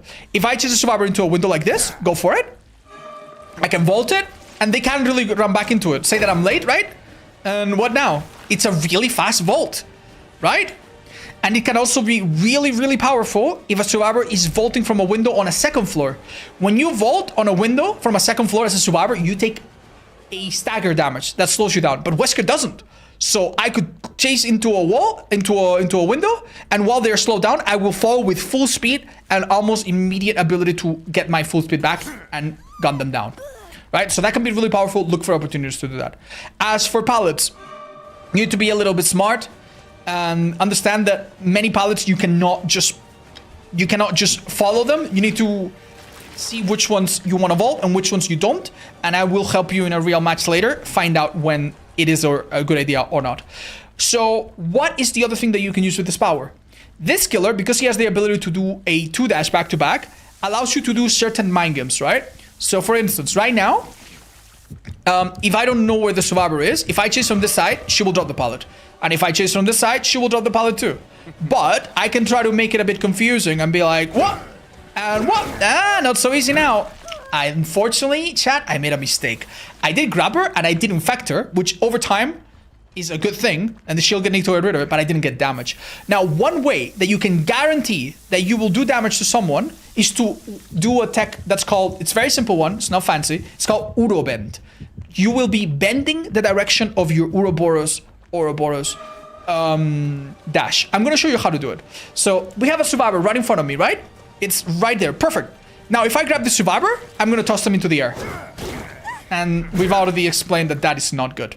So what can I do? Very, very simple. As I well, obviously, the other thing that I can do is get really, really close and then just aim at a wall. But you don't always have the opportunity to do that, right? Survivors are live creatures. They run away from you. I'm going to use my dash, and as I get close, I will, you know what? Let me use my second dash. As I get close, I will bend my camera to the right and show you what I mean. So look, I'm going to bend my camera. Bam. You see? Once you've already hit the input of going into one direction, you cannot change it anymore. It's not like Blight where he can change, but you can change your looking angle. And this allows you to sometimes aim for specific things that are more valuable. So I could aim for another survivor, I could aim for this barrel, I could aim for this wall. Just try to aim away from open dead space, right?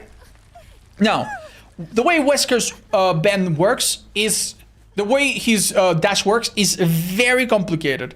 And basically the idea is that when you press the button, the game already has decided on that exact moment how far you're gonna go.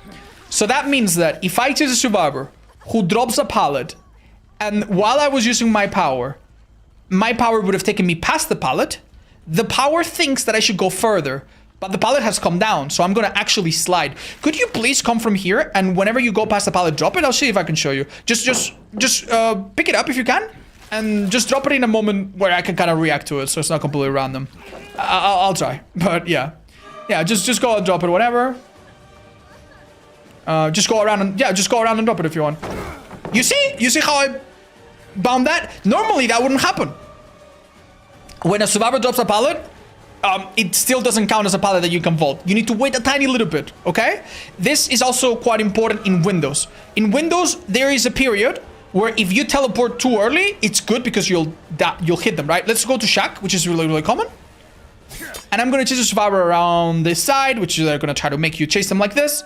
And now they're going to go for the window, right? Now, I need to be really careful because what a survivor can do around the window, right, is bait it and then dodge. And I'm like, oh, shoot. And you cannot help it. This is very frustrating when it happens.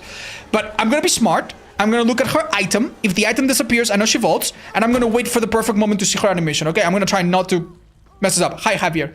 So, very important. Now, if I teleport too late, super late, I will follow her, which is not ideal. If I hit it just right, I will hit her. But if I am unlucky and I do in between, I'm going to bounce out of her. So, I'm going to show you. If a survivor is already past the window, but not done vaulting, you will simply bounce out of it, and it's another very frustrating thing. You need to avoid to time it this way. You either wait a bit longer if you want to follow them, or do it a bit sooner if you want to hit them. Could you please show us what it looks like, just to vault it? Okay, let's see. Like, this is good. Oh, they're kind of getting in the way of each other. No problem. Yeah, go for it. Whichever. Like, this is going to be late. Oh, no, actually, like, that was too late. That was too late, so I followed her. All right, let's try to do it again. Oh, the window's blocked. Don't worry, it's fine. It's the same. It's honestly the same on a pallet. So why don't we drop this pallet and demonstrate it here? Yeah, on a pallet, if I go for it, that's still a bit too late. I just don't want to hit them. But yeah, basically that is about as much as you need to wait in order to follow them. But if you teleport a tiny bit earlier, you're just gonna bounce out of it, and it feels really bad. Go for it, you guys. Go for it. Go for it. They don't know which one I'm talking to. Like that. See, there I bounce and now I can't do anything. So I have to wait it out and then break the pallet, and I wasted so much time. So this is a situation that you want to avoid, right? Now, as I was saying, there are a lot of little tricks that the weird coding of this killer allows you to do. And most of them are pretty high level. They are fancy ones and you don't need to really know, but I'm going to teach you the one or two that are super reliable and super easy to use. Now, let's go back to this situation where I want to hit a survivor in this loop, right? The survivor is not stupid. They're going to wait in a situation, in a position where they can see me with their third person, but I can't see them. And if I make it too obvious that I'm going to go, if I go to the left here, I'm going to overshoot it, right? If I make it too obvious that I'm going to do this, they're just going to go to the left. And by the time I can follow them, too late, right? So one thing that I can do here, seeing that I have a little flat wall, or in this case, a pallet, I can actually kind of bounce off the pallet. When you bump into a wall, Wesker has a bit of a gentle bounce, and it's something that you can, we call it the rebound. It's something that you can use to your advantage. By bouncing here, I'm going to be right on top of her by doing something like this. Look, right on top of her, and now bam, easy peasy, right? There really is no secret to this. All you need is a wall that has a bit of a bounciness to it, right? So I could also do it from this side, even though it's difficult because I need to find the right angle. If I do it here, I'm gonna bump into the rock. If I do it from here, I'm already stepping too far back. Maybe they're gonna run away, right? So you need to find the appropriate side. So for example, here this could work. If there was a pallet here, I could do this and kind of bounce off. Look how far I am. When you move during your in between bound period, you're very slow, but since you carry some of the momentum in that time, you can actually get hits really, really nastily. Another simple thing that you can do is force a survivor into a 50-50. I chase the survivor into this pallet, which is otherwise pretty strong, right? And they drop it right away. And I'm gonna do this, and they're gonna panic. What did they do? Pretend to do this, they panic, bam. Easy peasy, right? If I mistime it, maybe I'll miss, but if I do it well, it's a hit. And it's quite difficult to avoid if you do it well. You know? Oh, they keep running. Okay, here I made a mistake. I only have one bound. But you know what? I only need one bound for this. Oh, they faked it. We weren't born yesterday, buddy. Whoa, bam. You see how quickly a chase can end with Wesker once you are in the right position? Honestly, there really isn't that much more to it. The one thing that you need to remember is that if you hook a survivor, their infection, forgive me, I'm gonna take her if that's okay. If you hook a survivor, their infection will reset to basically 1%. So we don't see how infected the survivor is. That's something only that they see. The only thing that we know is that if they're fully infected, they're orange. If they're partially infected, they're white. And when you put them on the hook, when they come out, they are at like 1%. Over time, if you notice that survivors are infected, you can try to incorporate that into your decision making. Chase the one guy. For example, let's say that it's been a while and I'm chasing these 2 survivors. This one, if they become orange, they're going to be slower in chase and they're going to be easier to insta down if they're healthy. So you might want to prioritize that sort of survivor. But outside of that, that's it. That's this killer. Let's get him a build that takes advantage of some of his quirks and covers for some of his weaknesses and play a real match with him.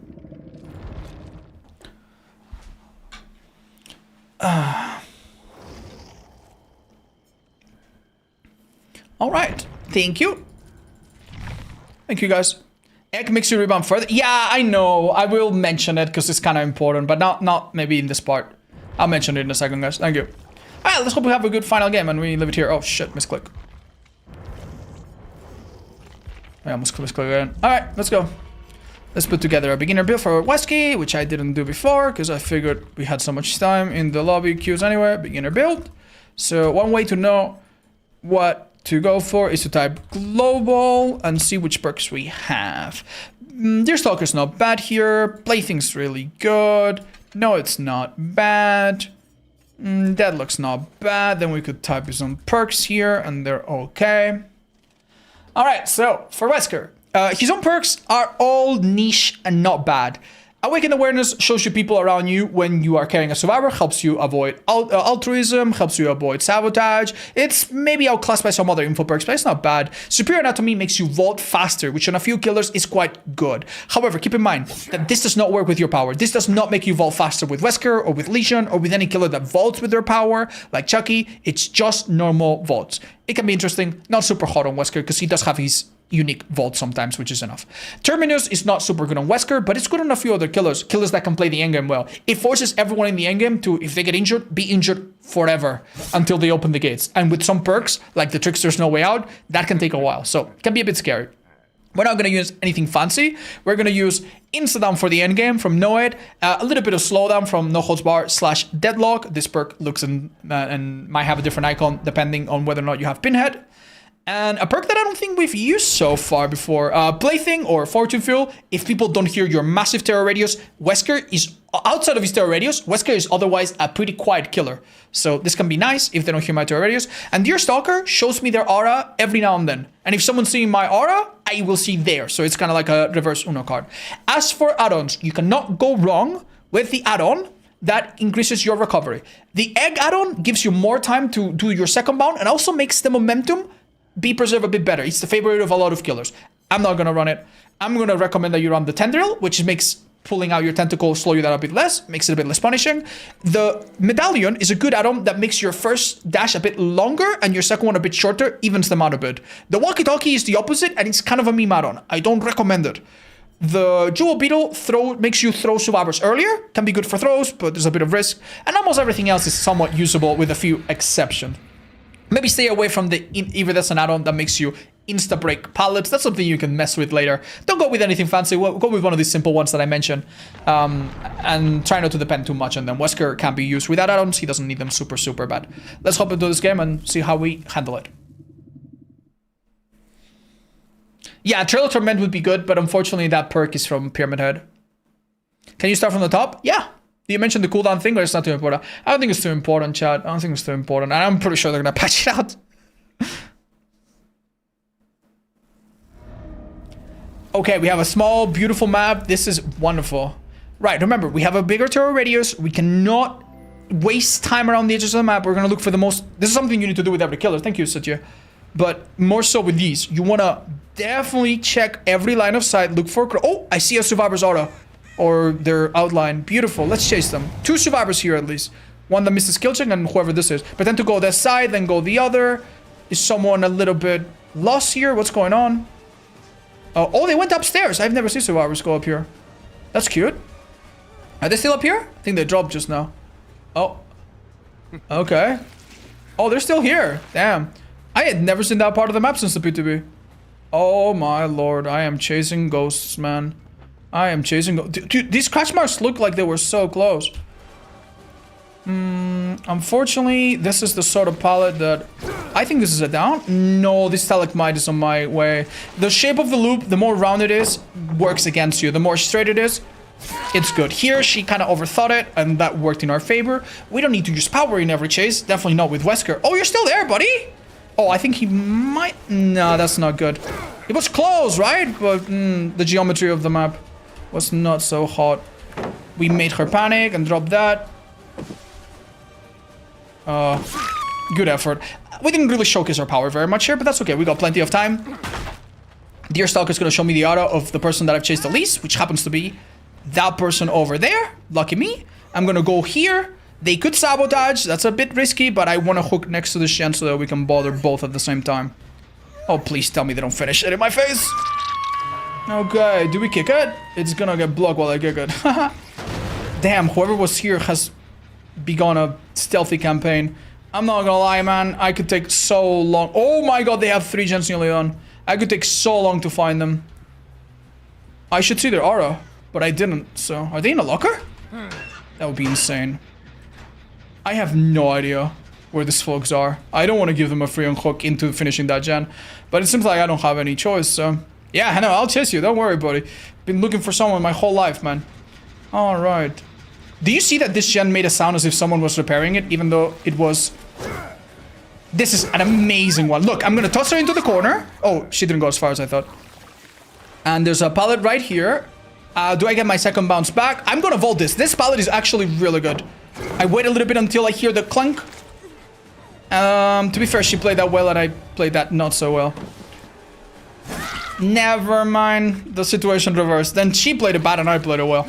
So this is fine. That gen gets done. The gen above me will get done as well. It's been a fast match, but that's okay. We're not looking to win. We're looking to learn, hopefully, and teach.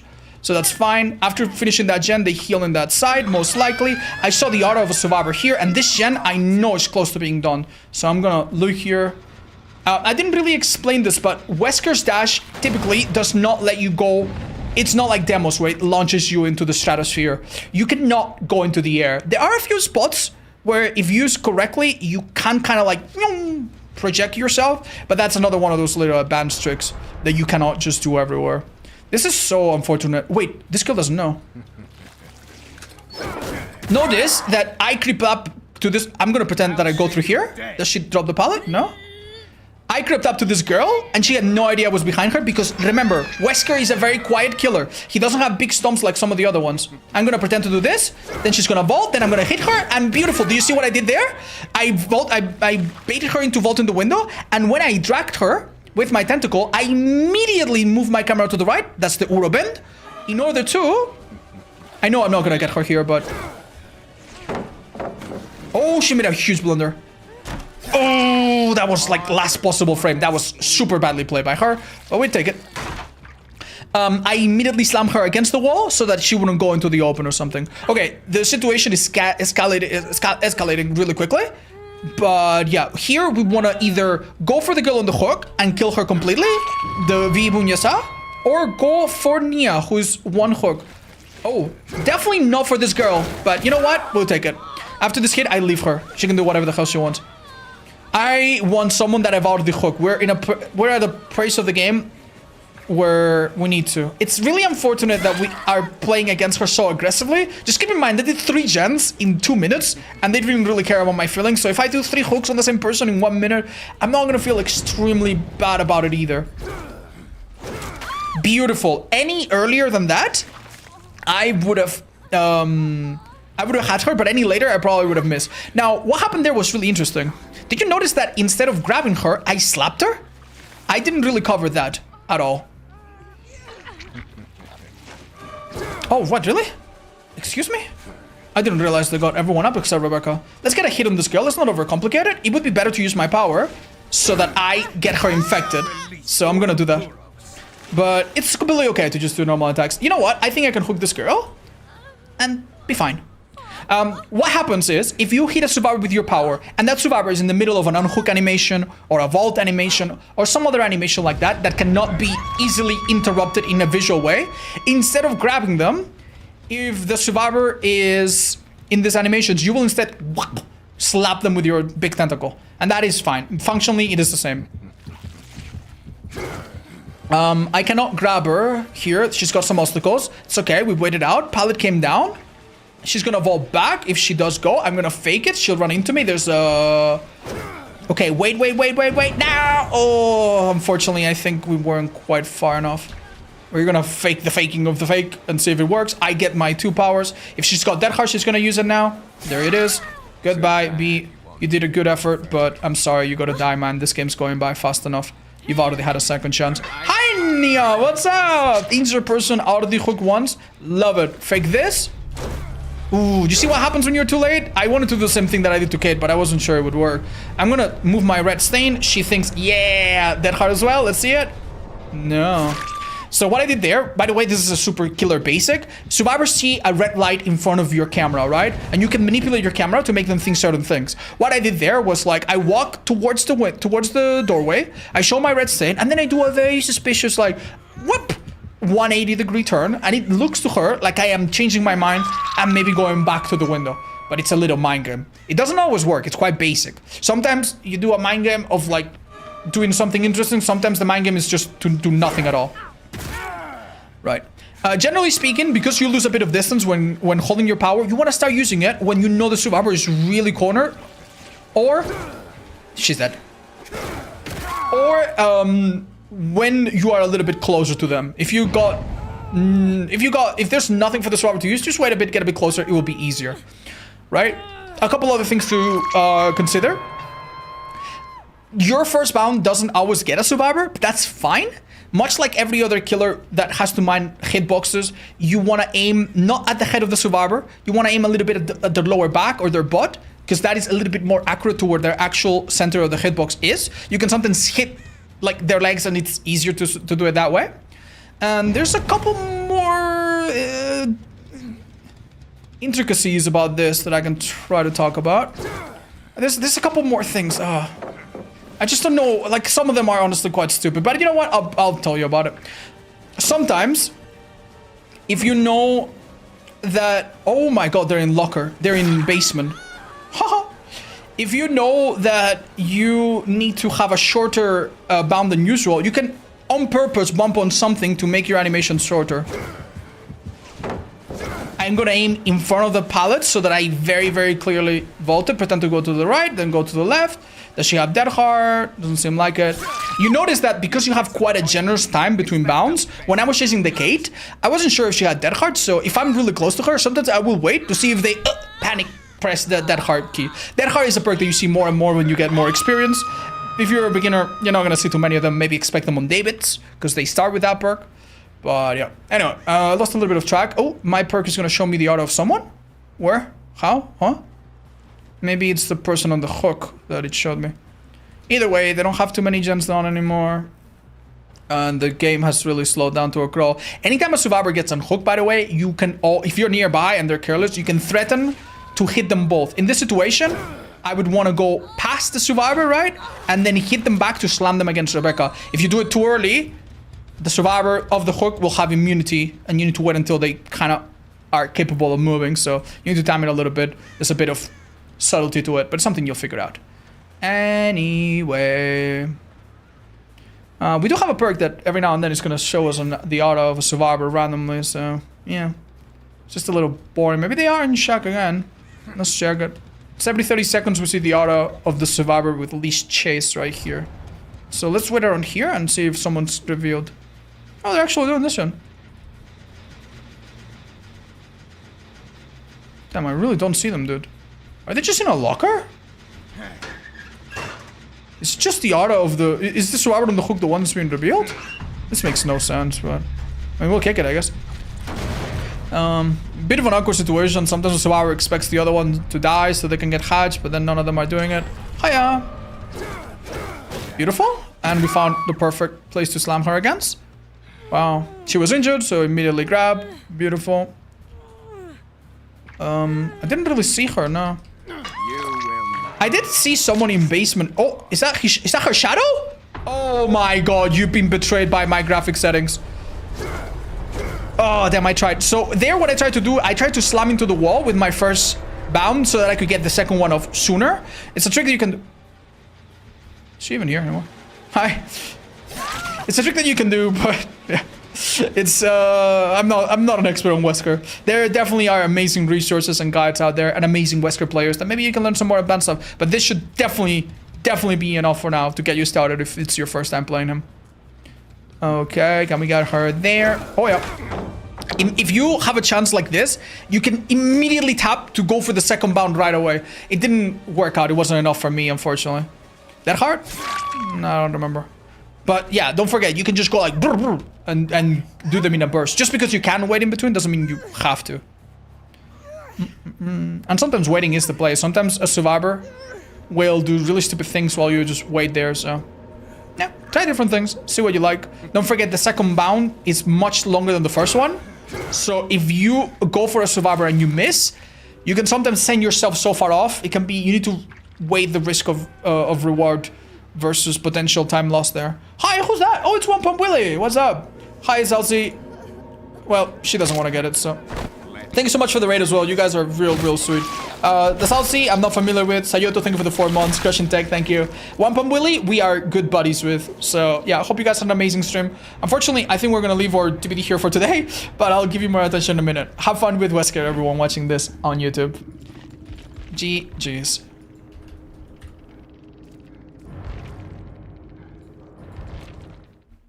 Man, I don't know if you noticed, but having a toolbox like that makes the first gen or two insanely fucking fast, and then they just fell off. Oh, what's up, guys? How's it going? What were you playing today? Oh, man. Yeah, of course. No, I appreciate rates of any size. I'm so sorry. If you ever rate me with like 4, 3, 2, or 1 person, I don't not appreciate that, but I do turn off rates with less than 5 people. I found that it's quite easy for people to rate you with like 1 viewer and just you know, just rate you with an offensive name, you know?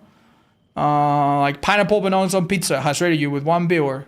Pineapple really does belong on pizza has rated you with 1 viewer. So to avoid like bots and stuff, I do turn it off, but even if I don't see it or even if it doesn't come up, I appreciate it all the same. Thank you. 50 dog streak? That's really impressive, man. Wow, that's cool. What add-ons? Just out of curiosity, what are you going for? Classic, discipline range, or discipline, whatever? The air stock doesn't show your auras every 30 seconds. It shows the aura of a survivor who can see your aura. It shows your aura to a survivor with lowest chase every 30 seconds. Wait, really? No, you misunderstand, Zirvan. If it shows your aura to the survivor with the lowest chase, then that survivor can see your aura. And because you can see your aura, you can see theirs. You know what I mean? Yeah. If I kiss you, you're kissed by me. And you're kissed because I'm kissing you. You're kissing me because I'm kissing you. You know what I mean? It's like, oh, but you're kissing me. Yeah, but we're kissing, both of you. Mwah, mwah, mwah. It goes both ways. When are you gonna play egg? I like egg, sure, but I just went for like some basic ones, guys. So, yeah. No, I do think, like, you're right, but I think I'm right too. You know what I mean? Hi, not cool. Yeah, I believe that. That's fine. Alright, guys. So, today was really productive. We went from Trickster to Wesker. And if the next stream we do the same, we'll be almost done. That's awesome. I'm really happy. We did amazing, man. I'm so happy. If you guys just joined, what's up, guys? My name is Odds. Happy to meet you guys. I'm making a video with like basic advice. It's not going to be anything in depth, anything crazy breakdown. It's not going to be crazy high level, best build, best add-ons, best flippers. It's just like basic perks, basic stuff, and just telling you just the basics just to get you going on a killer. I like to do this every year, and honestly this year has been so fucking hard, man. 41 killers is so goddamn much. Last time I did this there were 34, man. We were already done by now. Shit. Oh. Okay. But yeah, I'm so sorry. My voice, especially when I go fucking like fast speech mode, it really gives in. So if I do this for like 8 hours in one day, the next day I will be speaking like a grandma. So I'm just gonna pace myself and leave it here. We might do like just a little match of DVD or something to wrap it up, and then we're gonna play another game that I'm very excited to play today. What would be your next P100? You know what? I kind of like animatronic, and I'm quite fond of unknown. Might be unknown actually. Thank you, Zelzy. I appreciate that. I hope your stream was fine, and everyone from Willie, you guys are cutie pies. Thank you so much for joining us. Anyway, chat, how about we put 1,000,000 points into this fat fuck? Oh my god, that's enough. No way. Now they all look the same. Prestige. Yippee. What's your opinion on Phantom and Pinhead?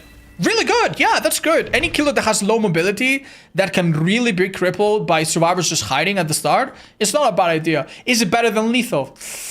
Oh, that's competition. But I like it. I personally liked it on Artist. I like it on Executioner. It's probably good on a bunch of other killers as well. Yeah, give it a go. Is he done? Yeah, I'm sorry, guys. I've done from Trickster today, which was a lot nicer than the previous time we attempted to record it, until Cenobite. No, until Wesker. And I think that was good. That's really good. Can I borrow 1 bill? I would give them to you, Loon. And I would give them to my community. What the fuck do I need so much blood point for? Nothing. But I can't, unfortunately. Oh, no way, it's Funker time? Yeah, it's gonna be, chat. It's gonna be. I think I'm gonna play 1 Survivor match just to wind down a little bit and relax. If you guys don't mind, I've been speaking a lot, and I think it would be nice if I just play with my viewers. Everyone's welcome to join, by the way. You just come and join if you want instructions on how to possibly join the lobby. There's limited spots, but still. And yeah, I'm just gonna chill for a bit. Then we play another game that's anything but chill. It's very non-chill. Oh, man. I didn't beat the egg game, no, that fucking sucked, dude. I fucking sucked at it. It was hard as fuck. Do you have a favorite perfume? My current partner bought me a perfume for like one of the first gifts she made to me, and it's honestly quite nice, man. I mean, I put it on, I feel extremely manly. It's not like one of the cheesy ones, but it seems very, very elegant. I like it. I think that's my new favorite. How do I join? Chat, you need to click on my Steam profile, and if you're on Steam, you can click on join, and I'll take 3 more friends. If you're looking for the best remedy for your voice, I recommend Ninjonpei Pa Kwa. It's a Chinese herbal remedy on Amazon. Really? You struggle with it, Willie? I'm sorry. I honestly just do a bit of tea, and it's been fine so far. I don't know if I can find it here. Honestly, that sounds like if I say it really fast, I'm gonna summon something, and I'm really scared, dude. But that's awesome. Thank you. Does it have a simpler name that I can remember? My current partner? Yeah. I mean, because I just don't want to say it like it's been something that happened a long time ago, chat. You should probably start learning vocal exercises. You know what, Slashy? I always think about that when I'm sick, and then I don't think about it when I'm in a rough spot, and I'm stupid. But thank you. I will. Thank you for the reminders. I know you do it. You've done it many times, and I appreciate it every time.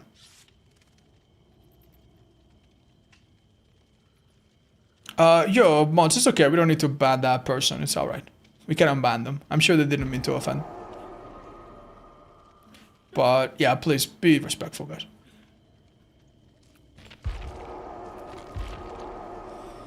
It's made in Hong Kong. Ships everywhere, but that's its name. I've been able to talk for this at a time. Really bad voice stuff going on. I'm so sorry, dude. I'm so sorry. I hope you're pissing yourself fine. And you know, if you ever need me to cover for one of your videos, don't fucking ask, because I'm fucking just as bad sometimes. But... you know, I can send you an AI version of my voice or something. Zarathos, thank you for the 2 months. And by the way, we had some other folks. Yeah, sorry guys, the join, some of the commands don't work on YouTube, but that one should. Will you retake the All-Perk Challenge? If not this year, chat, not this year. I'll do it again next year. May or April or March, I'll do it again. Why not? You know, maybe different rules, maybe not during split queues. Alright, I think we're gonna ready up. Thank you guys. But yeah, next year. As I explained in the video. Ready out. Sorry. Oh. But yeah, I'm definitely open to suggestions. If you guys have a cool idea, I can't guarantee I'll fucking do it, but hey, send it my way. Do I have any favorite albums recently? Shit. I was introduced to a band called Emperatrice, like Empress, but in French. And I like their stuff. Oh shit, there was also another band that I really like. It's called Men I Trust. And they have an album that's amazing. Oh, it's such a banger. What's it called? Shit, it might be their first album, I don't remember. Hi, Fate folks, thanks. Yeah, that's really good. I hope Isaac from Dead Space and Ethan from Resident Evil 7/8 get at it. Yeah, come on, man. You shouldn't get more Resident Evil characters, man. We've had enough. Learn the dance. Oh, that one's so good, dude. I would love to, man. I would love to. The truth is, I'm the kind of person that doesn't have great coordination. I'm not great at dancing. I'm not great at, like, footwork, so... You gotta update your FAQ with those. I really should. I really should. Chad, I'm gonna be honest, man. Like, I love my FAQ. I love my guides. I love my stuff. It's coming to the point where it's becoming a little bit difficult for me to manage, you know? So if any of you has a, if you guys are professional FAQ, fuck for short. If you're professional fuckers, let me know. I might hire you. I might need you to do some fucking here and there. I struggle with it, man. Is there any way to take out chase music when play? No, sadly. There's none. There was a bug like 6 years ago where the chase music became like 50% volume for everyone, and it was one of the nicest times to play DBD. I was playing DBD and it was like, oh, I hear everything. I'm in tune with nature. Did I miss the unknown tips? No, unknown will be in the next stream most likely, or maybe at the start of the previous, the next one following that. Hyla, is it Hila? Hilal, thank you so much for the raid. Not the raid, sorry. I'm mixing this up. Thank you for the 2 months. Welcome. If you raid us, I'll be helpful. I'll be thankful about that too. Only one thing to do. Chest! Cactus! Alright guys, killer number 1. Low tier. Poor little Blight. I tried to use my Spring Burst and I forgot that you don't have it at the start of the game like an idiot. He's... Oh! Wait, what was that? That was weird. I'm dead here, by the way. I don't know why I stopped here. Oh, there was another pallet there. I didn't see it. Oops. Thank you. Hi, Javont. I'm so sorry, guys, but I'm doing very few requests these days. You know, I'm thinking of doing a charity stream before the year ends. And I'm thinking maybe during the charity stream we might do build requests or something fun. If you guys have any ideas on something that could be fun for charity, let me know.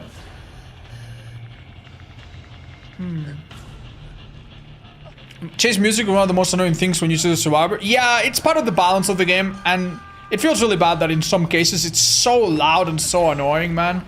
I don't blame you for wanting to get rid of it. Crowd control and ring? That does sound fun, actually.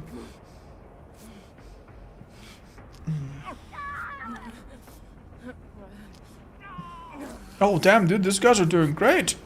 Thank you. Appreciate you. You're the best. Let's split up on different gens, maybe. Oh, hello, buddy. Get back from there, Alan. Go start writing your stupid novel again. Chad, what do you think are the chances we get Alan Wake 3? There's no way, dude. There's no way. Alan Wake 3, like, it seems like from the jump from Alan Wake 1 to Alan Wake 2, it's just, like, it's so big in terms of, like, how complicated it gets.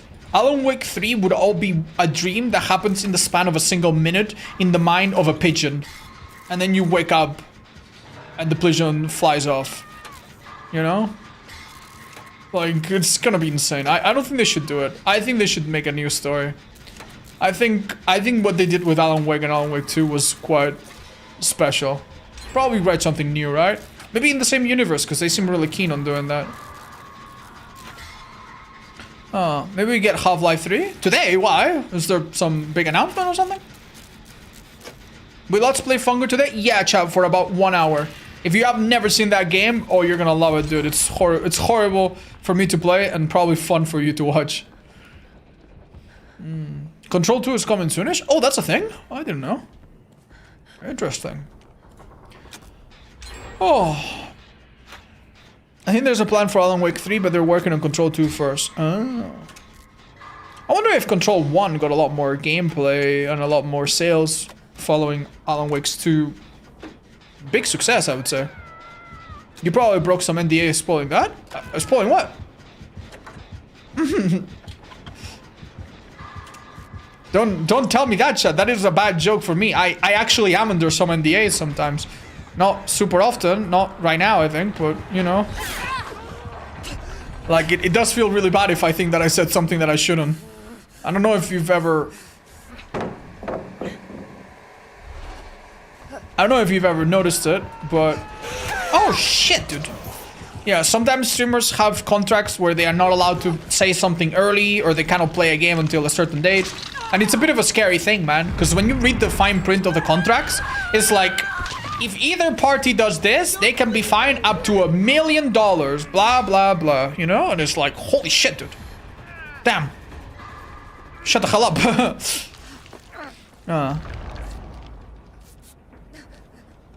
Oh, really, Violet? I didn't know that.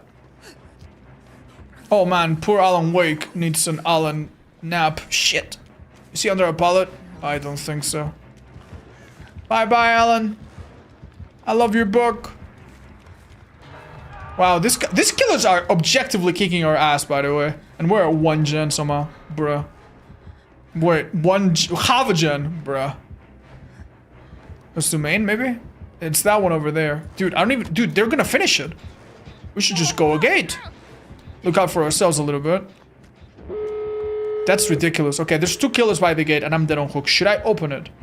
Of course not. Will I open it? Of course, yes. Hold up.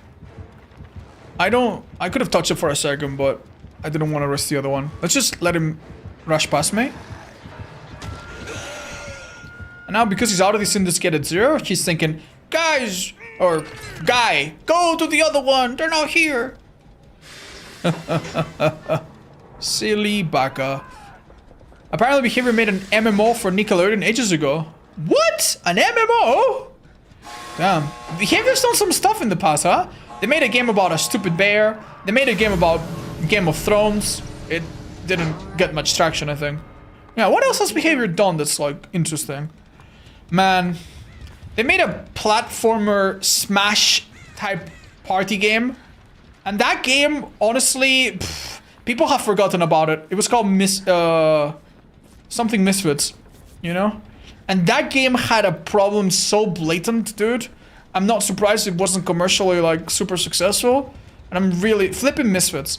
And I'm so sad to see that happen, man. Because I feel like something went wrong with that game. Meet Your Maker? Meet Your Maker was a good game, man. Meet Your Maker is a good game. But it is more of a concept of a game that wasn't fully realized, you know? Sadly. What happened to What the Fog? What the Fog was more of like a small project, maybe a little asset flip or something. I'm not sure, honestly. I think it was more like something they maybe recycled into it. It was kind of like a cute thing. It wasn't meant to be like a big game with sequels or anything. GG's, guys. Thank you for the fun match. It was fun to chill with you all. Wow, we always do super well. I didn't play Naughty Bear. No, that sounds fun. Yeah, Death Garden was a fun game too. Not my type, but that was a game that I think you could recognize had a lot of good stuff. And it had the Terminator in it. That's cool, right? Alright, guys. It's time to play Fear and Hunger 2. Oh, Penis Boogaloo. This game is so cruel, man. It's so cruel. I'll give you a little heads up.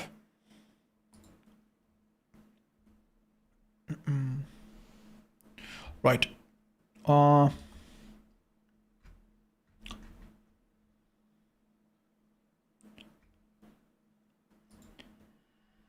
Right. So this game is about a World War II-like Europe. It's not Europe, it's like an alternate version of our world where magic and gods exist. And in this game, several strangers have all found themselves in the city of Prehebo, which is like Eastern Europe. And in the city, a lot of fuckery is at play. Cultists, monsters, a moon god that's apparently running a ritual named Termina, where only one can survive. It's all really messed up, man. Just an average Tuesday in Eastern Europe, I guess. It's a really charming game, but also really, really bloody. Okay. So, it's another day. We are back. Just a quick recap. Our name is Osa. We rename ourselves to Troy. And we are in the city of Prehebo. We found a secret, like, underground group's lair. And this has given us a little bit of a chance to, like, collect our bearings a little bit, calm ourselves a little bit. But this place is really messed up, man. Okay, we picked everything here. Okay. Right, so... this is a circle, right? And we could draw... owl? Wait. Should. Is this the circle? This is not the circle for Sylvian. That would be the older one. But I think Almer can be drawn here. Thank you, Lund. You did that for me? That's amazing. Thank you, Potato. Welcome. I appreciate that a lot. Welcome. Yeah. I think Almer can be drawn here. Should we, though?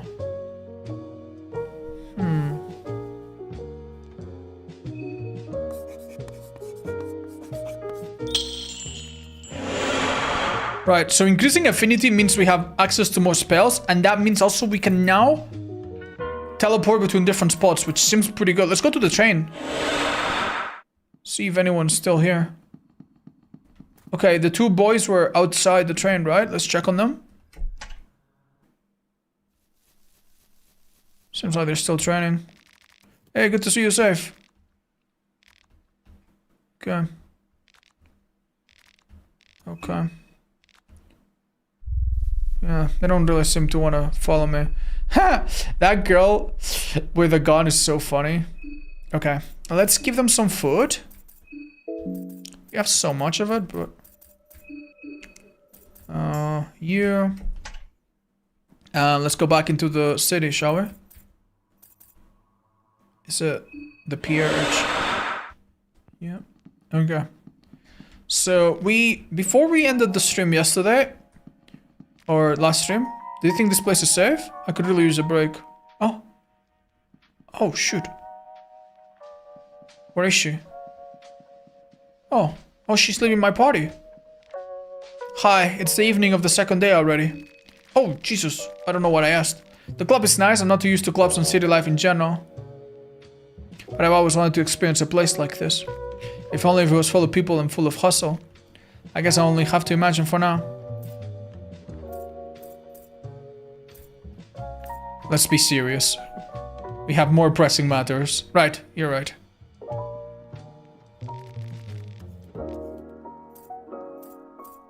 Worried about the 3-day limit? I'd be lying if I said I didn't worry. Apparently the Termina festival ends in 3 days and we don't know what will happen. But only one can remain? Dandel, thank you for the prime. Considering the horror in the city, it's obvious that something very abnormal is going on here. What happens when the time limit expires? Are we going to turn into madness as well? Okay.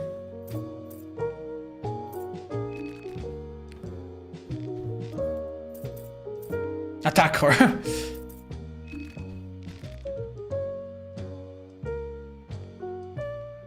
Alright, nice. She took a rest and she's back. Thank you. People leaving your party happens pretty frequently in these games and it's really cruel, man.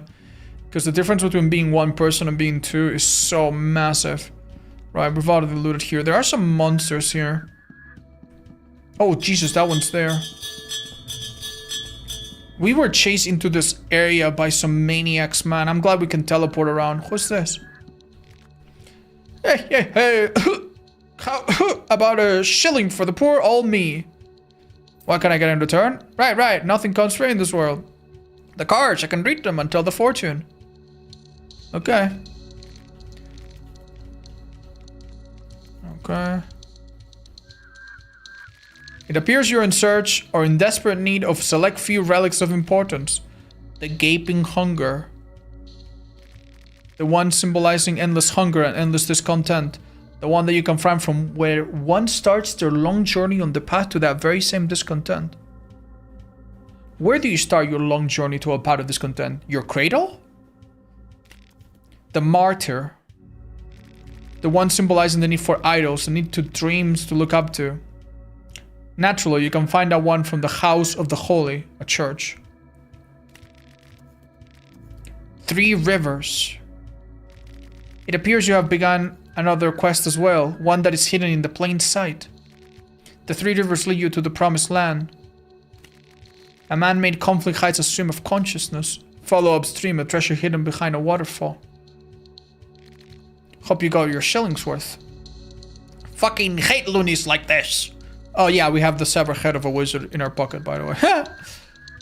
Oh, damn. We just stole from her, but okay, man. Okay. I don't know how much ammo we have. I don't know if it's a good idea to keep this. Anyway. Moldy bread, rotten meat. Wow, awesome. This is no good. Can we bypass this? Yes, we can walk around these cars. Okay. Turn it. Wheat flour, blah, blah, blah. Wow, these are not lootable, I guess. Oh, yeah, they're kind of even steppable on. Okay. So, what's in this side of the town? Oh! Look from the other side. Okay. Can't say I'm super... Oh, shit. Yeah, these enemies are nasty. Last time when we played a little bit, we actually... I think we learned something about it, but... Old Vinland. Oh, interesting. Oh, Jesus! What are these things coming down? Oh, do I want to know? Oh, shit. Oh, shit. Little unassuming enemies sometimes are the worst, man. They give you a status effect that you can heal. They cut your limbs off. God knows, right? Department store. Screams of torment echo from the heights above. Oh my god. No shillings for me? Wow. Sorry to laugh, but it is a little funny. Oh Jesus, what is this? Chainmail dress. Nice. We already have one, but... Oh. Well, you know what? If we find a third party member, we're all gonna be in fashion together. How about that? Nothing else here, really?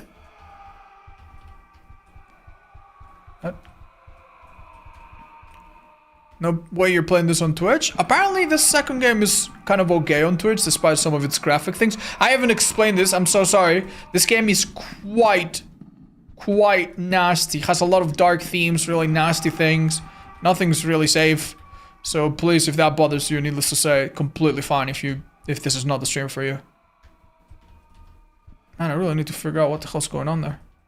There's literally nothing to be found here, huh? Not even this little poster or anything, no? Alright, dude, I don't know if I want to go up and join that guy, but I guess we have to.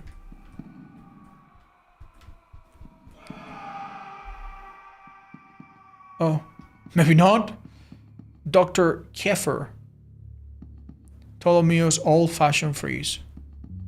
This city has a lot of personality. Oh, a blue herb? Keep your dirty paws off my plants. Huh? Oh, I'm sorry. So far, no other character has done that. Is he blind? Is that like a cane? Fuck you, Troy. Now now that the introductions are out of the way, what do you want, stranger? Oh, Betel stone.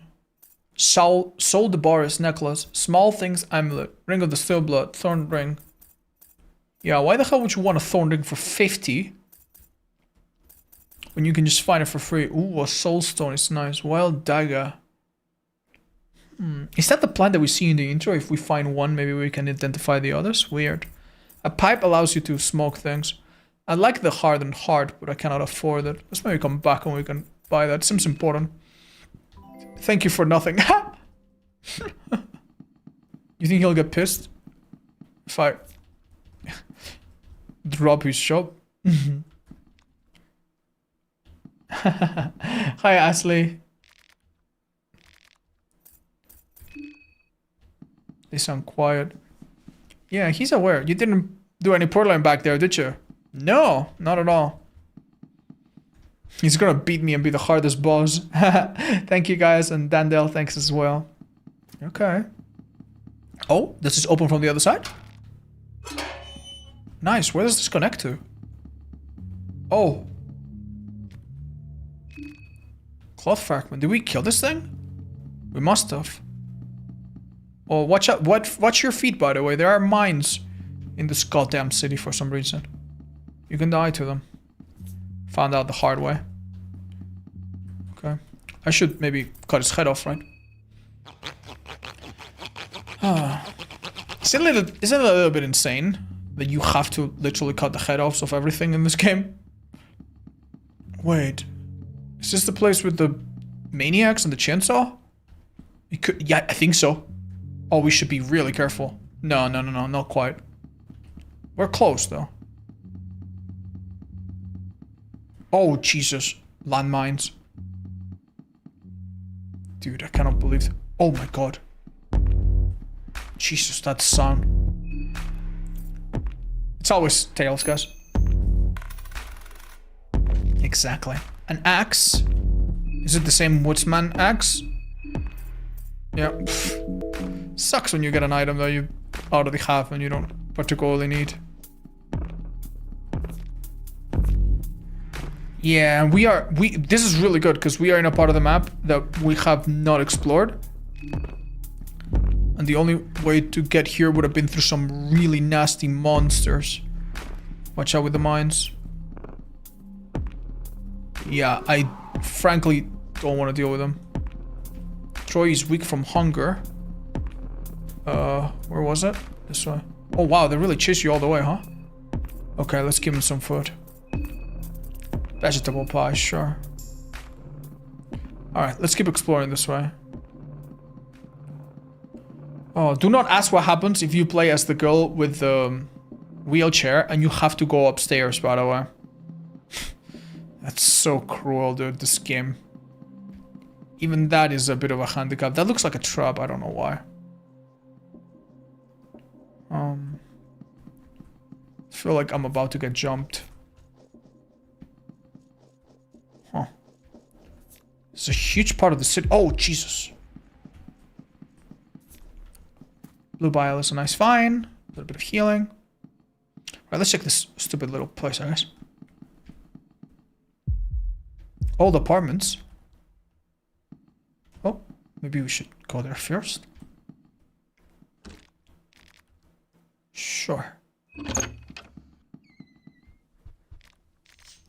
3 matches. We could rest, but it's gonna make the days go by really quick, isn't it? Rotten meat. White vial. Again, there's so many. Well, I mean, it's a bed. That's good. We will consider sleeping in it. Maybe after clearing the rest of the building, you never know. If you sleep in some places... Yeah. Oh my god, what the hell is that?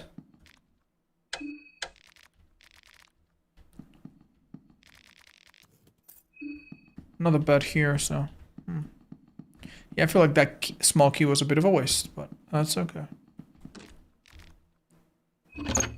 We could also force it open. Yeah, why the hell am I not? Isn't that the enemy that came out of the garage? It looks very similar, but... I think it's made of the same thing. Oh my god. Oh shit. Oh shit, oh shit, oh shit. Yeah. Remind me that I can force...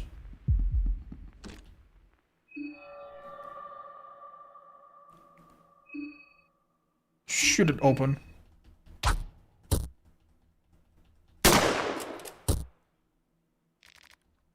Shit.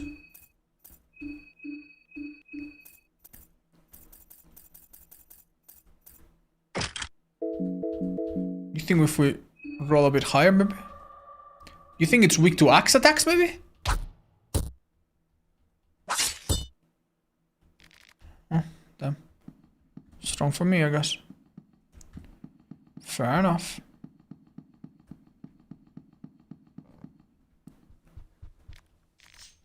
A bayonet? Yo, wait a minute. Huh.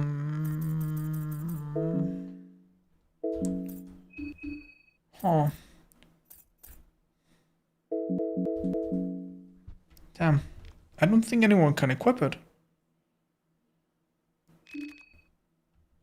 We've seen this portrait before, haven't we? Damn, that one over there actually has a chest. Now you should get into the habit of... Oh, Christ. I cannot believe that worked.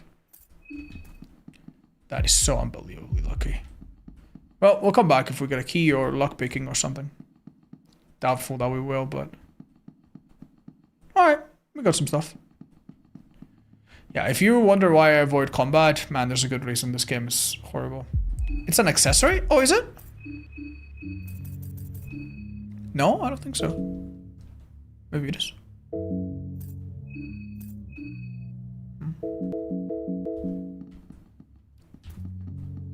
Wow, that is quite lucky. Watch out for landmines.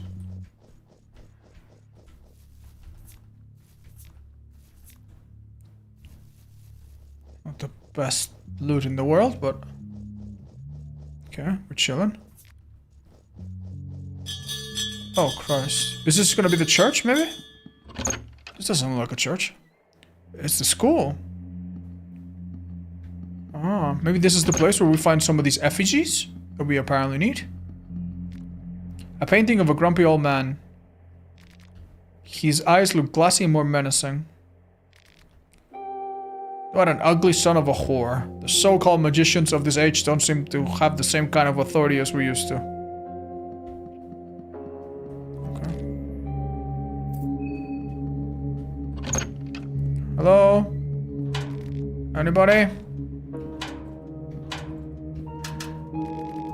Excuse me? What's that on the wall? Thank you, anonymous gifter. Appreciate the gifts up to our friend Luke. Cheers, buddy. Okay. Chapter of Binushka. Oh, that's a good find. Very good. So, Binushka, what does he count as?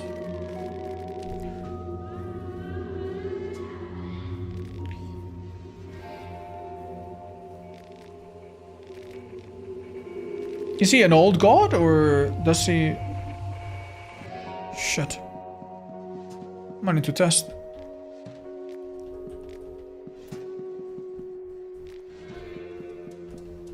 Okay. Oh, you hear a creak from the floorboards. Oh, please be Tails. God damn it. Oh my god, dude. I don't want to fall into the basement and find Freddy Krueger down there.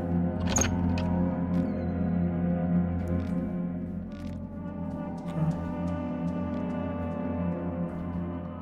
Is there really goddamn nothing in here? Yep. Nothing in here.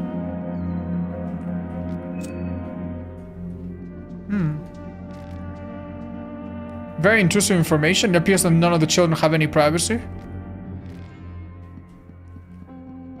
Oh, wait, you see little spirits there?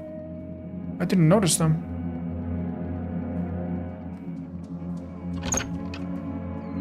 Another classroom. Chapter of Grogoroth. Amazing.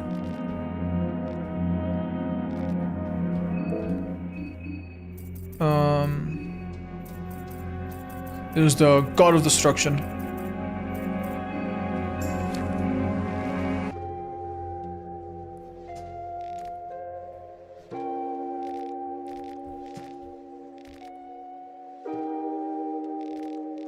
Okay.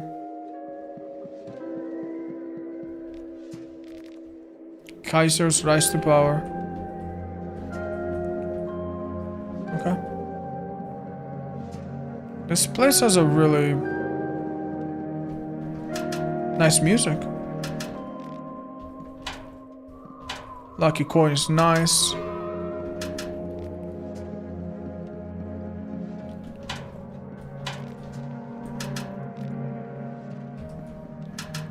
Do I need to... Yeah, I don't think any of the lateral ones are gonna work.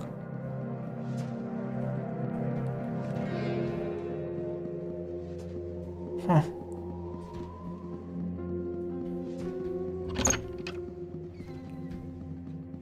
This seems like a very featureless building so far.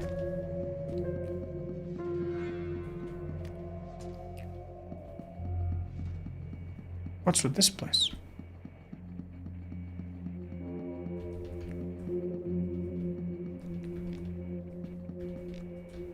Okay, I'm just gonna keep going forward, guys. This seems to be...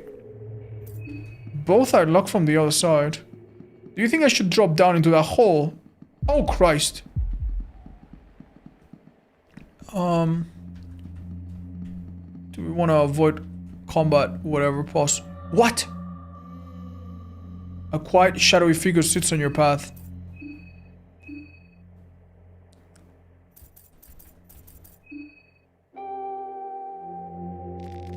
You try talking to the figure. Is there something you're trying to tell me?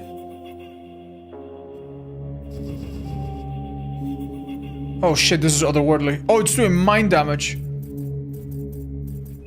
Shit. We should run. I'm not sure we can kill it.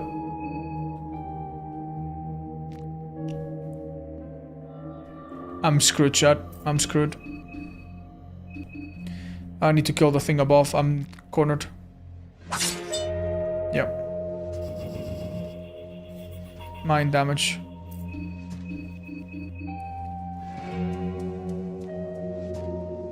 Let's go north.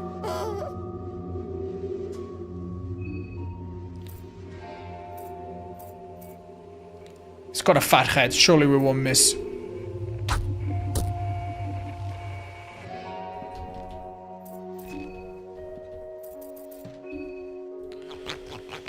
Bloodsword on her, maybe? That's an idea. Do you think I can use Bloodsword on other people other than me? I've never thought that. Never tried it yet. Alright, let's run a bit. Did anything open?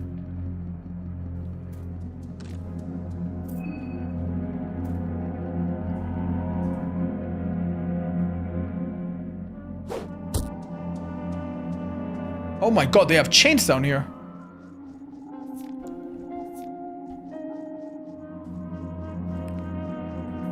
Uh-oh. Are we gonna be locked? It's gonna be heads this time, Chad. It's time to throw us for a loop. Nice! Kinda useless, but okay. Oh, please tell me I'm not locked in here. Oh, Christ! It's the priest! How? I killed him! There's multiple. Yeah, of course they have a priest in the school as well. Why wouldn't they? Okay, let's play it safe for now. Oh my god. Wait, I can offer the portrait of a young man? Hi, Wedgie. Ollie, thank you. The radiating one rises. Embrace your flaws, embrace imperfection. Embrace the distortion. What? Ha! It's a... unemployed god. One rose-colored pearls is all you got. Leechmonger ring. Ring of Raids. Getsu amulet. 12 gauge trench gun. Mauler. Ooh, the Mauler. Yeah, I'm liking this game. Chat, how did I get the rust-colored pearl? I don't remember. Oh. Oh, Vlaska, thanks. The other dimension. Oh. Damn. Well, that sucks. Well, that's good to know, I guess. Accumulate 5 or 6 at least.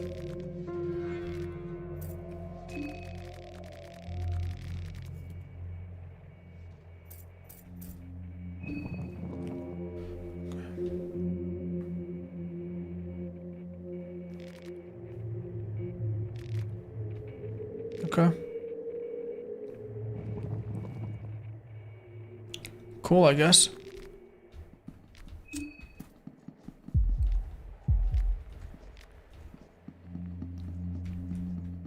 Is there an enemy right above us, or? Oh, Jesus Christ. A chain skeleton. That has been there for a while. Uh-oh. Huh. Unlucky, man. Unlucky. Let's Split this guy up. Oh, Jesus, there's 3 of them. To be fair, they weren't that strong. I don't think I can do this in a single turn.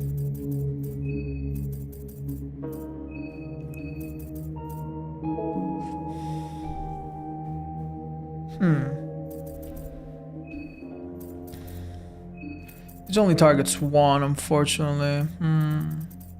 What do we do? Murky Vial? It might do a lot of damage. Seems like maybe wasteful, man. Maybe don't use Murky Vial, right? But I don't know what these guys are capable of, is the thing. God damn it. Oh my god, did I just get super lucky earlier? Oh my god. Deep wounds. I've changed my mind, guys. I think Murky Vial's fine.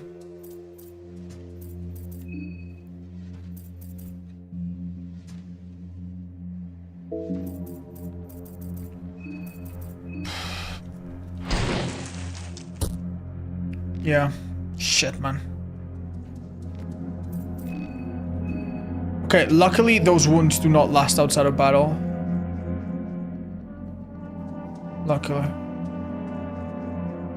Should definitely look to heal though. Shit.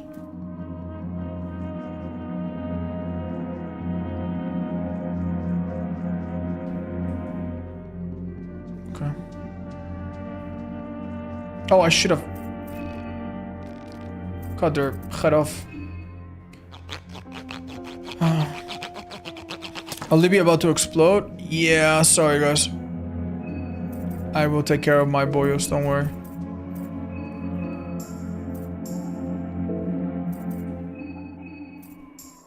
Oh, I should have done that with the Sylvian. I could have gotten a bit more healing out of it. But that's okay, I think. Uh-oh. There's a 3% chance of that happening, apparently.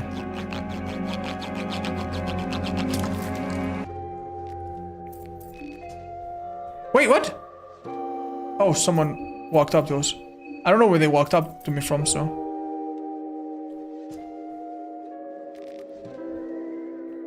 Oh, from above, okay.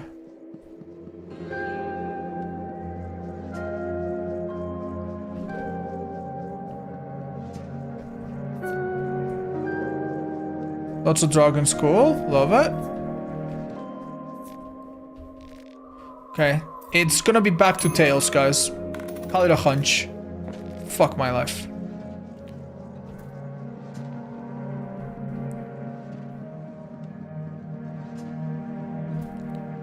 Do you think we need to climb through that big stairs on the right, maybe?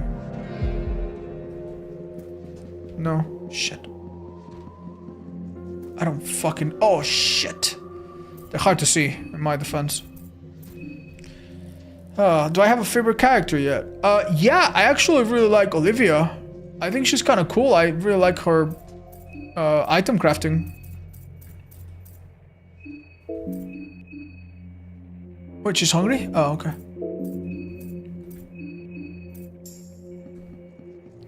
There's nothing here, right? Oh, yeah, there it is. I missed it. Second floor, please, or first floor.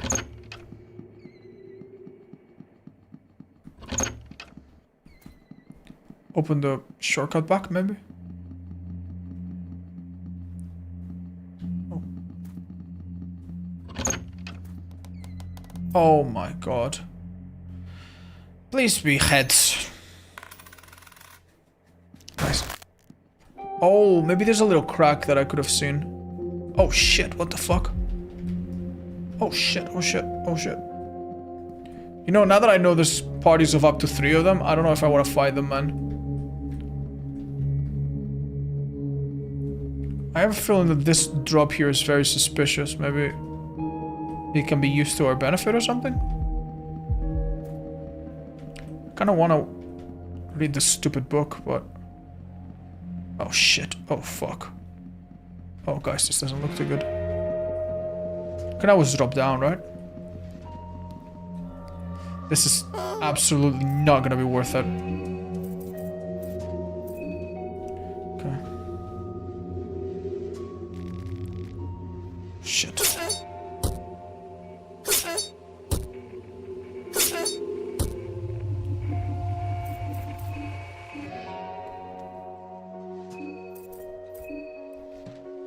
Please. Okay.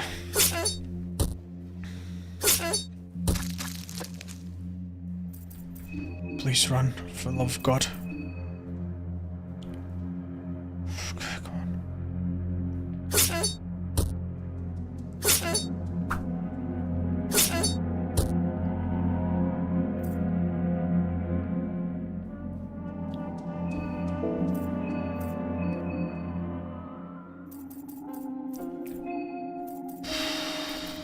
I'm in such trouble, guys.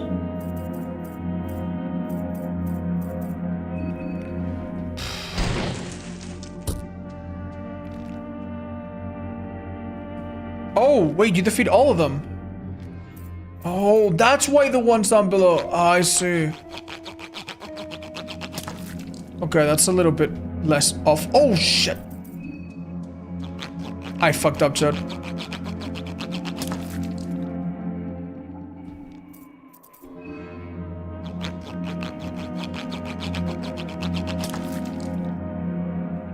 Okay. This is kinda ass, man.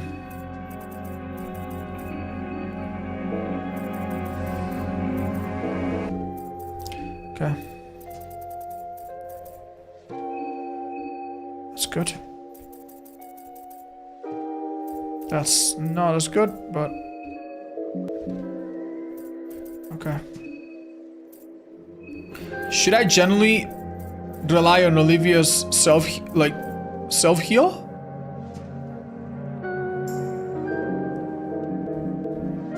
I need to optimize my thing, by the way. What? I came here for this goddamn book and it's not even real? You're joking.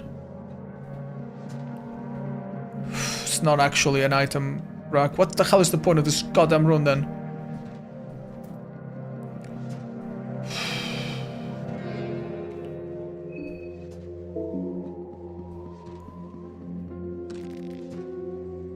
Reinforced lock. This is the diner room.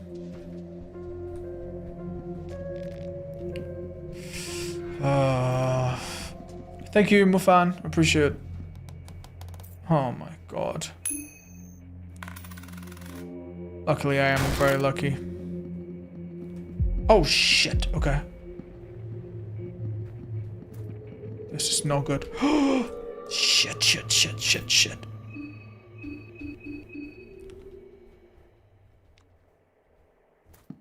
Nice. Get the hell out of here, dude.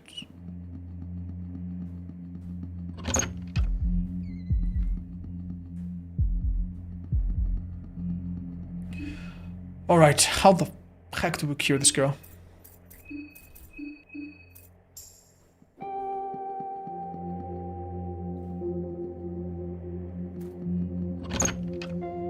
Oh, we're back? Wait. Wait, is this a bug chat? Am I stupid? Is this a different part of the school? Maybe. Yeah, it's the recess place. Of course. Yeah, with the classic news. Yeah, lovely. Very lovely, dudes. Okay, we found what we were looking for. Oh, shoot. Interesting. Oh, this is great. Wait, is it? Oh, no. Shit. Shit. Oh, it's the totem that we were looking for. But it's not gonna be so simple, is it? Dude, I am interested in getting this and getting the hell out, but... Cool, man. Cool, man. So... only one way, then. Green herb. Egg. Oh, fuck me. Wait, she's getting health back. At which rate? Maybe every time we enter and leave a map?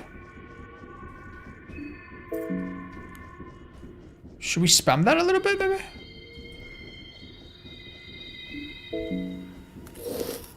Oh, shit.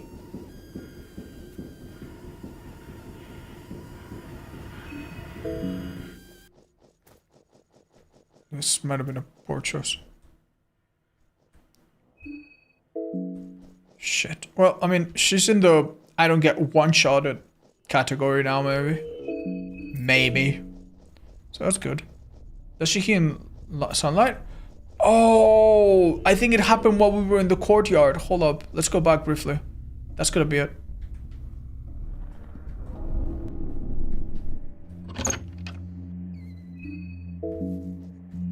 Okay, girl.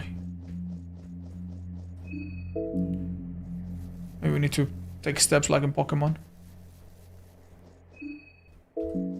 Huh. Smells weird.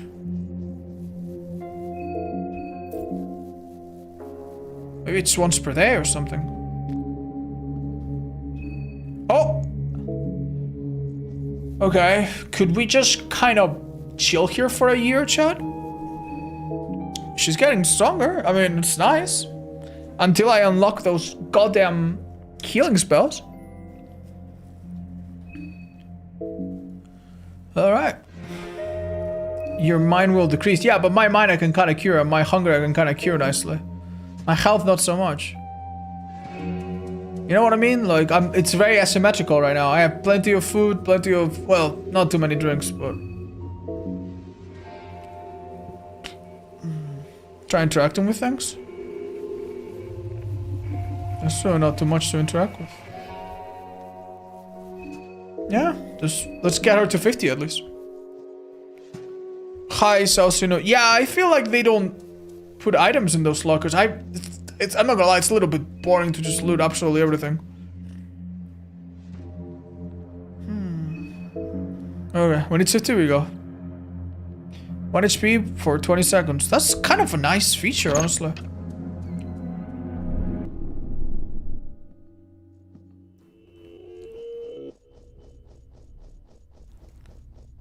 So it seems like our objective is to get these different... Oh Christ, what have I done? No, we were doing so good, chat. We were doing so good.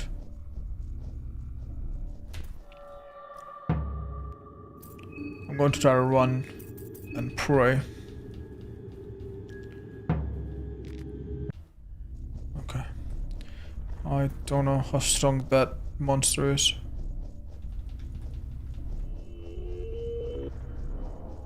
Okay. Was kind of a mistake to just go in that corner. There's no reason to. Shit.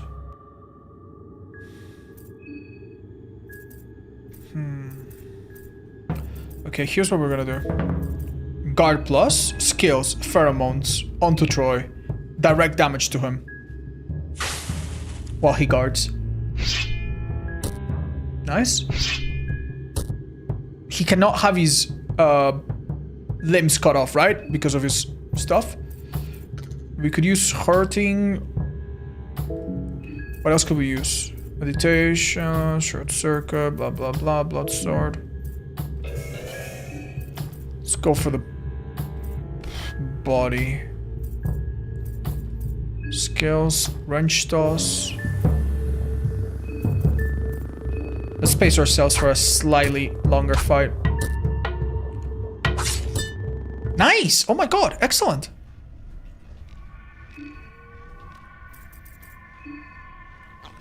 Okay. That was pretty well handled, right?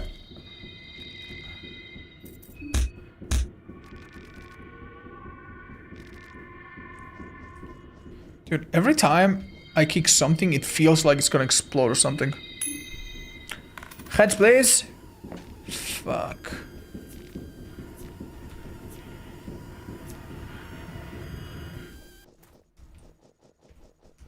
Shit. Am I stupid, or are we not getting any closer to that thing?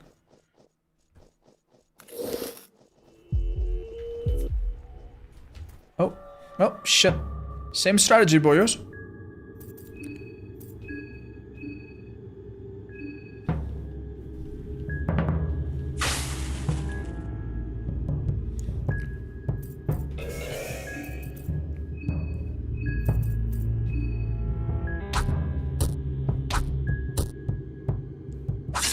Didn't even attack this time. Sick.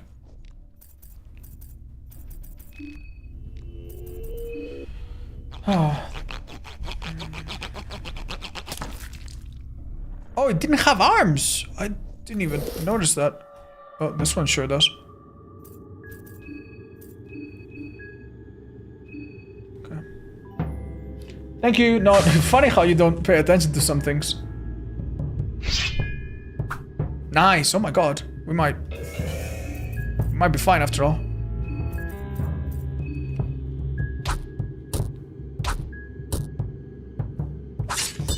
Seems to consistently die. If we had 3 party members. Rust color pearl. Oh, nice. We have 2 now. Let's aim for like 5 or 6 or 7. Okay.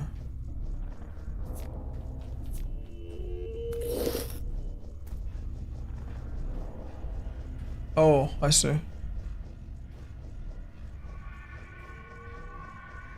Dead end or? Oh, the goddamn doors. Yeah, we need a skill for those, we've learned.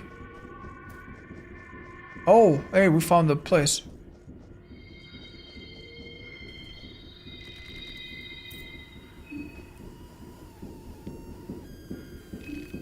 Hunger effigy. So, do you think that maybe, it's kind of, we're maybe doing this a little bit backwards, but do you think that possibly maybe these statues will be necessary to open the door to the tower that we have been told is important to our mission? That's probably what it is, right? Because right now we found 2, I think, out of 3? If the... What are they? Fellatio, hunger effigy, gaping mouth open. Yeah, we should really maybe look for that tower somehow. You know what, dude? I'm done with school. Screw this place. We've done pretty good. We should maybe look to save our progress. Okay. Whenever possible. Watch out for landmines.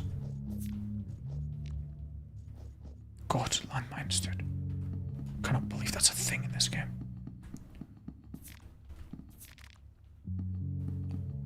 Okay, we might open a door from another side. Ah, yes.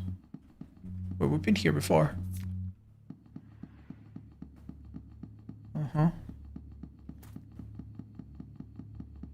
Do you guys think we should save our progress here? Because honestly, I am 90% sure we're gonna wake up to a maniac with a buzzsaw aiming at us. So why not retread our path? Do you have any heals? I don't think so.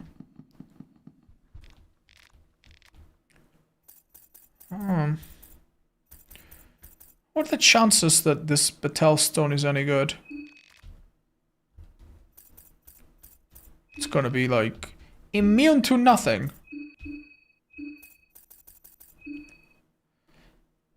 The ring has magic imbued and it's constantly leaking from the crystal.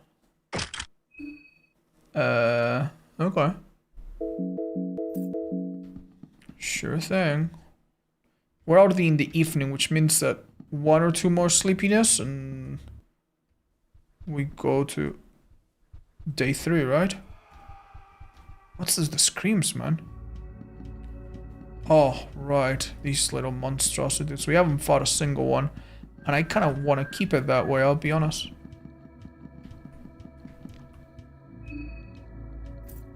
It's always tails. God damn it. Nice. Oh, lucky me. Okay. We never went here, do we? Ranka Cafe. Oh. Seems like a nice plant. Wait, hold up. I can't interact with it. Watch out for traps or anything, but... Okay. Very...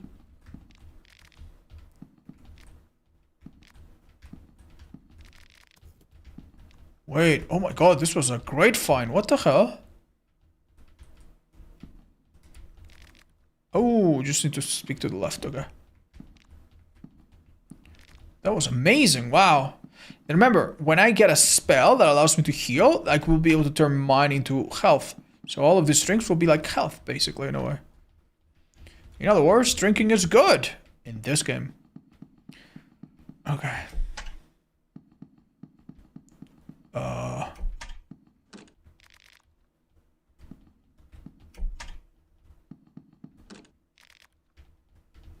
Okay. Well, small little step, I guess. Would love to find another party member, man.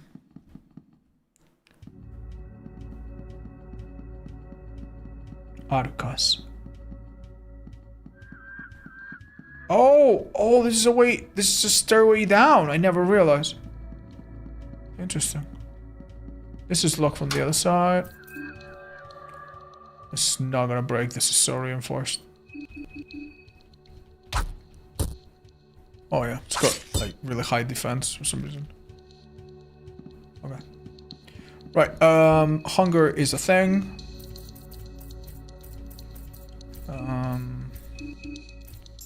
Whatever.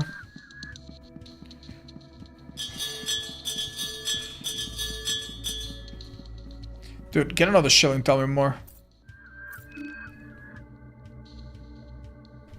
Oh, she doesn't tell me more.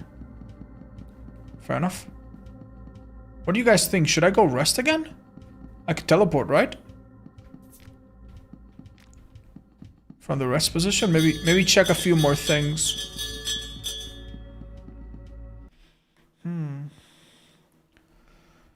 How long have I been into this game? I only started playing this really recently. I wonder if letting her take a break regenerates her health or anything.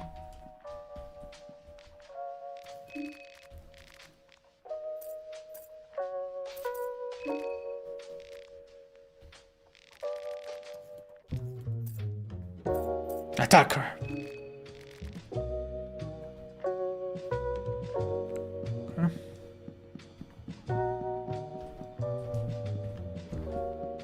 Cannot get this drink, right?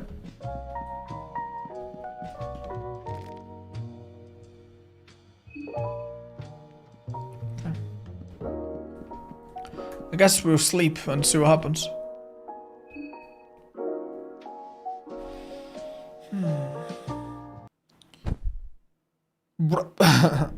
We should be able to unlock quite a few things, right? Okay. So, most of us are still alive. The Hexen. Yeah, the problem with Sylvian is that we just don't have enough affinity, huh? Same with this. The one thing I could get is Trapcraft. Weaponcraft. Persuade. La Danse Macabre. Greater Meditation. Can I do Greater Meditation? Wait, I don't have enough soulstones? Oh. Oh no, Chad, I didn't craft them. Does that mean if I leave I waste the time, right? Shit. That's fine. It's alright, I think. It's not the end of the world.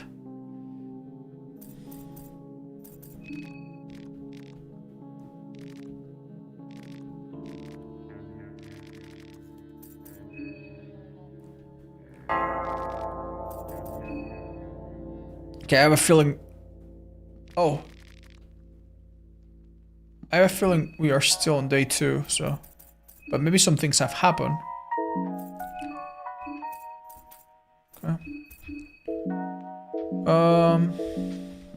She's not gonna regenerate anything during during nighttime, right?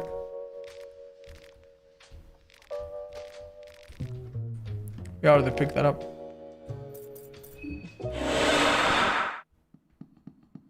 Oh, these guys are here. Good evening. Ouch. Every muscle in my body is sore from the training. Who knew boxing was so taxing? I feel more confident. Don't get cocky, Tanaka. I mean, you did good, but there are strong folks around. I feel like I'm just the beginning of my journey, don't worry. I was terrified of this place when we first got here. I didn't think it could get any worse, but we ran into that Bremen soldier. He could have just pulled the trigger and it would have been the end of me. I realized it's not just cursed down that's out to get me. We are delicate flowers just waiting to be stomped by any one human. The world doesn't owe us anything. It's up to us to stand up and do the right thing. Attack him!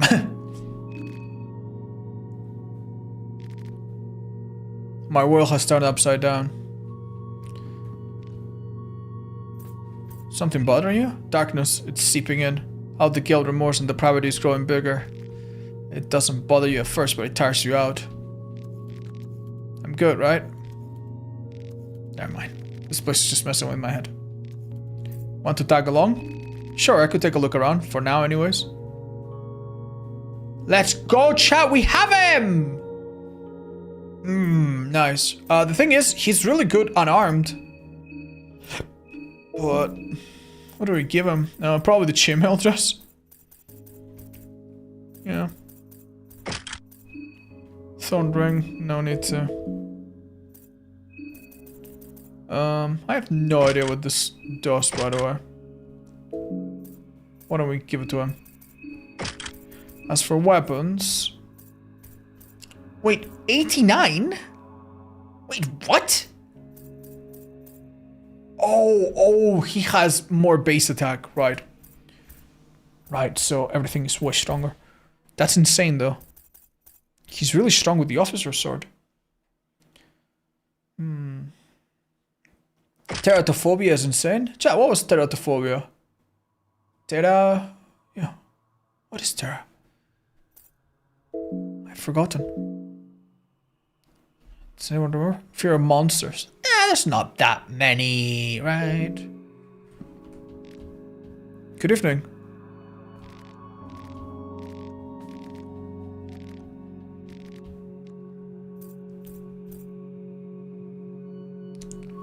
We're heading to a club in the city. It's a safe place. Is that so? It would be closer to various different resources, but wouldn't the dangers be more frequent as well? The place looks relatively safe. Maybe I'll have a look in that case. Alright. Let's go over here, see if anything's changed with the train. You never know, I feel like the game would do that sort of thing.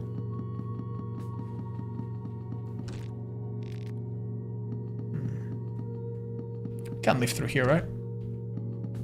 Right. Oh, it's great that we have a third party member. I know what I want to do, by the way.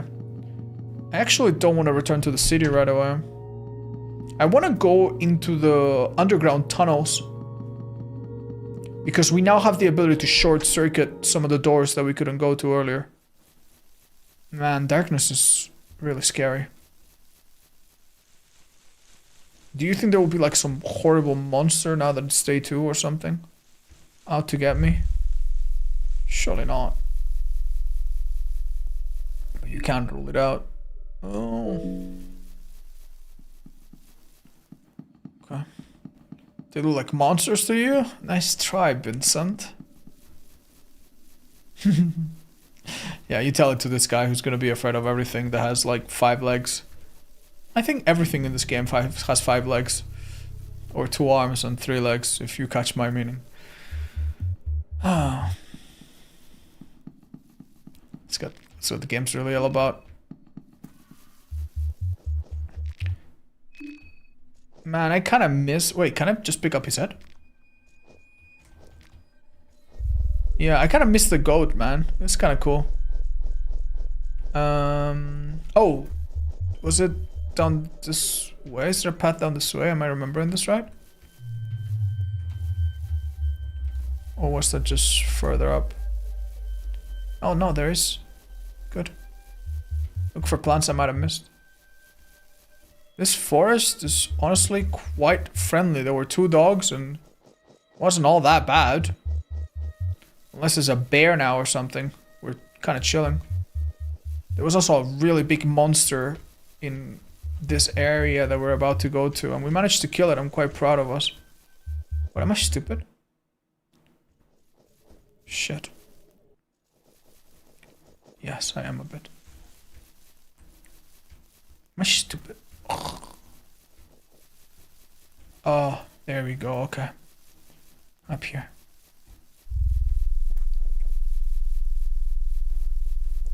Yeah.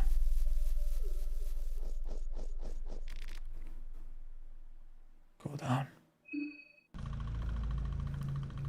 You see that there's something up there, right? My own footsteps are making me nervous, man. How sad is this? Alright, so there was a corridor on the over here, elevator on the left, and this doorway here on the right that we could never open until now. We spent some of our precious soul stones to learn that. So how precious? Is this the place where I went into anyway? Maybe.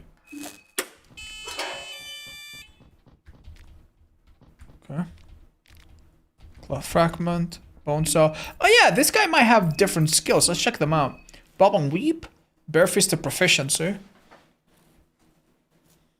Adrenaline rush. Oh, nice. And how about crafting stuff? Did we learn anything new? Oh, you should definitely craft this right now before we make a mistake again. No, it didn't seem to come with any crafting recipes. Okay. Not bad. So why exactly did the needle guy defeat me, but also gave me an injection that made me have an orgasm? And yeah, what was going on with all that? Huh. Bob and Weave and pheromones tank. That is a good idea. Remind me again what Bob and Weave... I mean, to be fair, I'm gonna be honest. When I used Bob and Weave on this character, he ate every single punch in the entire... Like, the extra dodge did goddamn nothing, man. But I guess we got unlucky.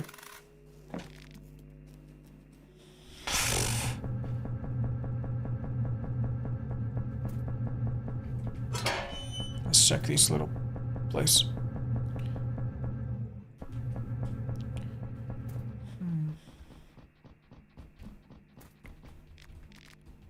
Oil, that's great. Oh, shit, chat. I'm an idiot. This goes into the sewers, which I've never fully explored. But unfortunately, I don't have a small key. Maybe I can bust the thing open.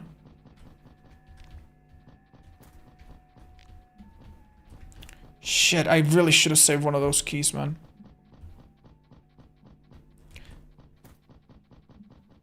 Okay. Maybe we'll find another one right now if we're lucky.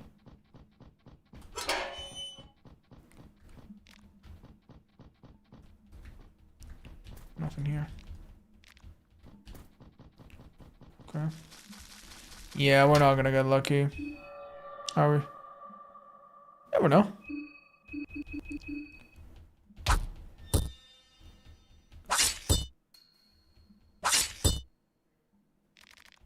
Shit.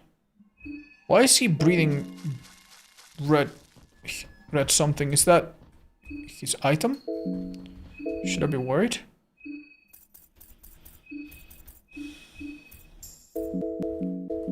Huh. It's adrenaline rush? Oh. But the fight had just started.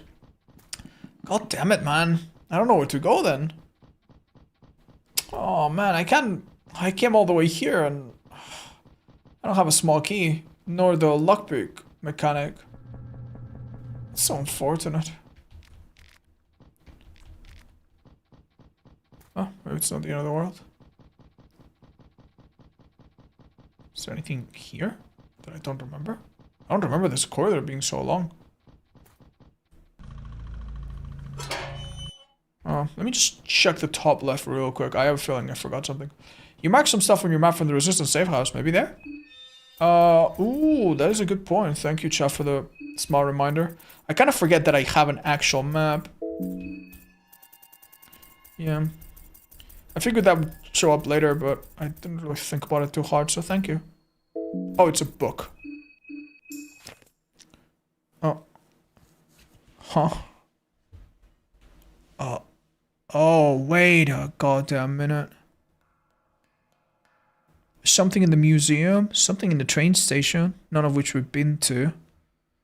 And something so far to the left that I've never even been there. Did you unlock Reveal Arda last stream?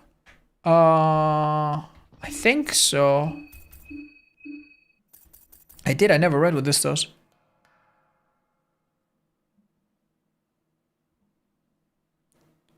Reveal positions of the contest through examining a map. Oh. Interesting. Oh. Oh, that's what the blue dots are. Thank you guys for the gentle information. Okay. Alright. Alright. Interesting. Should return to the mayor's manor then. Right then. Right away. Yeah, dead end. Yeah, we're good. Let's return. This subway mode. Yeah, that's completely understandable. I actually kind of like to see people theory crafting and stuff. And I trust you guys. I trust you guys not to spoil things too much if possible. I might have not looted this place. Yeah, I think we did. It just looks like you haven't. Yeah, I trust you guys. So, just don't give me a reason to. We've been spoiled minorly, but I think so far we're okay. Just don't make me change my mind, thank you. How many characters died in this run? We lost the goat, and we also sadly lost Dan. We would have a nice full party, but he got really, really unlucky and eaten by Needle, the bad guy. Yeah, we've left nothing here. Do you see who wrote the books that are important in the menu? Yes, they are written by Enki, the character from the first game. Cool, right? Thank you, JP Wesker, sorry. Thank you for the 30 months. That's real special. Cheers. I'm sorry if I don't sound super enthusiastic. My voice is a little bit from just speaking so much today during our previous stream segment. But I'm super happy to be playing this. It makes my day a little bit. And I'm super happy to see you guys. I'm happy to see my friends. I'm happy to see regulars. Happy to see new faces. And I'm also really, really grateful that so many of you seem to be excited about this game. It is an incredible feeling to play something that people just enjoy and they're excited to see. It makes me... So that junction we haven't quite been to, have we? Yeah, I don't know how to get past it. We've been scared to go through, but I think this time I won't be. Yeah, it's a fantastic feeling, thank you.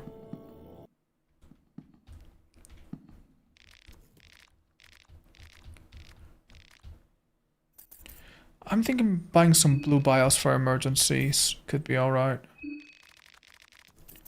Thank you. Let's not forget that there's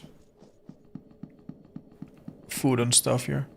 Right, be really careful, because it's dark and you don't see shit. Darkito, thank you so much. Did I pronounce your name better this time, or is it Darkito?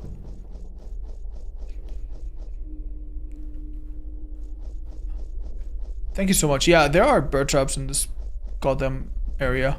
So far, there doesn't seem to be, like, new locations. Like, it's not like there's new bird traps, but if I step on one, I think I'll lose my goddamn limbs, so... It's not a nice thought.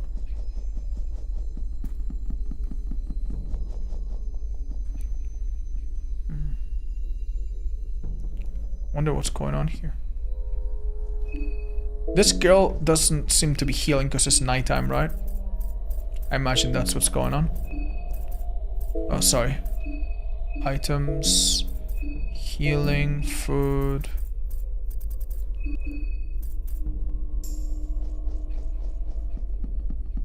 Maybe we should have killed the other priest. Oh, hello.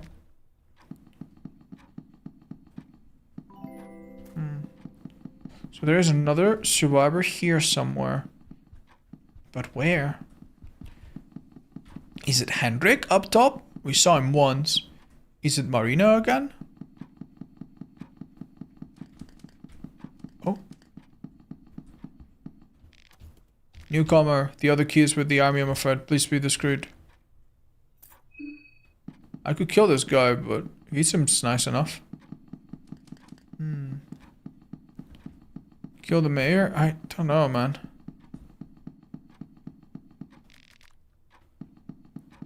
Surely the mayor is not a contestant. Could the mayor be a contestant? Oh my god, he could be.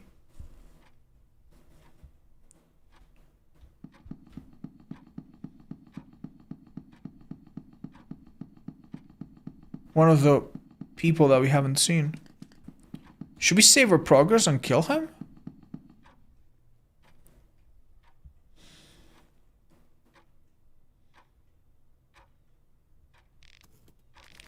Alright, we're gonna do it. So you've decided to play by their rules. This is how you repay my kindness? This is really scary, by the way. Alright. Time to... guard. I'm a bit afraid of going one turn without... Yeah, we should have healed her. Without,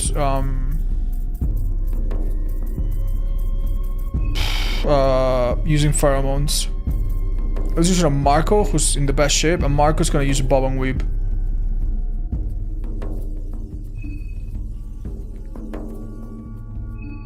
Wait, he can use it on someone else other than him?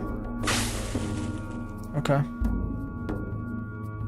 Wait, he's scared of monsters. His evasion's probably gonna be low anyway. Oh, okay. Sure. Whatever, man. Who cares?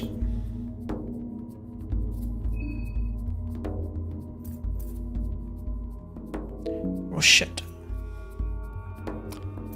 Yeah, Bob and Whip sucks ass. He got hit 3 times, man. Guess we shouldn't have done it. Fuck.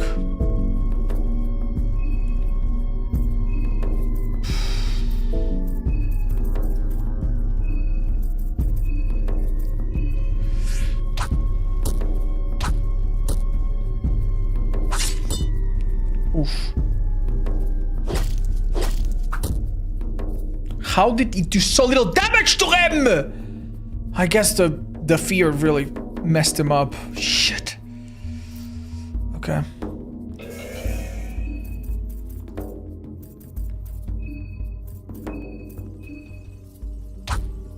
He's gonna do a coin toss next, I think.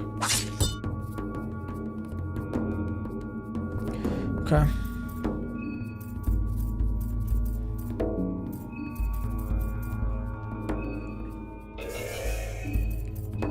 Let's go.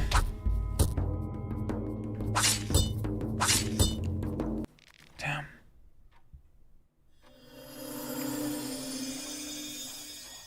Who was he?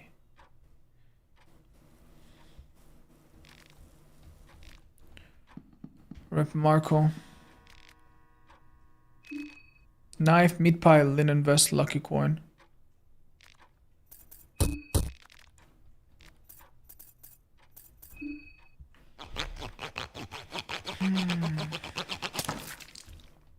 Chat, now that we know this fight a bit better, do you think it's reasonable that we should reload since we saved so little a while ago? And then come back and then beat it? I think so, right? We could check the map and see what is up. Yeah, it doesn't seem like we have a blinking light here anymore, which kind of indicates that this was one of the people. You know what I'm gonna do? Nah, it's okay. Let's just reload and... I don't know if we'll get Marco with a different fear. We'll try to get to the same spot and try to do the exact same things. How about that? Except this time I'm going to skip the underground, and I'll only go to the underground when I have a small key. Let's try. Okay.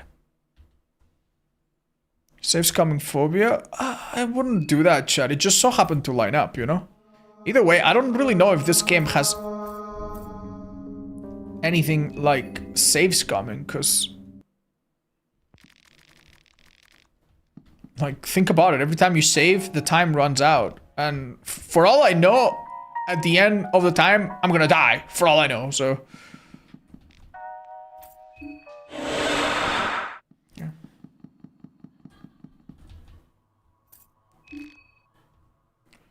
Okay, I took him. I'll talk to this guy just to... Okay.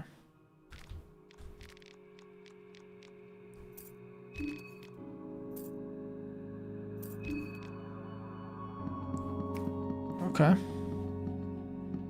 What's the quickest way to the goddamn... Probably from here.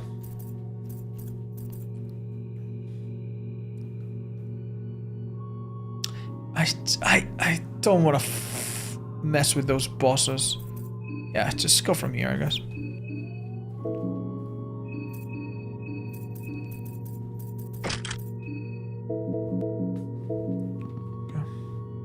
I'll keep him unarmed for now. Do you guys think an arm is better than Kaiser Sword or not Kaiser Sword, Officer Sword? Officer Sword's probably better, right? And I feel like having like bladed edges is good because it seems to hit some weaknesses. It makes cutting some things easier, I think, some appendages and limbs. I think. Unarmed is better? Why? More accurate, that's true. Maybe he could hit heads. Oh. Is Marco not a boxer? Yeah, he is. We could try that for a bit. Oh my god.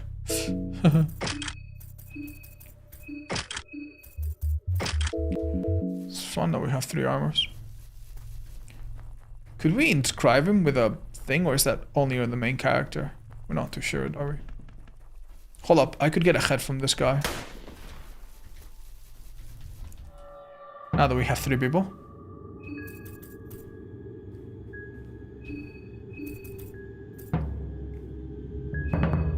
Alright, Marco, see if you can hit his head.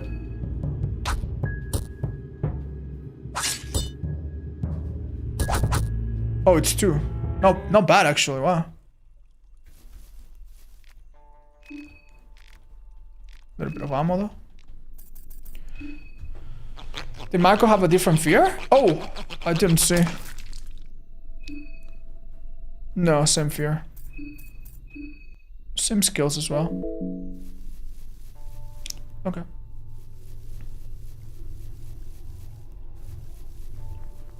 Okay. I can't believe we killed Dan, dude. I feel really bad. Shit, man. Oh, never kill you.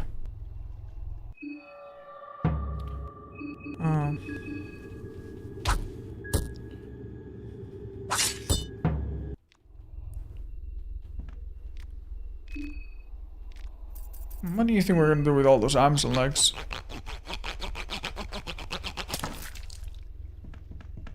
No, goddamn idea. That being said, watch out with these traps. This would be so good if we could find the elevator from the top.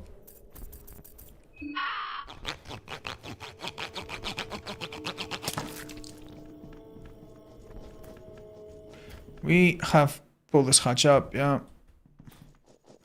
We probably have done most of the things there. I mean, might as well, right?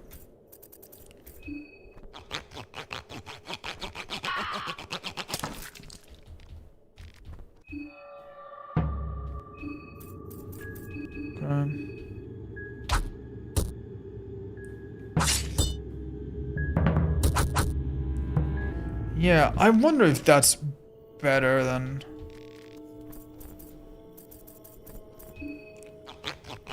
just an officer sword. Okay, let's kill this fucker.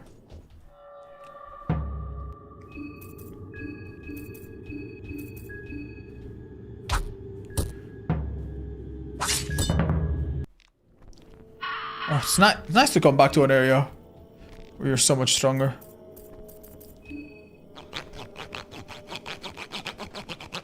Yeah, you're right. I will buy the blue vials. Shit, maybe going the other way was better. Oh, Christ. Oh, Christ. Oh, I'm not ready for this, bro. No, no, no, no, no, no.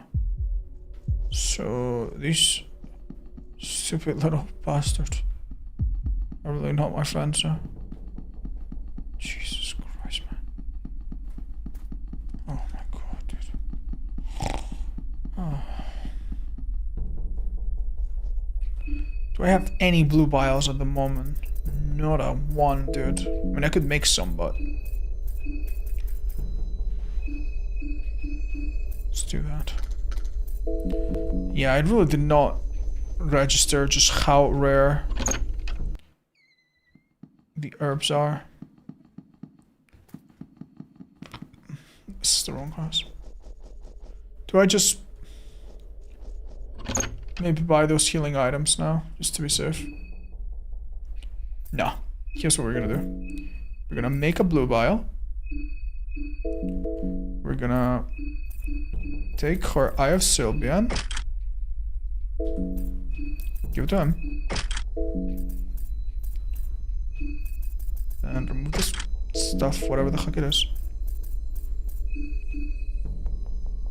What the hell is this? Magic. No idea. Maybe if you get hit, you take less damage. I don't know. And that's pretty goddamn good. Alright, let's go kill this old man.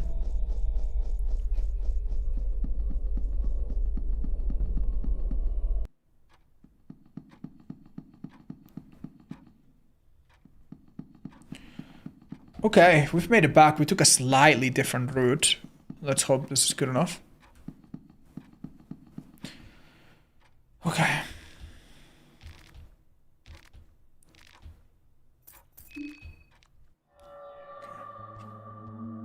Alright, skills. Guard.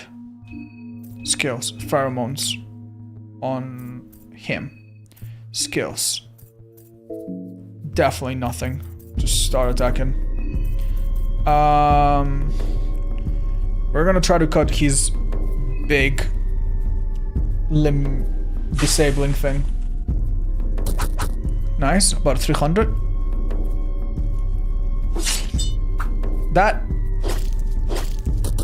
That's not too bad, honestly. Alright, Troy. He's no longer guarding, but he still has pheromones. Should I guard again or do a big turn maybe? Big turn, get rid of this. Olivia, you're gonna focus on that arm for now.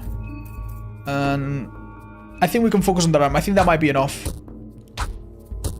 It was, nice. Okay. This could be devastating, but we honestly... Wait! Did I just heal 10 mind? I think I healed 10 mind. That's what the thing does.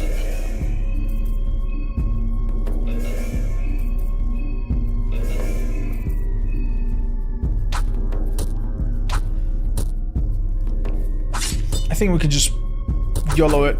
No. Yes.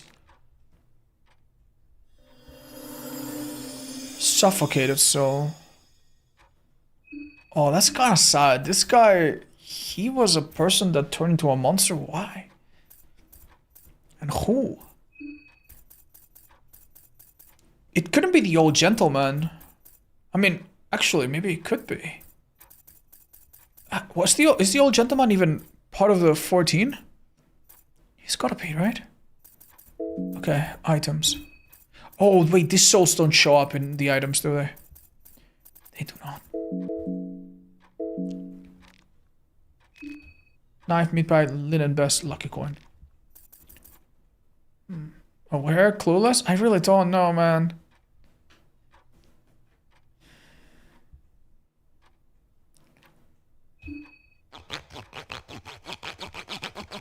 That is a contestant head. Doesn't mean I have 3 contestant heads right now?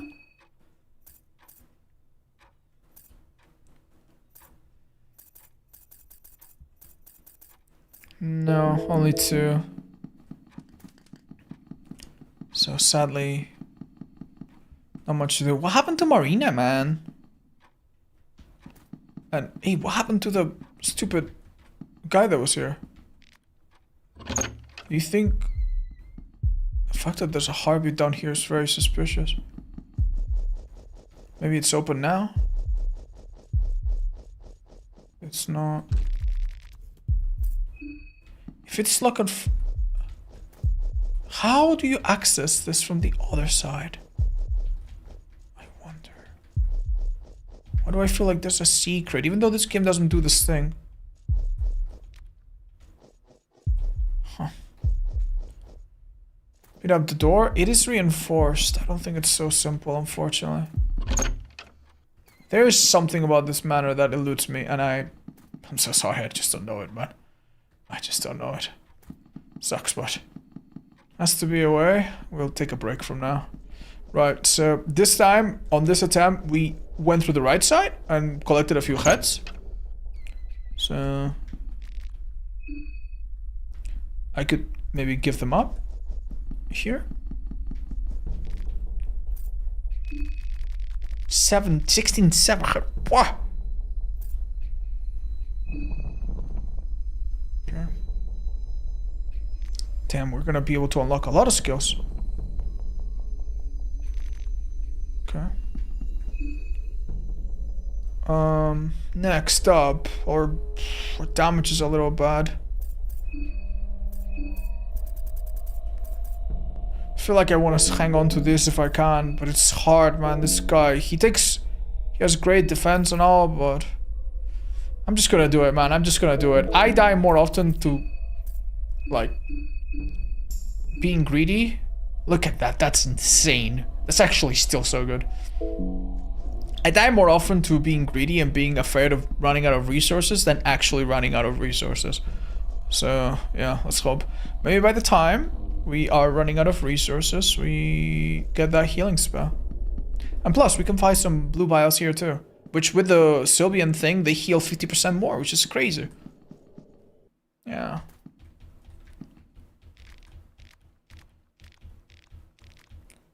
Alright. I should buy at least 3. Save a bit. Okay. Right, time to go to the city. It's slightly different part of the day. Time of the day, so God knows what's gonna happen. Shit. You know, with 3 people, I really don't know what I should be doing. This guy's hit so hard. I'm gonna try to escape, actually. It's just not worth it, man. I don't think I figured them out. Nice. This is the one, hopefully, that was on the left side, so...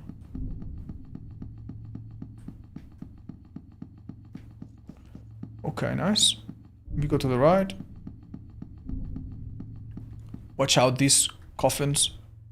Here lies Dan. This is so goddamn sad, man. Dan. We lost him just like that. Dude, that, I don't like this, man.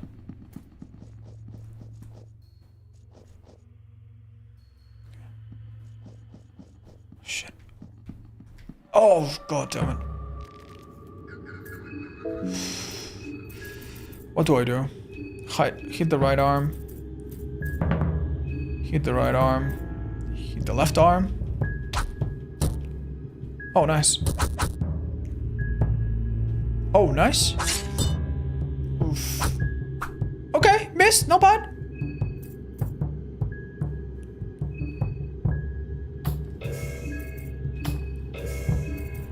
See what happens. He does regrow the arms, doesn't he? Ooh, 45, bro. Why was I so slow? Hit his head now.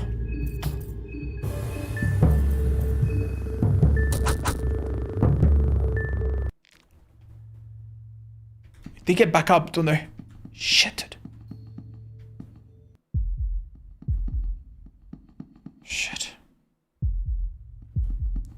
Okay, here's what we do now. Take this. Goddamn. I have Sylvian. Remove it. Give it to him. Now give him a blue vial. Back to full health. We're not gonna break this, are we?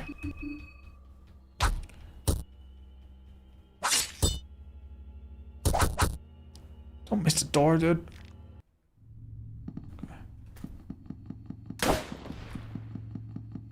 Okay, never gone through here. I don't know how to kill that guy. But yeah, this is new territory. Wait, that is a trap. That is a goddamn trap if I ever seen one. Oh, it's still shut, guys. Never mind. Oil? Wait, could I craft some new stuff? Murky vial? Yes. Awesome. How is our hunger levels? I mean, could give this girl a bit of pie. Then we stop worrying about it for a minute. Oh, another cob. These cobs are horrible enemies, man. Okay. Was that just a dead end altogether? Shit. Okay. I mean, we could kind of kite him around. Oh. Yeah, if we get chased, we just go around in circles. I'd love to find the elevator that went down from here. Shit. Shit, I don't feel confident about this, guys. Okay, I could maybe juke him here. Nice. I don't know if him interacting with my party members in my tail would actually, like, do anything bad. Never really seen that, have we? Prehibo East. Shit. Oh, shit. Thank you, unknown. Oh, what was that? Oh my god. Oh my god. Oh, Jesus Christ, that was a huge creature.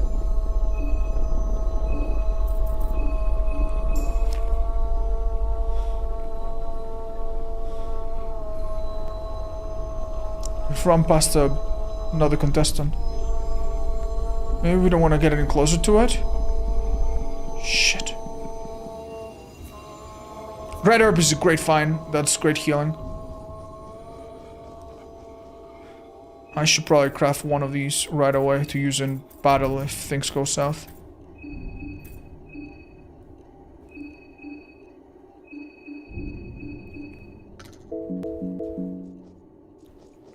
A tranquil lake views opens on you. Okay. Please no, don't get up. Oh god.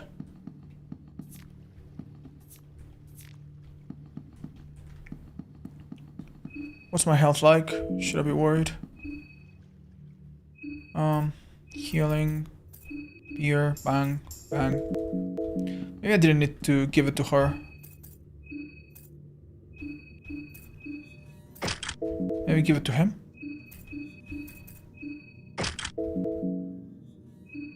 I could also heal her. You never know when we're gonna have a bad turn, man.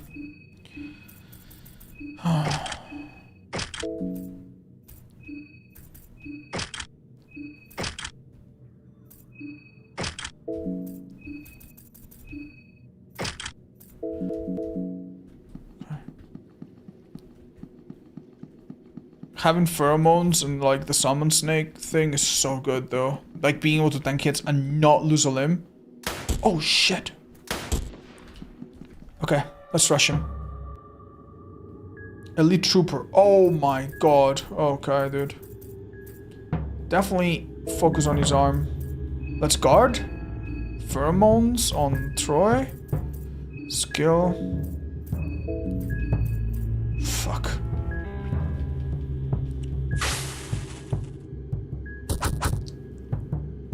He's gonna pull out.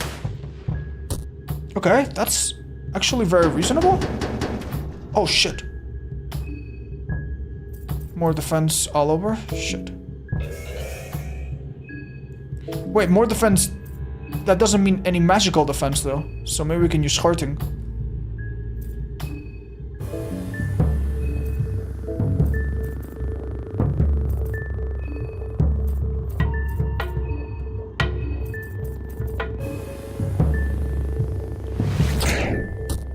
Nice.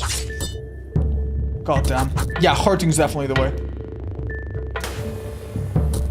Okay, shit. Why can't I use it? Skills.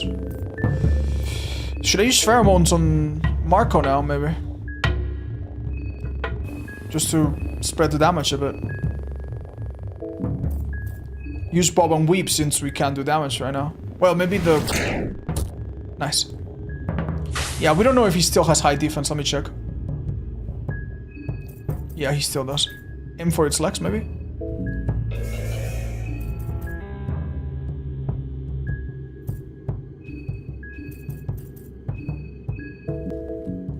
I really don't know what the hell I'm doing, guys.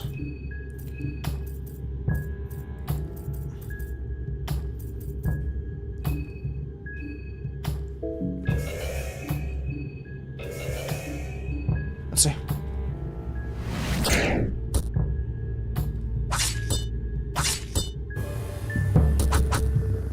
That didn't fuck up his leg enough. Wait, why did he attack twice? Is that a Adrenaline Rush? Oh shit! Shit. Guard, because you're weak.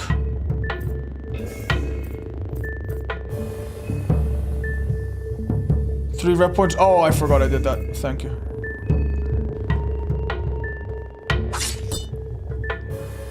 Damn, that extra defense is nasty. Nice! Oh my god, Bob and Weave actually kind of good. Okay, we should be able to wrap this up now. Let's hope so.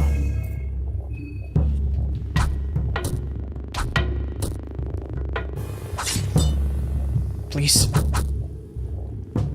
Nice! He'll probably drop his helmet, right? Oof. Oh my god. Do you think that was a small chance or... Wait, I can't... I'm out of sauce? Shit. That kind of blows, doesn't it? Maybe we'll find another. Wait a goddamn minute. Lucky coin. This is a film reel. I imagine it will have not a description. A portrait of a young man.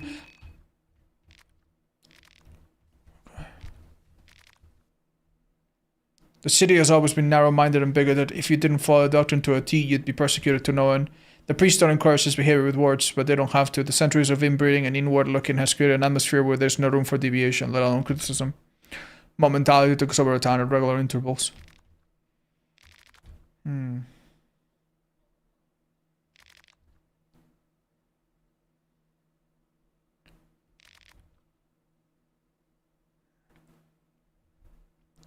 Wow. Wonder if we have met this person yet.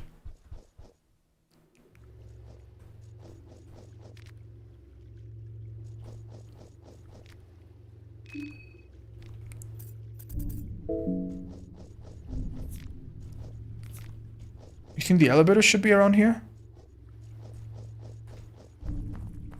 No, we've gone past it. Whatever it is. It's connects back to the lake. I'm scared, guys.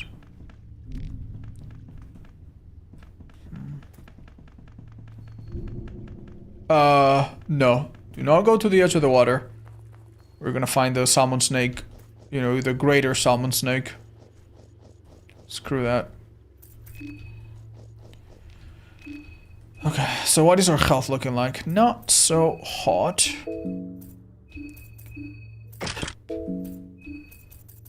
Okay.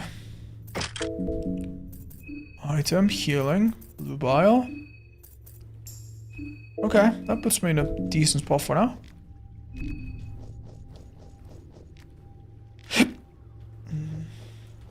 Is that a little area we can enter, or? Bone saw. Oh, that is a great timing from the game. Alright. I'm not too sure if that was just a small chance or if that one just has like a resilient armor. So let's do it last. Oh. Nice.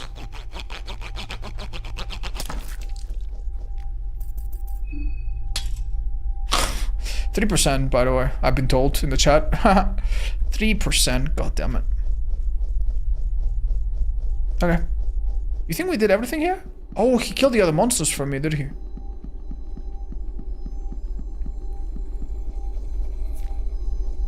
Oh, nice, a blue vial.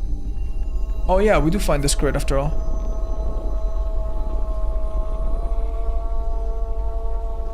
This is so unnerving, man. No, we don't. It's a different one.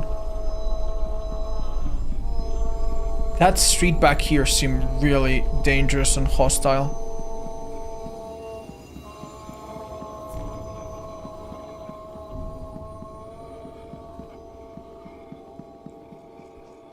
Where the hell is the elevator that went down, man? This is not a house I can interact with, right? Did we go north from here? You can peek into the alleyway. Just an alleyway, nothing to it. Pfft. Okay, dude. Okay. Alright, careful now. Very careful on these streets. There doesn't seem to be any mines here, which is a relief, because it feels like it would be so easy to step on one when you're not paying attention. So where's the goddamn elevator?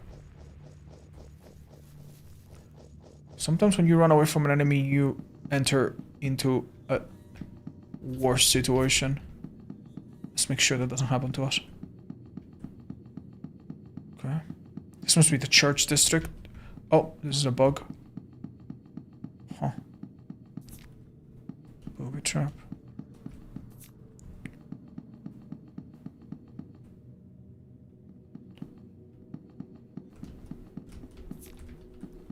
Bear trap. Okay. Oh. It's looking like Tails, chat. Hi, Linksay! Thank you, some...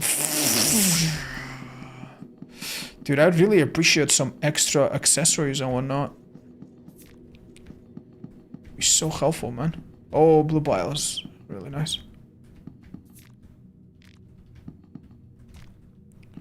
Okay. So where exactly are we right now in the map? It's just a... Oh, I put it away too quickly. Yeah, we're now in the junction, and there is a character here that is... Oh, I forgot I used so much mind. I forgot that there's a character here that is a contestant somewhere here. Maybe they're in the sewers. We don't have anything to open them, right? This bus is not a place we can enter. What the hell is that sound? Oh my god, I'm scared. Is this a roof, guys? It's... Oh, Christ. We gotta kill this thing. Do we? Shit.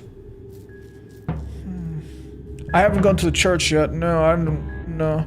I feel really bad, man. I feel like I haven't figured out this goddamn thing yet.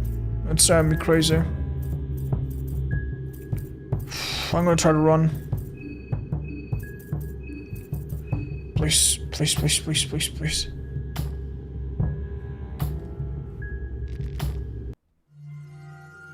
Nice.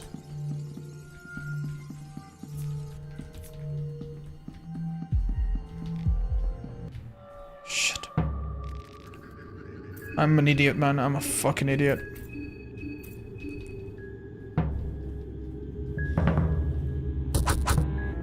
Please. Oh, okay. That's good. Oh my god. Nice. Oh, Jesus.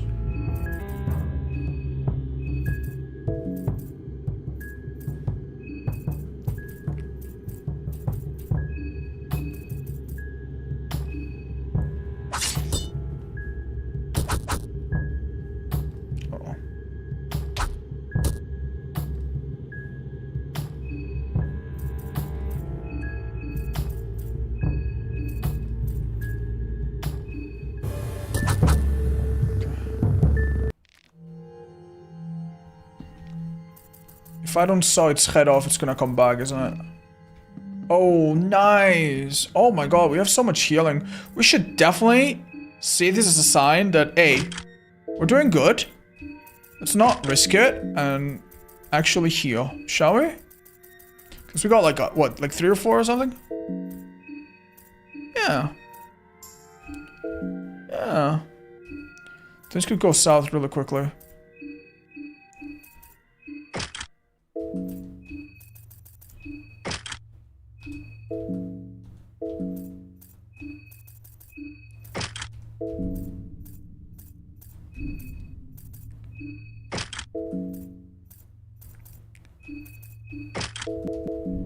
Okay. So, sorry, but let me check the... Where's the goddamn church? Church of Almer. Yeah, how did we miss the entrance to it?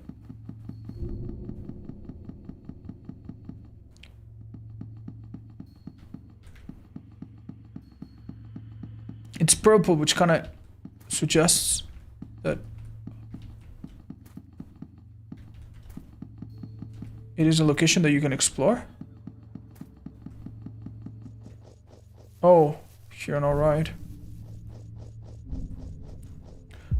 Maybe there's a little courtyard that we missed? Oh my god, yes. Big one. Remember, there was supposed to be some secret passage here. Oh, hey. Oh my god. Hold up, that's one of the contestants. Maybe that's who was in the map. That might have been the girl in the train, actually. Now that I see her head, that does look like the... Wait, I think the floor is cracked there. Do not step on it. Eye for an eye leads to everyone being blind, but when everyone involved is blind already, there's very little to lose. Blind in your quest for power, I am blind in my quest for vengeance. Cool. A place for something here. The martyr that tries to overcome its idols. Hunger and vengeance, yes. Oh, so it's not in the tower, it's here that I need to place them. Huh. The martyr. Where was the hint about... Interesting. Okay, well, we're making progress, that's good. Small key, awesome. Red, oh, wonderful. I actually think the cracked floor doesn't mean anything, but... Let's just, stay out of it for now, shall we? Oh, Jesus, this looks... I don't like this, man. One of these things is gonna follow me and instantly kill me or something.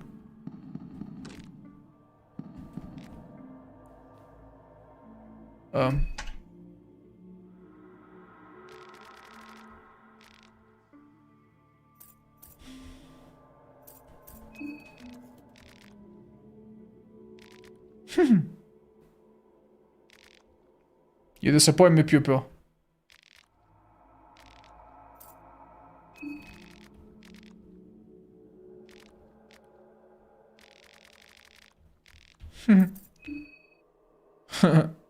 This was charming. I swear this game did.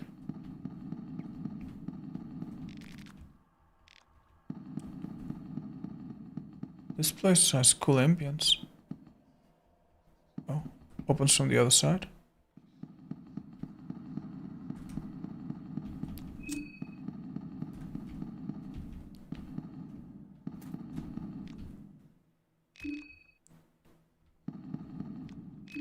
I kind of want to open it, guys. And then it's gonna let out a spirit that will kill me and my family, but how dangerous can that girl be? Not too much, right?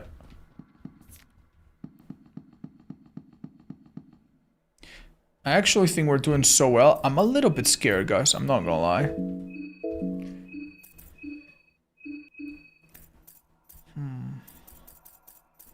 I think that weapon that we have is generally the best. The chance to stun is good.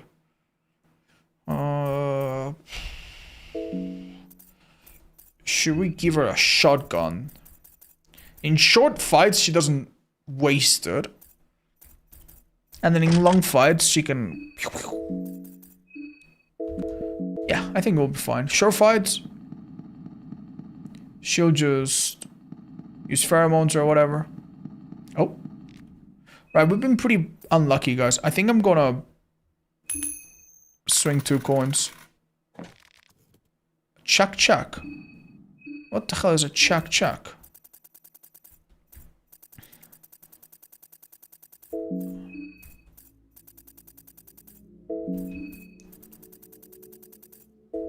It's a book. Oh, it's gotta be a weapon or... What? Magic attack plus 20. Oh! The combination of the pebbles inside and the various spells add to it create a hypnotic rhythm that helps them to focus on the otherworldly. Oh, magic attack! Oh, not magic defense. Shit, Shit. When you create a blood sword, that's normal attack, so... Yeah, frankly, who wants this? I mean, him if he uses hurting, right?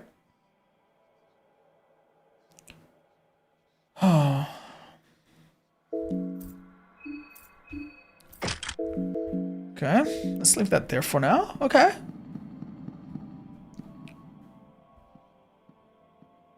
Yeah, I just don't know if hurting is that oh, God. Shit, dude, I don't like that at all.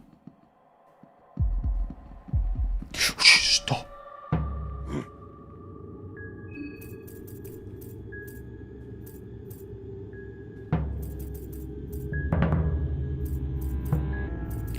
Why the hell? Bro. Okay, let's try.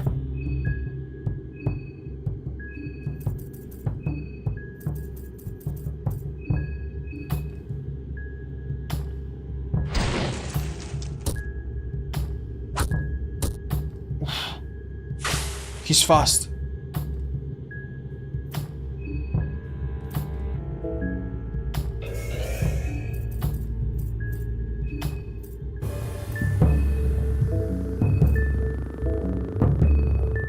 Dude, I don't know what the hell I'm doing.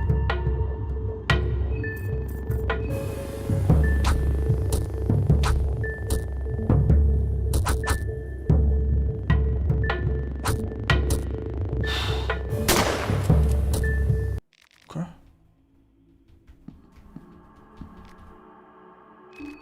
Small key. Oh, another one. Great.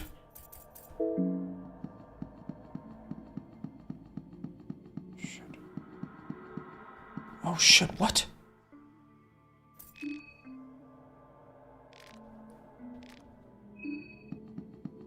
That must be all there is to this place. Oh shit. Oh shit, oh shit, oh shit, oh shit, oh shit, oh shit. Wait, what? Oh, did I take a bunch of damage from that? Did I fall? I think I took a fall. Remember to explode the sewer? I remember. That's it, just some damage, no... Oh, you missed the words? That's okay, dude, that's okay. Okay, so, if this was Fear and Hunger 1, I would have busted my knee, I would have gouged my eye out on one of the chandeliers, and my 2 party members would have been impaled by something. Okay, so that's honestly not so bad, all things considered. No. Let's very briefly get our... Sorry, this menuing is a bit annoying.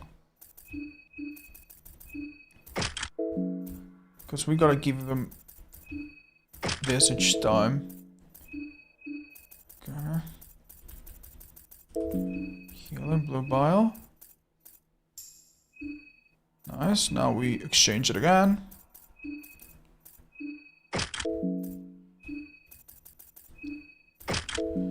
And give him a blue bile as well, which we can only do because we've been so goddamn lucky and found so many of them. I think they all took 20 damage. Because I think the girl was full health.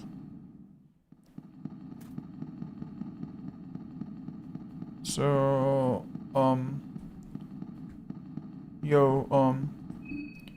where was,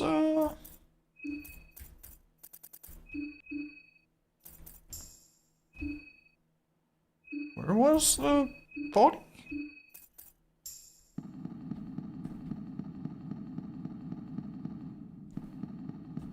Oh, well, we can explore that a bit later, I guess. Oh, Christ. Craftsman's notes. Oh, shoot! That seems amazing, doesn't it? We might be able to use some recipes. James, it happened again. Those kids stole the tools from the F&H time. The priest told me that everyone in the Ascender one shared all the possession. Nothing is mine, nothing is yours. What a mumbo jumbo. I've got the perfect spot for the toolbox. When you enter the second hall, you know those statues? They are pointing one to another. Just follow their lead. The last one points at the spot near the wall.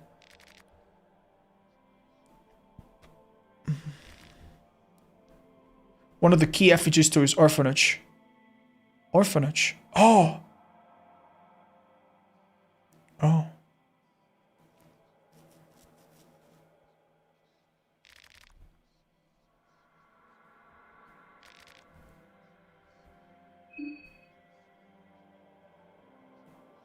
What?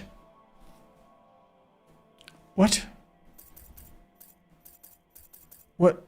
Is that related to the big effigies that we found? No, right? That's something else. It's okay, we go there in a second. Oh shit, again?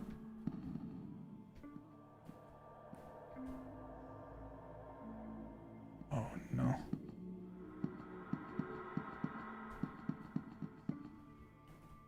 Yeah. I'm chilling, dudes. Thanks. I guess this connects back. I don't mind being on the floor, man.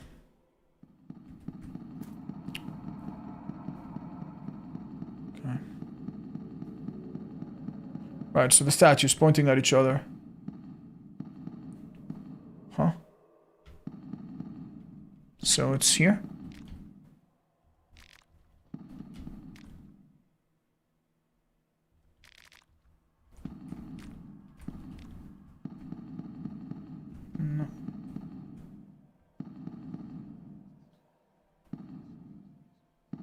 Doesn't it? Oh, here. It was a bit more literal. Bolt cutters. 2 bolts, duct tape, and a bottle of vodka. So you can use the bolt cutters to cut through the chain that leads to the city. But we're in the city already, so what's the point? Ah, there she is. Betel stone. Oh, another one! I wonder if you can equip 2. I'm interested.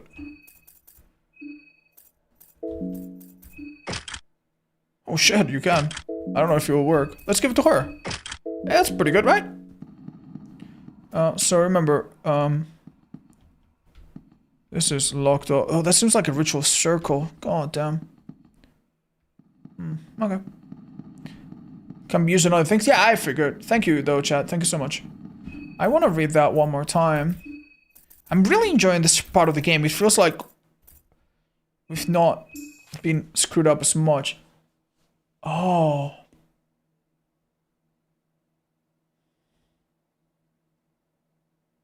Wait, guys. So that was talking about those effigies. So that means we're doing great. We got the 2 effigies that are far. Somehow. And we are now just missing the one that is near. Because you're learning? Oh, M opens the map? Thank you, that's huge. I also forget to do group talk like this.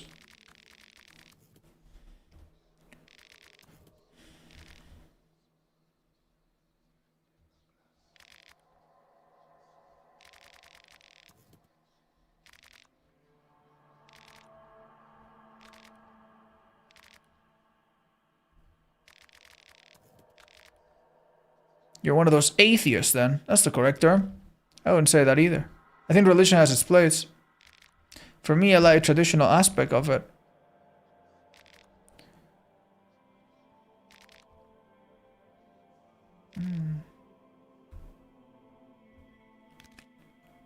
cool.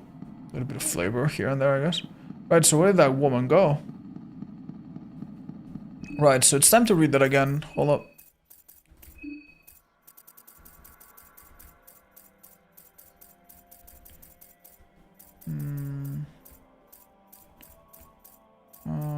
Christmas, no.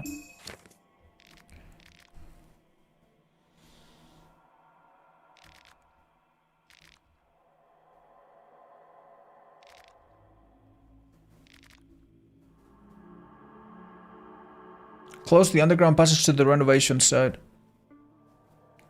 Father Dominic, we got it.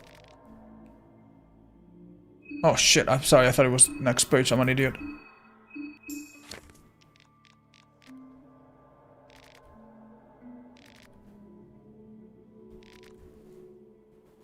One was left for the priests here, and I'll take the last one to my own apartment.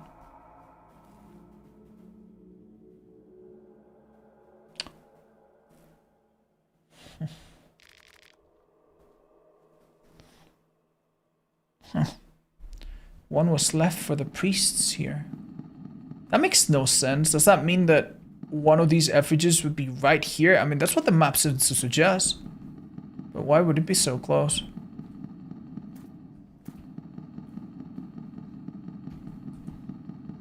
Don't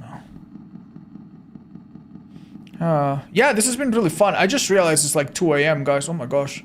Might need to call it a day soon. I'm really, like, absorbed by this, for sure. Huh. Yeah, let's have a look at the map again. Oh. Oh. Wait, it's not at the church, it's to the right of it slightly. Which means... Oh, do you see that barrel? What's the matter? Alright, keep an eye. See if we can get on that second platform. It doesn't seem like it though. Nothing to it. Come on, that's bullshit. Guys. There's something to this place, man. Did I miss something? Back here? We need to go into another world, right? To grab the effigy. They're never in the real world. Oh no.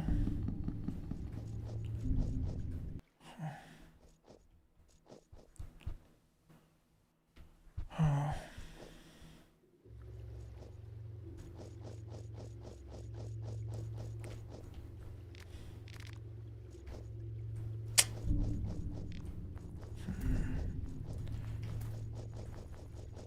I wonder.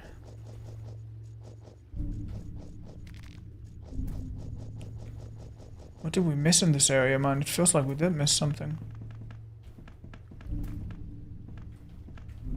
Not getting eaten by a salmon snake. Nice. We cannot go on the spear or anything.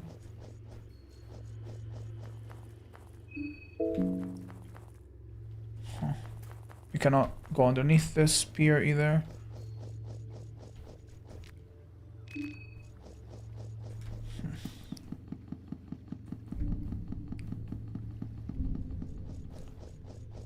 Maybe I need to check the... I think I need to check the rafters of the church. So we must have missed something in it. There seems to be more to that church than we realize. That's gotta be it, right? What else could it be? There's nothing else here. Hi Dark, thank you. Welcome back. How many months? 44. Damn. Thank you so much. I hope to earn your trust and love in the following months as well. Thank you. Cheers. How many years is 44? Goddamn lot, dude. Right. Yeah, I don't... Wait, do you think I could drop... Nah, this makes no sense. Okay.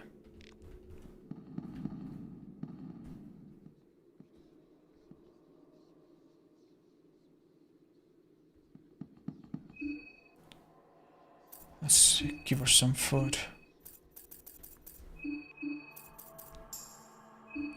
Her mind is a little messed up as well.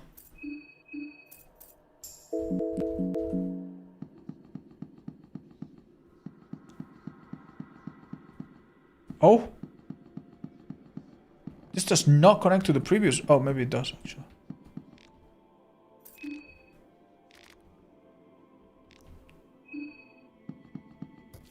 Oh, what the hell is that? Oh. Huh. We have to find out, don't we?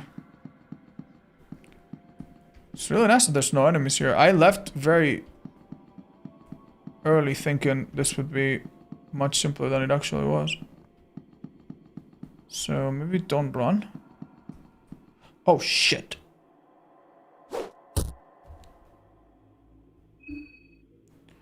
Yeah, we all take 20 damage, I think. Fuck, I'm sorry, that's such a stupid thing. Am I stupid, chat, or does the path not go there? Fuck, man. At least we didn't die, man. Imagine how bad that would feel. Taking 20 damage is pretty reasonable, considering the scale of my mistake. Yeah, how the hell do I get down there? What the? It's unavailable. You know the words? Should I have not sent that guy down?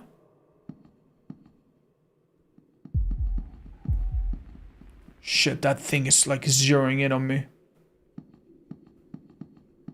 Yeah, it's following me. Okay. It goes so fast, yeah. Last time we dealt with it, okay, but... Man. I don't know this place, man. Oh? There was an enemy right there, right? Oh! Okay. That's not. Gentlemen, who has created this goddamn church?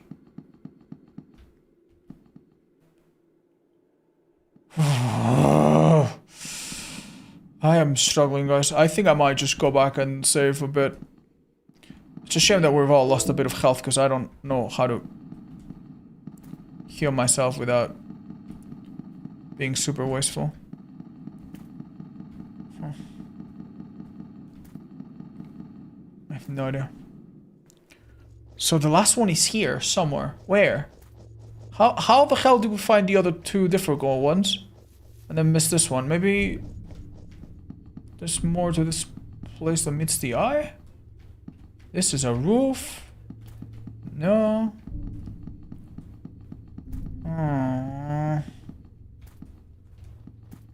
I mean, if you look very carefully there, it almost seems like there's a more elevated part of the map there. So, could we find a little passage? No, not really. Come on, what's the deal? So lost. Okay.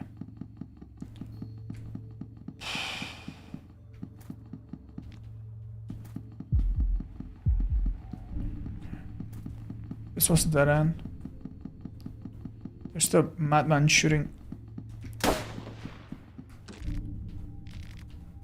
Small key? Oh! What is this place? 235. 3 bullets, nice. Is this the hotel, maybe?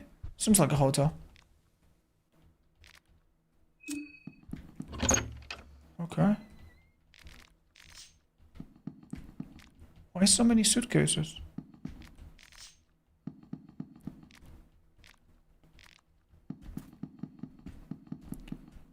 Is this just normal hotel stuff?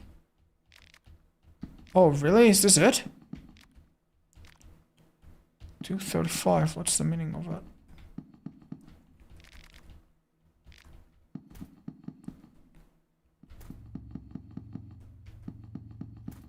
Did Did we ever check what was further left here? Nothing.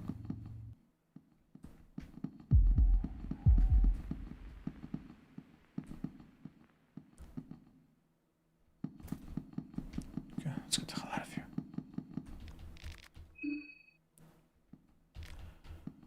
Okay, man. Let's go check on Tanaka. Did he find his way here? Oh. Not here, it seems. Oh, he did.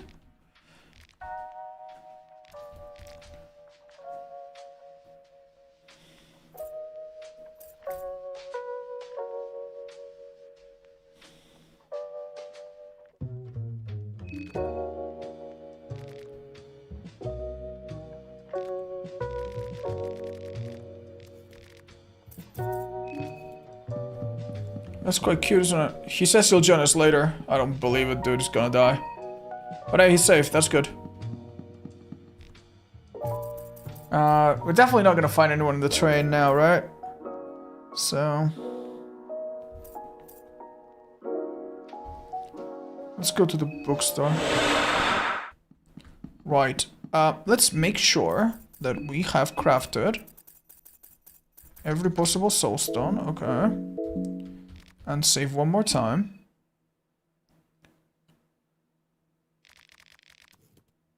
Moaning and heavy footsteps close by.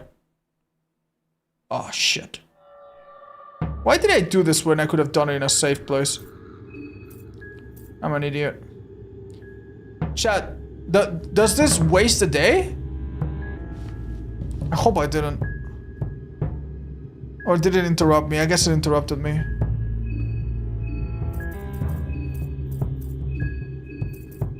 Okay, plan A, we run. Plan B, we kill it. Shit.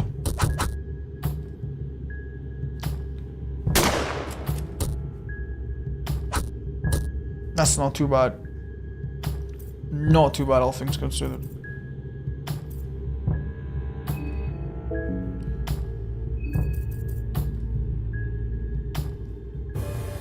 Chat, can I attack its arm and then go for its head, or is it gonna backfire horribly? I'm gonna guard, use pheromones just to be safe. And then attack this. Just to, this has to be like 100% safe, right?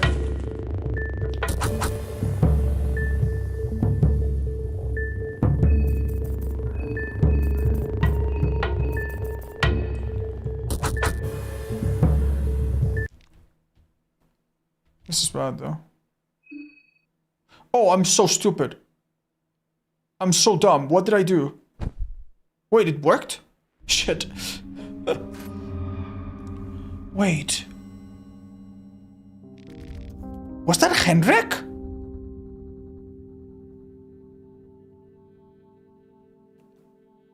Oh my god. Oh my god. Oh my god. Oh my god, when we show up to the house in the first day, he actually is in the house. And I never put two and two together. Oh my god. Of course it's Henrik. Oh, that's so sad. Welcome back to the tower. 9 of you still remain. The Hexen. Such a shame, man.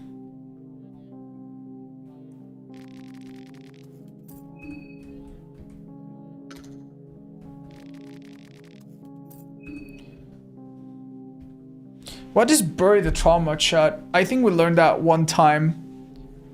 But I don't remember. Yeah, what the hell is that?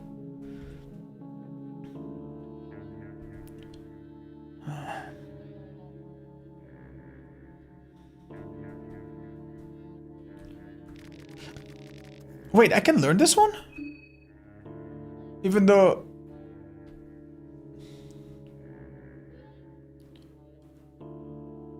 it regens your FP slowly, but it's bugged, so it heals HP slowly. That seems nice. Should I take it?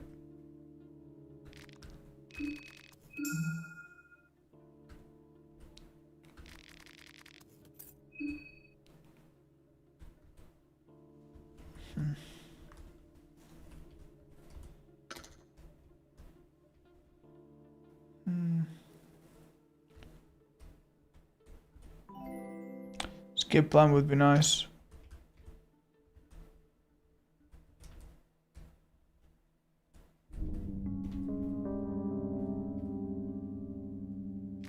Wait, I can learn Spice Forge? Even if I... Oh, maybe because I have one next to it? What would be greater meditation? It would just give me more points? It would be nice to see the description, man.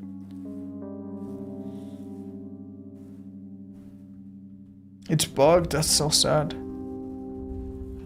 Oh, we can learn slow metabolism, melee proficiency, master chef. It's just a shame. Slow metabolism probably means I run out of food. Spice Forge is great. I'll take it.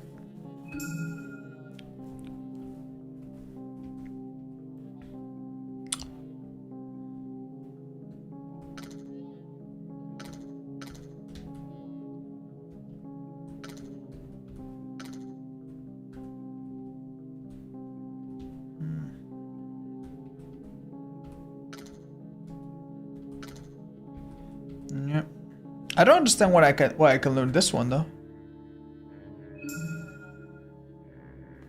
I guess it's outside the circle, it counts as in.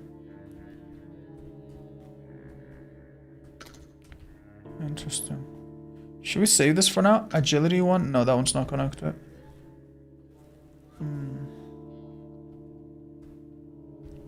Weapon craft. Would be nice to weapon craft, honestly. You know what? Sure, dude. Let's not save shit and then die because I'm stupid.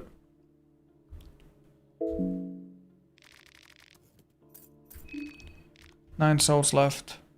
Okay. The festival waits for no man. Head to the tower, let the blood spill. Okay.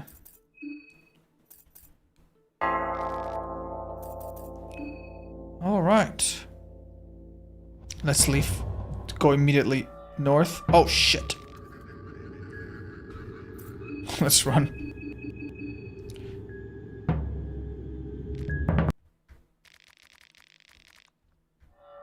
Are you serious? That actually made me fight him again. Okay.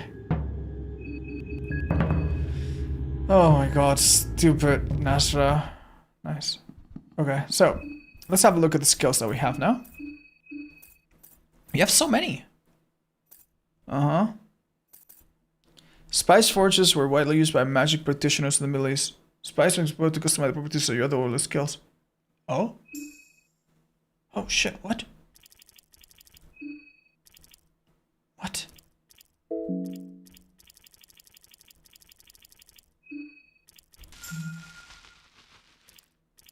Oh, I have one of each. Let's try some random ones.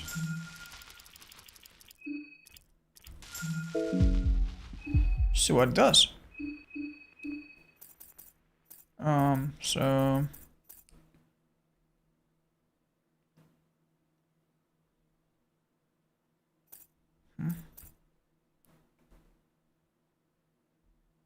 What the hell is this? Double blood sword. Oh shit. Oh shit, that's good. Hurting.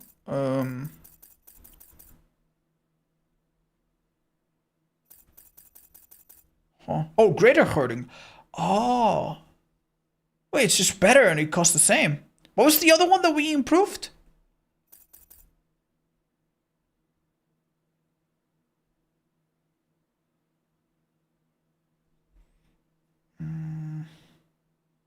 Shit, I forgot.